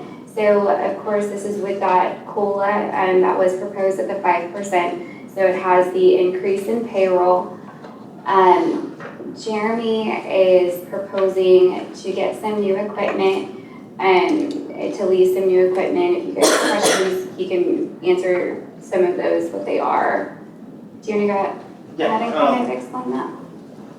Yes, so what we're requesting is a lease purchase of 2 triplexes, which a triplex is basically a riding mower to mow greens or tees. So we're looking to replace 2 greens mowers, 2 fairway mowers, 2 turf gator utility vehicles, as well as our reel grinder, which is what sharpens the blades to cut the grass, and a bed knife grinder, which is the actual blade that mounts to the bottom of the reels. That it's like a scissor effect that actually cuts the turf. So all of this equipment is near at its end of its useful life and is in need of replacement. So that's why we are requesting that. And then as far as our gas and oil, I mean, I probably don't need to explain that. We all understand what deal is with that. And the same thing with seed. Seed prices have actually doubled in the last couple of years. So and that's basically what we're requesting on my side of things. So. Any specific questions here? Thanks, Jeff. Next category is going to be carts, golf carts, of course. So this is going to be the lease of those and the interest on that. We did switch over to all lithium battery carts, which has been very beneficial for like the use and the maintenance on the cart and the longevity that we can rent out the carts. So we're able to get in more rounds because we're not having to charge them as often. So it's been a definite benefit for that. And so that's just, it's all an expense line item. And they do group in the cart fees with the green fees. So like there's no revenue generated in carts, it's all gonna be in that total of the course and grounds, if you have questions on that. Okay, pro shop. So again, they have the COLA and the pro shop for the pro shop employees, and then merchandise. Merchandise is going up, and they also informed me that they're trying to purchase different equipment in their, let me make sure I get this right. So in golf balls and golf tees, they have different brands that they're going to now, And so those costs are gonna be higher, but then they're gonna be higher to the customer as well. So that's gonna be in merchandise, so clothing, golf clubs, tees, ball markers, shirts, yes. So all of those, There's yeah. a golf ball. Normally we use Srixon, yeah, Srixon. And there is a shortage of golf balls, whether it be for the ones to sell to play with or for practice at the range. And so that's one of the reasons why we're having to go out to look for other vendors in hopes that we can get the supply that we need, because it is very hard to purchase golf balls right now. Yeah, especially in the range. So what they informed me is that range balls specifically, and range, it does generate a good amount of money, but the material that the balls are used to make range balls is not as high of quality as like regular balls that they play with. So the supply chain issue is in China and everything like that, so it's like backed up. So like if they try to order range balls, they won't get them until a year out or something like that. So they're trying to go different avenues for it. But that's the cost increase on merchandise. Again, so we're talking about the range. So there are two big ticket items that have increased from the previous years. They're wanting to purchase a range picker. That's the cart, the machine that goes out and picks the range and picks off the balls off the range so that we can go and filter them, clean them, and then resell those balls. So the picker, and then also the mats as well. So they're going to be hitting mats, hitting days. So instead, right now, for the range, it's just hitting off of like the regular ground. So obviously, there's maintenance involved with that. Maintenance will have to go out and maintain and manicure that area. So if we're putting on turf, like concrete and turf on top of that, then you can do that on bad weather days, and you can try to sell more revenue on there. So those are the two big costs that they've put in this proposed budget. And I might add in that the range picker, which is a strange item that Shane's gonna get to drive. The one that we have was the original one from when we purchased the golf course. And it's basically, at this point, it's held together with tape and rubber bands. Actually, it's bungee cords. Bungee cords, it's bungee cords. Bungee cords and some really strong wire. So now we have a safety issue with that, so it's absolutely imperative that we replace that so we don't have an accident or a loss of life. Okay, so food and beverage, it's been a roller coaster. Seriously, since COVID started, we stopped having events, and we had events, and they looked a lot different than what we've had. So my department has definitely been change agile. We are moving through these waters, trying to figure out where our niche is and where we're gonna fit in. So we took COVID and we really restructured things. We decided, hey, you know what, we're not gonna price out what we think that people can pay, we're gonna price out what we think our value is. And we did a significant price increase. It was scary, we weren't sure how the outcome was gonna be, but it has been very beneficial to us, and we've made a lot more money in events than what we had in the past. So we didn't see that. Usually when people book an event, it's at least 6 months, so 6 months to a year out. Sometimes we're even booking 2 years out, so we weren't seeing those changes until almost kind of now, and then moving forward. So we implemented an intimate wedding package that was really popular, and we decided to do that for larger events. And so it's a kind of a one-stop shop. We're going to include your linens, we're going to include your food, we're going to include all of these things, and we're going to charge you for it. And so with that being said, we're increasing our revenue quite significantly, and we're forecasting that we will be $150,000 to the good from revenues minus expenses in the food and beverage department.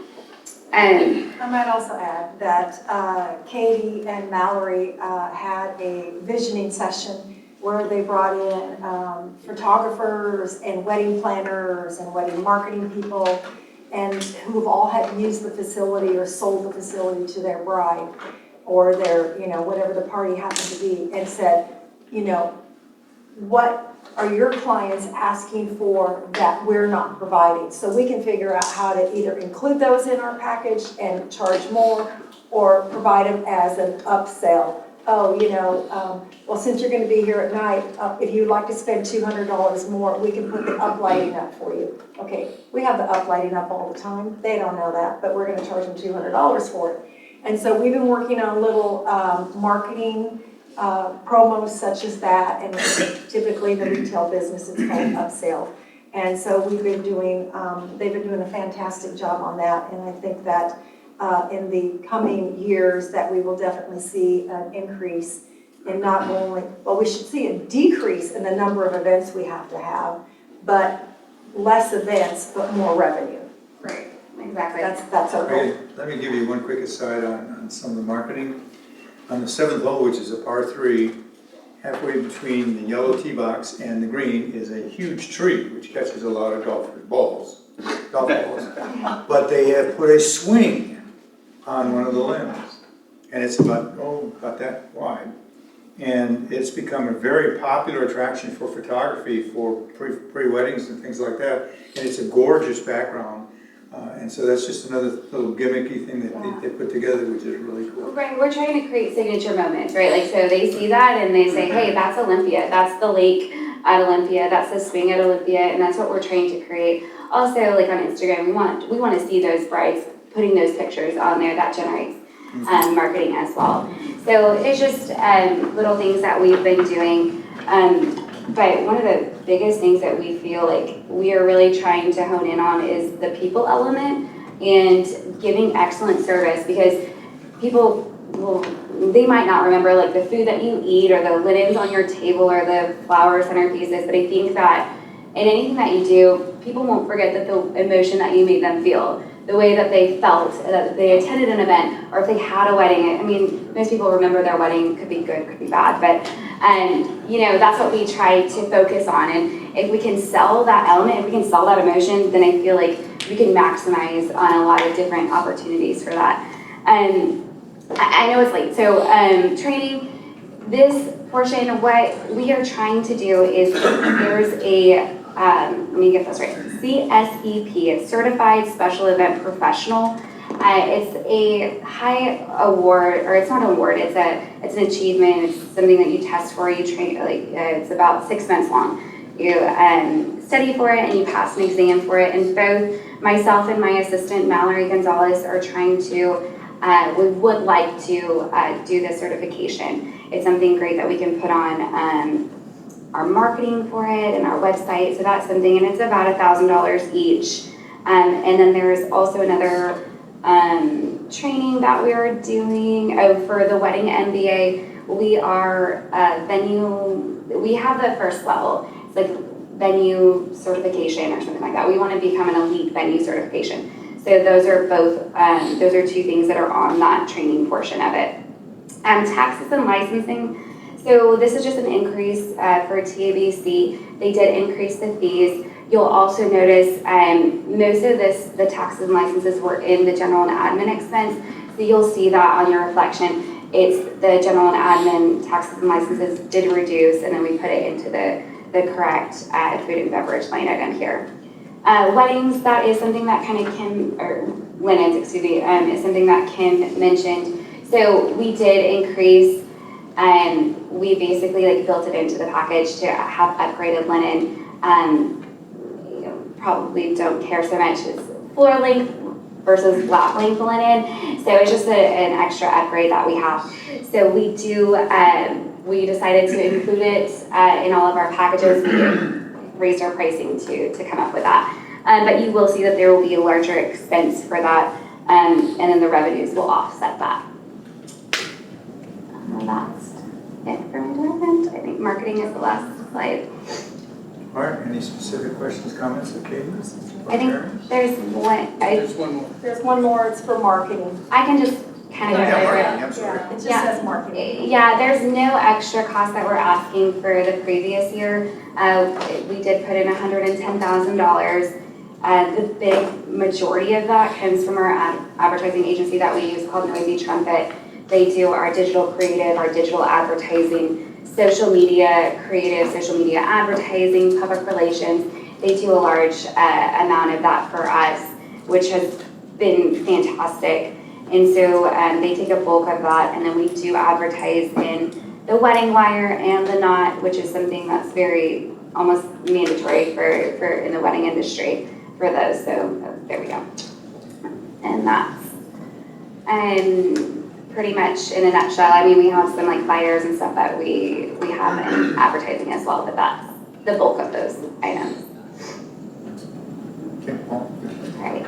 That was very well put together. I don't know if that swing is a natural hazard or. Well, two of my grandsons were in the golf camp last week, and they mostly want to be on the swing rather than. I put my daughters on that swing too. Yep. It's really, you've got to see it to appreciate it. Yeah. I love the fact you are concentrating on service. We all know that, you know, it's an old saying, you go to a restaurant and the food can be excellent, the service be bad, you're never going to go back. Other way around, fantastic service, good atmosphere, the food could be okay, but you're definitely going to go back there. I didn't see anything on here where you're talking about, you know, we were talking about the picker is put together with bungee cords, I guess.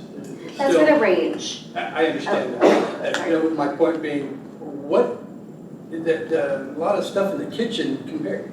Food and beverage is coming up. Food and beverage is a big part of that golf course and a big part of the future, I believe, of the golf course and the events coming on. And I'm just wondering about the state of the kitchen itself. Yeah. And it's a few things out in there held together with bungee cords.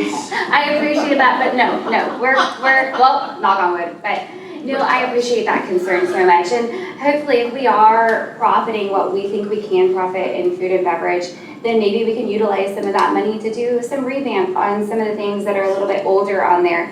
But there's nothing that is cause for concern right now with safety. That the picker definitely needs to be done. Oh yeah, because I believe that the equipment in the kitchen is getting old, and I'm just wondering, are you able? Do you believe you're able to keep up with the demand? You want to give us more money? That's totally fine. That would not make me a very popular person. Let me talk to the golf course overall and what the general plan is at this point moving forward. So we know that in the past that there were some items that probably needed to be replaced sooner and have not been replaced.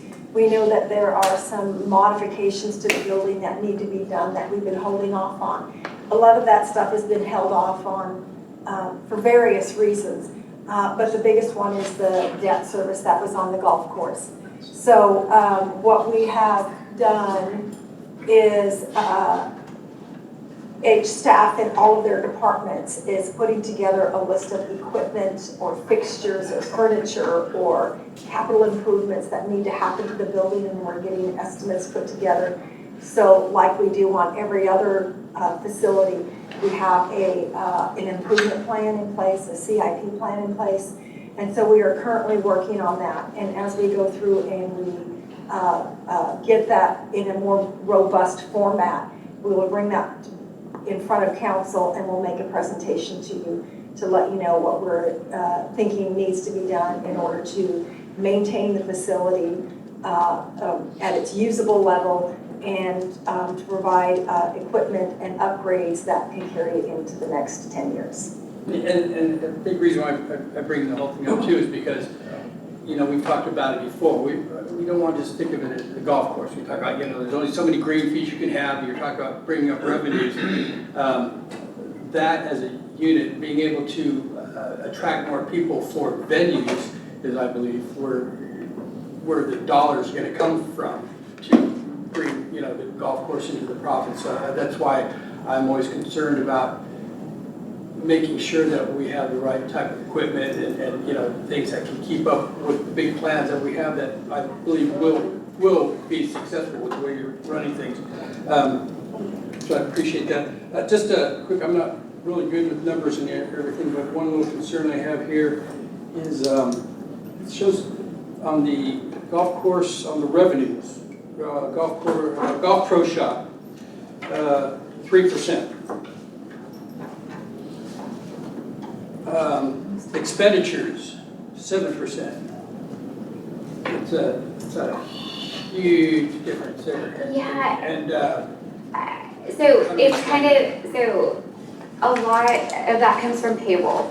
So instead of the golf course kind of all being lumped in together, and some of the pro shop employees, the payroll is taken out of that, even though there's not enough really cost to offset it. And most of the costs, or most of the revenue comes in course and grounds. And so, but not all of the employees' payroll comes out of that course and grounds.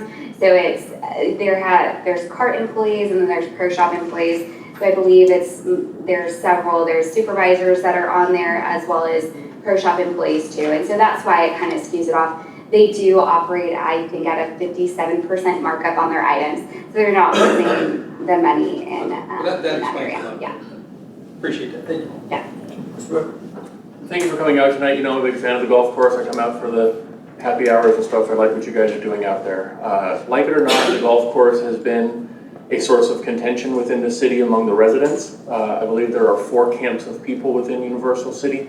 They either like it, or sorry, they either love it, they hate it, they don't care, and then there's that 4th category that says, wait, we own a golf course?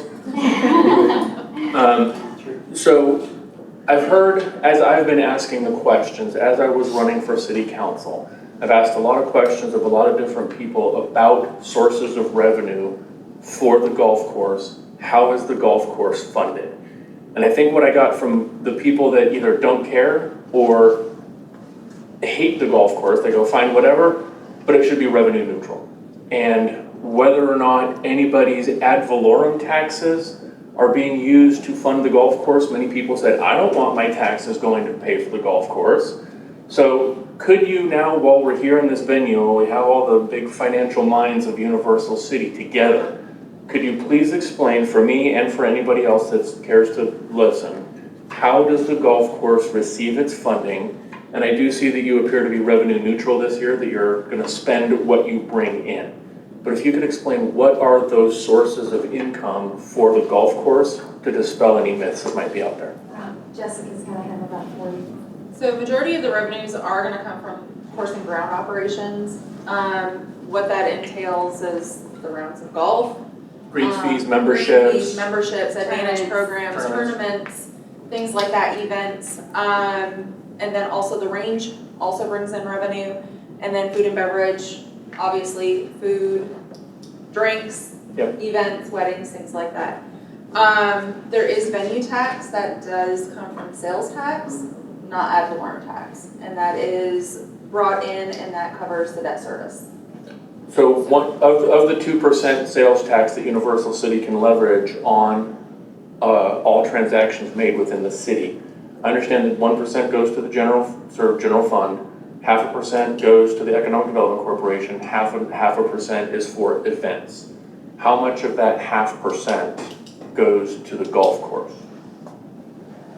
Give or take. You mean, what is the dollar value of that?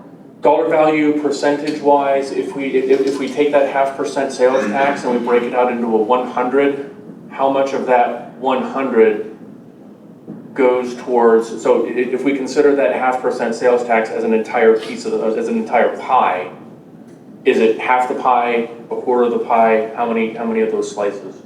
Okay, I understand. I believe I understand what you're asking. So let's just use a round number. Let's just say it's $1 million, okay. Which it is slightly more than that, based on our projections in sales tax revenue and what we've received thus far this year. So a good portion of it has been going to debt service, because when the golf course was refinanced, they did it with balloon payments at the end, which just has been killing us.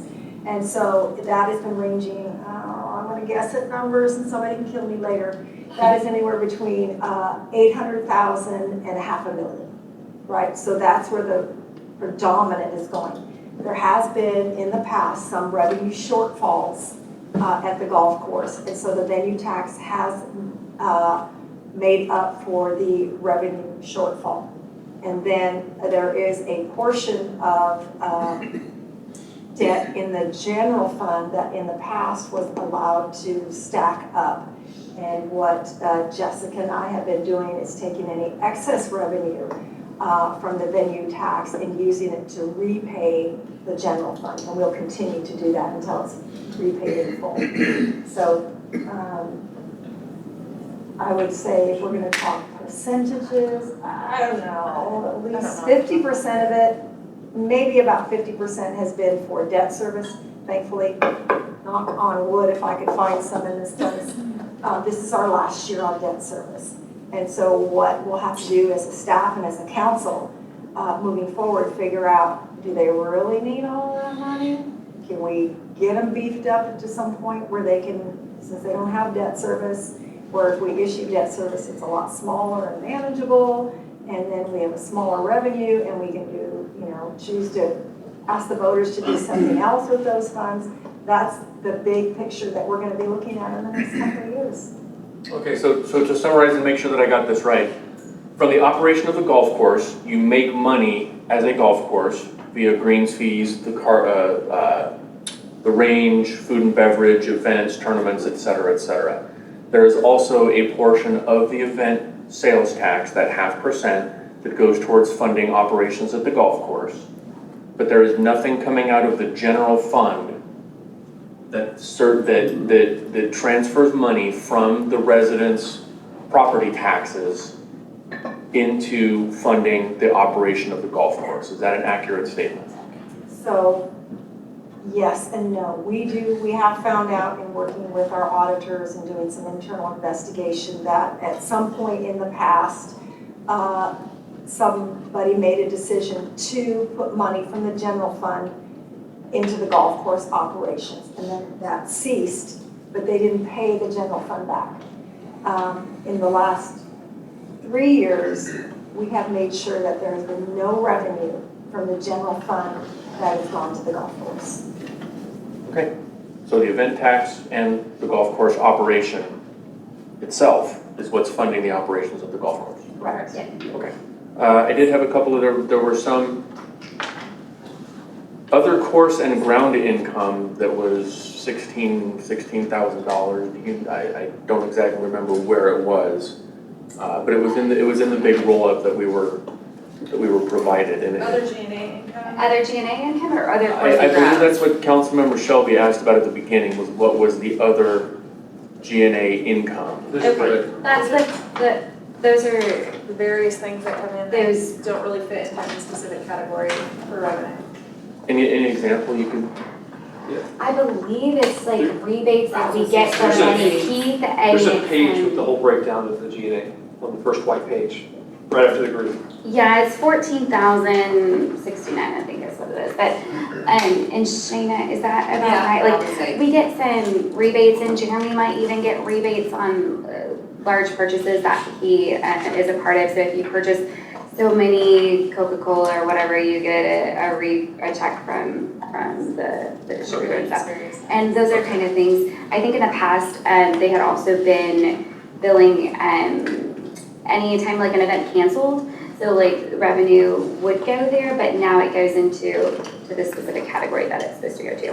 Like cancellation fees or something like that? Mm-hmm. Right. Good. Thank you, that's all I have. Thank you, Mr. Mayor. And thank you for the clarification. Okay. I was just going to expand on the conversation earlier about the venue tax. So it all goes to the golf course, whether it's debt or golf course fund itself. But it doesn't directly take property tax, but it does indirectly take our property tax. Because we have a choice on the sales tax that we adopt, and if we adopt a venue tax, then that means we can't adopt another type of sales tax like street maintenance. And the street maintenance, for 2021, we generated over $1.5 million in venue tax for the golf course. That if we converted that into a street maintenance sales tax, which I would hope all of our council members would start considering, is that might prevent us from having to issue the $30 million in street bonds that the city talked about. So if we had $1.5 million a year coming in from sales tax, that would help reduce our future property tax levy. Or just things like a crime control prevention district that would help the police department with more funding. And it doesn't have to be an absolute. So if we said we wanted to, you can do it in 1/8 increments. So if we're at a 1/2 on the venue tax, we could reduce it to 1/8 and still provide a little bit for the golf course if we wanted to, depending on what they come up with for capital costs that it needs. But I think that's something that we should be considering, because if you look at the budget, the debt's going to go away the year after. So it doesn't need that sales tax because the revenues are covering their costs, and so we don't need to be pumping in more sales tax going forward if this budget can be actualized with what they put out there. And I concur with what he said, and obviously this is something that you'll have to look at as a council, and we'll start preparing, more detailed information for you on that when we get through our budget and our audit. But we shouldn't make the assumption right away that all of the new tax can go away. Because again, there has been deferred maintenance, and deferred capital improvements, and deferred equipment purchases that need to be considered now that there's not such a large debt hanging over them. And so we kind of need to make sure that we've taken care of the house before we take care of the street. That would be my interpretation. But You it is should correct. consider that for the city too, ma'am. Anyway. What have you deferred for the city? And then the other thing that we're working on is hole 8 and 9. If you've been out on the course, there is a tremendous amount of movement in the land in that area. It's kind of got some converging waterways. It's created a lot of erosion, and it's become a safety issue, much like it did on hole 6 and 7. And it's to the point that it is a liability for the city. And so that's why I went ahead and authorized the movement of the $80,000 from the venue tax to the stormwater so we can start the engineering on that stormwater project. And if we do it somewhat based on what we had to do for holes 6 and 7, that's $500,000. That's a significant project that's coming up for the golf course. What you have is a corrugated pipe that is collapsing out there right now. And so what's going to be a problem is when it does collapse. And right now it's already eroded so much that it's starting to, Mother Nature wants to open it back up, is what wants to happen. So that's what we're going to look at on the design, going through the core, looking at a bridge like we just did at Level 7. So I hope at some point, yes, we can make that decision as a council and managers of all of the properties of the city that the golf course is where it needs to be, and we believe it can stay there, and then consider maybe doing something with the venue tax. I just don't think it's something that can be considered right away, knowing that there are a lot of deferred maintenance and deferred equipment costs on the golf course that need to be attended to. No, I was trying to get your attention for you. Thank you. Just because I had money on the pool for finishing at 11 o'clock. Here we go. I'm kidding, there's no pool.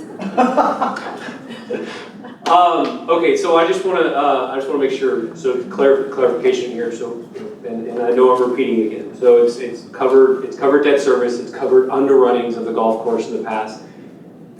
But currently, and I want to make sure, you said something I want to make sure we heard out loud. It's currently also paying back the general fund. Yes. Money that was loaned to it from the general fund that obviously did come out of ad valorem tax dollars. So it is refunding that money back to the ad valorem taxpayers, which we want to continue to do until it has done so. Right. And then you kind of stole what I was going to say anyways, is we've built the golf course, we're about to pay the golf course off. Now, just like anybody else who pays off their house, it's like, okay, now it's time to, we got some old stuff we have to deal with. And so it sounds like we have old things that we need to deal with, and we've been kicking the can down the road, just like everything else when we're talking the budget. I mean, I'd love to have, sales tax available, that sales tax available to use elsewhere.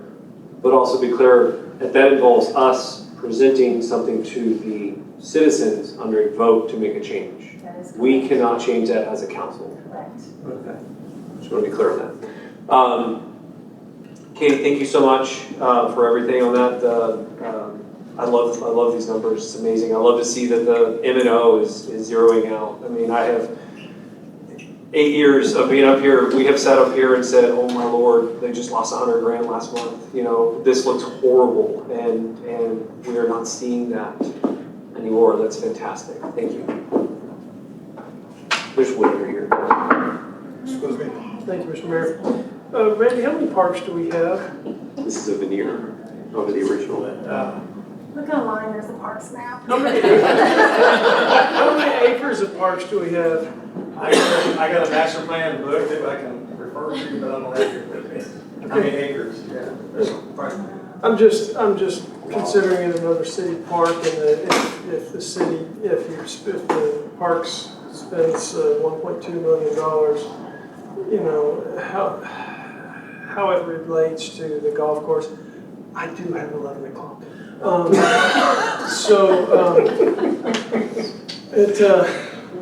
Sorry. It's just something I'm playing with in my head on this. I love what Councilmember Vaughn said about the whole, you know, how many slices of this pie can we eventually get into? And once we're done paying off the house, I know we've got the maintenance and that, but it's not that slice, it's that slice. And I love this idea because, I mean, I'm an architect, I'm always wanting to do renovations, but you won't hire me, so. Correct, we won't hire you. You can volunteer. I've got a client I'll tell you about later. Yes, you can volunteer. Dang it. But it's just one of those things that we do have. It does cause a lot of angst with a lot of people, and that's obvious by what we saw here tonight. But we also have city parks that we really do take care of.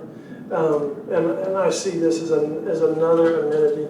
We have the library, we have the golf course, we have all these amenities, and I don't want people to think that we hate the golf course. But we're just really proud that it's finally there. It's there, and it's a tribute to y'all and what y'all are doing with it. So, Randy, we'll talk more about my park idea. We'll carry something. So, we've had that discussion with many residents who just say, why can't we just make it a park? Well, we still have to provide the water, we still have to provide the electricity, we still have to mow the grass, we still have to maintain the building. Oh, I'm not saying making a park of playgrounds. I'm saying it's just in that same league. It's in that same genre. We agree. So there is a term that's generally used in government budgets called community services. And that's when you're talking about golf courses, convocation centers, senior centers, libraries, animal control. Those are all services that we provide to the communities, to the members of the community. One of the things that we've kind of juggled around is revising our budget and removing the golf course from being an enterprise fund and considering it as a community service fund in the general fund, and again, this would take voter approval, and then taking the venue tax and moving it back into the general fund and treating the golf course just like we do the library and the parks and the animal shelter. And, you know, they bring in their revenue like development services and the police and the court, and then they have their expenses just like everybody else. And for the CIP projects and everything else, they compete based off the general fund rather than having a venue tax all over it. Just an idea. We're going to bring lots of ideas back. We have another wrong meeting. Thank you, Mr. Okay, everybody, I had 5 minutes too.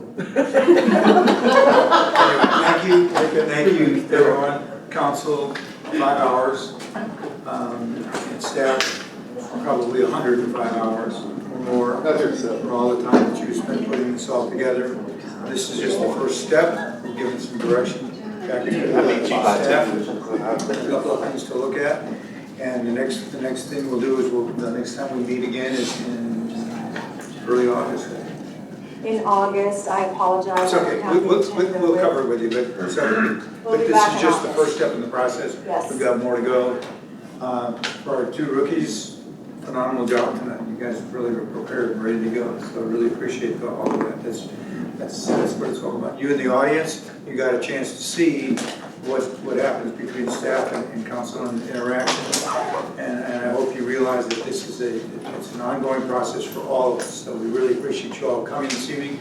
All you staffers that stuck around all night long as well, thank you very much.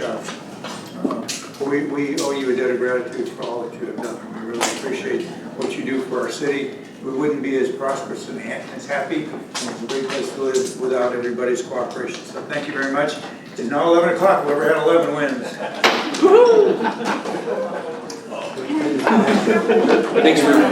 Thanks for sitting for that. Appreciate it.